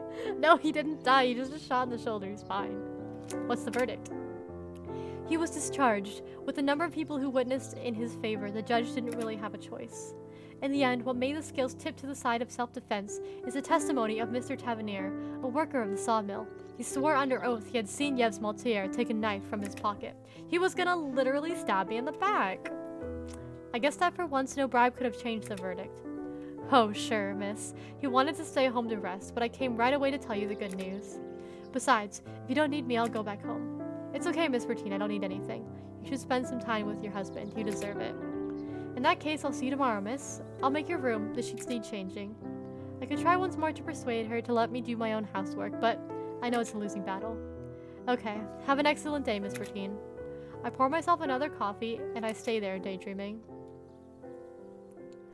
I think I finally got a good ending to a visual novel. That's when I see a tall, blonde figure going up the path. She's gonna fucking kill me. Oh my god, it's the witch. It's his wife. He really pulled up with a strap. Getting shot tends to fix a fucker's attitude. You know, you would think. But his wife is approaching me menacingly, and I don't know how I feel about this. She comes towards the castle at a determined pace, but, seeing me in the garden, forks in my direction after a moment of hesitation. Hello, miss. I was about to ring, but when I saw you, I allowed myself to come to you directly. Clothild Maltare seems very ill at ease, and to have exchanged her haughtiness for a dose of humility. I'll offer her coffee, why not? The sun! What a surprise. Can I offer you some coffee? No, thank you. But if you would give me a minute of your time. I'll be nice, I guess. I let out an unintentional sigh, and I tell her to sit. I'm listening. Daphne, I admit it. I underestimated you. I would never have believed, seeing you, that you would have stood up to my husband for so long, and that you would be so appreciated in passing by our little community. Come on, Clothild, don't soap me. I don't think you're the kind who apologizes. You're right. It might be because I didn't have to apologize for anything for a very long time. Besides, as you might have guessed, I'm not here for that. I'll get straight to the point, if you don't mind. I came right away at the end of Mr. Bertine's trial, but the verdict wasn't a surprise, and I've been mulling over this for a while now. You know my husband. He has his defects and his qualities. Something tells me you don't see it this way, but I assure you, Yevs has a good heart, despite what you might think. I'm about to interrupt her, but she stops me with a wave of her hand. Please, Daphne, could you please be kind enough to hear me out before insulting me? So rude. It might surprise you, but let me tell you something, will you? I've never really believed in all these witchcraft stories. Oh, I can clearly see their benefits, but let's be serious for a minute. Thank you for being straight with me, but you're only confirming my suspicions. Yes, you're a scientist after all. I guess nothing can shake your indefectible belief in science, can it? There's an awkward silence. Anyway, sorry to be so blunt, but your view on the issue doesn't interest me at all. However, you might have noticed that my husband is a true believer, and the last events between him, you, and us really took a toll on him, you know? I don't think he will ever forgive the way you ridiculed him in front of all the village. And now with this decision of justice... He reaped what he sowed, that fucking bastard. Oh no! The moon! The moon is a bad thing. It was bound to happen sooner or later. After all, he only reaped what he sowed. You're right, Daphne. Believe me. I deplore it got down to this as much as you do. Tend to not get good endings in visual novels over? Visual novels yet? Fuck. I'm mixing T's and Snoop's message in my head. It's not over yet. True. But it is the epilogue. I guess there's still an ending to be seen. And do you tend to not get good endings in visual novels? No. I tend to choose the bad endings on accident, like not on purpose. I just don't make very good decisions in these things, and I don't know what this says about my personal life. Anyway, I'm super surprised I actually got the good ending this time. All I want is for all this to stop once and for all. We don't have anything to gain, you and I, by keeping this animosity alive. I know I can make my husband listen to reason, but for that I need you to make a step in my direction, Daphne. Do you understand? What I offer is to unite our two families to end this old quarrel once and for all. Unite our families? What do you mean by that?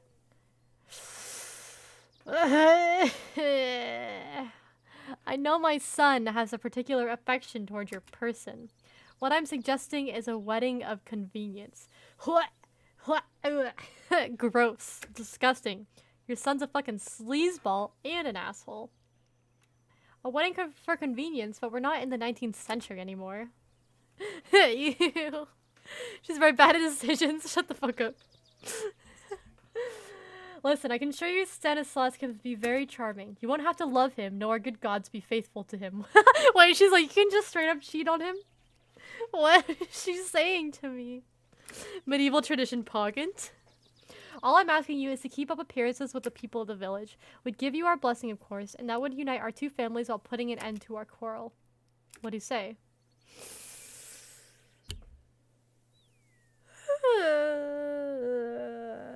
On one hand, she makes a convincing argument. Like, Hear me out. So my character doesn't believe in the magic, right? And I guess technically they're trying to say, oh, there's no magic.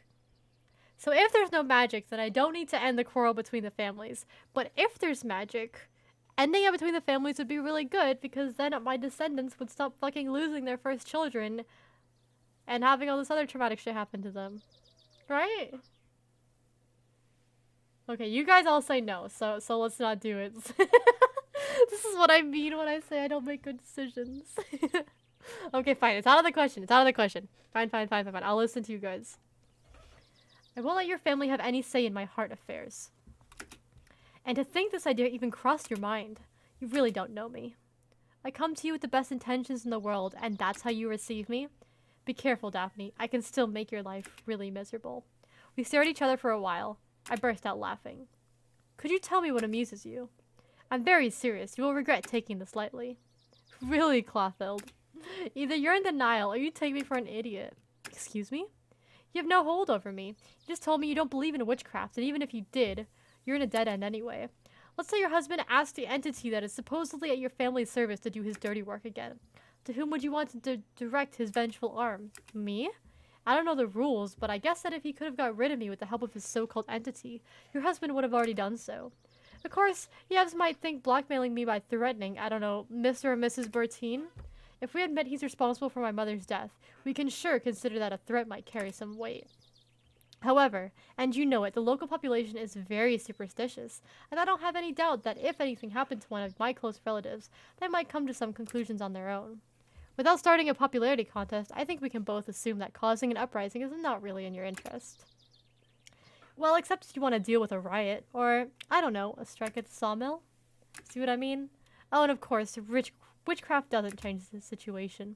My reasoning on public opinion stays relevant in both cases. And yet I don't see you calling a hired killer, or playing with the brakes of my car to get rid of me. You would have done it already. With all that said, we don't have anything else to discuss. I go back to my book while she remains there, motionless, consumed by a cold rage. After a while, I add, goodbye, Clothild. Get the fuck out of my face and off my property. Oh my god, she looks horrible there. Jesus, I don't want to look at that. Ugh, get it away. She turns around and goes away. I follow her with my eyes until she disappears behind the trees. Oh, is she gone? Okay, she's gone. I haven't seen Clothild since that spring day. A couple of weeks later, the news of Yev's death began to circle around the village. Oh, he died? Excuse me? He would have hanged himself in his office at the city hall. Clothild left the area without a trace, taking with her most of her assets the Maltese had accumulated for generations. Little by little, people began to talk, and the shady deals Yevs had made were revealed. Quickly, the Maltese name was no longer a synonym of respect and fear on the lips of the villagers. She ages with every encounter. She does. Honestly. She got fricked. Time passed. The days got longer. Little by little, the summer heat came to warm the old stones. In August, there were rumors about the financial stability of the sawmill and its eventual closing. There was a climate of anxiety on the village. After all, it was the first time for more than a century that the population couldn't look up to the Maltese, neither to guide them nor as a scapegoat for all their trouble. And in the end, even if the Maltese were architects of their own demise, it all left me a bitter taste in the mouth. We'll do my stream raiders at the end of this. I feel like we're almost at the end. Loki kinda creepy? High-key kinda creepy. She looks like a corpse. As for me, I've spent most of the summer breaks studying. When school started again, I came back, but this time as the interim director of the school, aka the principal. If someone had told me the turn my career would take only 1 year ago, I would never have believed it. I'm ever so grateful for the unbelievable series of events that brought me here. The weird nightmare may have been less and less frequent until they stopped entirely. There are still some things I can't explain. The death of Miss Levique, my mother's accident. I try not to think about it. Is there any semblance of truth, or was it all nothing but a manipulation of the Maltese? I guess I'll never know for sure, and it's probably better like this. I'd rather focus on my career. With the school, this large ship to govern, and the satisfaction year after year to form all these students, to transmit good values and prepare them for the adult life. It's a bit like having a very large step-family. Could things have turned out differently? I wonder about it from time to time. What would happen if I had chosen a partner to share my days? My troubles. If I had believed in magic more, or on the contrary, doubted. If I had given to anger and despair. Or perhaps calm to leniency. Would my life be different? Would I myself be different? I don't know. I've gone with the flow. I've done all I could. I've swung above the ground for a long time, hanging on to the comfort of my certainties, of my doubts. And under the constant threat of the calling of the void, I let my feet guide me one after the other, along the edge. Achievement unlocked. Eulogist of progress. We have a triangle with knowledge and the moon. I must have done the moon a lot more, huh? 1 year of solitude. Oh no! Hegemony. Orphan. Oh, that's... Short hair, don't care. Achievement unlocked like a virgin. That's terrible. That's a terrible name for an achievement. Hi, Mr. Figgy. Hello, hello. Thanks so much for hanging out my stream readers so much. It's nice to see you there. We're just about to do that since I just finished this game. Let's get this through. What did you guys think of this game? I thought the story was actually really interesting. And thanks again everyone for joining me for my stream raiders. Merrick, Mr. Figgy, Queek, D.Shifty, Senful McCoy, and Dark, as always.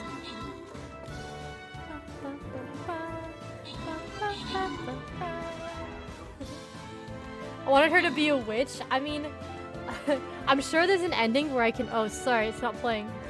I could have made her a witch if I believed in magic more and she would have got into it. I loved it. I wanted to end differently. Well, lucky for you, there are many different endings. And if you play it on your own, it'll probably take... The game is supposed to only take 2 hours, but it took me like 4 hours and 20 minutes because I was reading it aloud and doing stream raiders breaks and stuff like that. No, we lost? I thought this was a two-star one. Nah, shit. Oh no, it was a... Did I not choose a 2-star one? Dang. Sorry, we lost the stream raiders, guys. But that's gonna be the end of my stream today. So thank you so much for everyone who joined me in stream raiders. Yeah. I'm wondering what the other endings are, but unfortunately I don't have time to look through them. Maybe I'll like post them in our Discord or something, so you can go join the Discord and I'll try and find videos to post in there. But I do actually have to go. I have to eat dinner now. I had a lot of fun playing this game. I had no idea what I was getting into starting this visual novel, but the story was actually quite interesting about the witchcraft and stuff. I really liked that.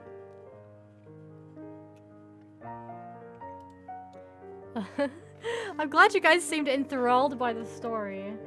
I'm glad you guys really enjoyed it. Someone found my dad stole a car. What? For reals? Pog? I'm sorry I got it stolen, but I'm glad they found it. Game was pretty pog, yeah. If you want to check it out, it's called Along the Edge. I had a good time. And I hope you guys did too.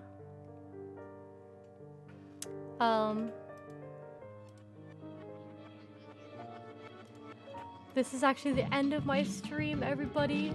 I want to thank you all so much for hanging out with me today. We're gonna raid Timora. She is a tiger goddess VTuber, and she is doing a charity stream. So we're gonna go head over there and support her. If you have a sub, you can copy the first message. If you don't have a sub, you can copy the second message. And go give her some love. It's kind of wrecked. OF. I'm sorry, Snoop. Start playing more story games? Hell yeah, story games are awesome. Highly recommend. Charity streams, we like to see it. We love to see it. Timor is awesome. They're playing Gardic Phone right now, so there's sure to be lots of goofs and laughs. I know you guys are gonna have a good time over there. Oh, looks like she got a new model recently too. Oh, it looks so cool. Ram raid time though, yes, ram raid. I'm gonna be streaming tomorrow at 8 PM PST. And I hope to see you all there. Bye. Bye now, everybody. Have a good rest of your day. Bye. Bye. Bye bye.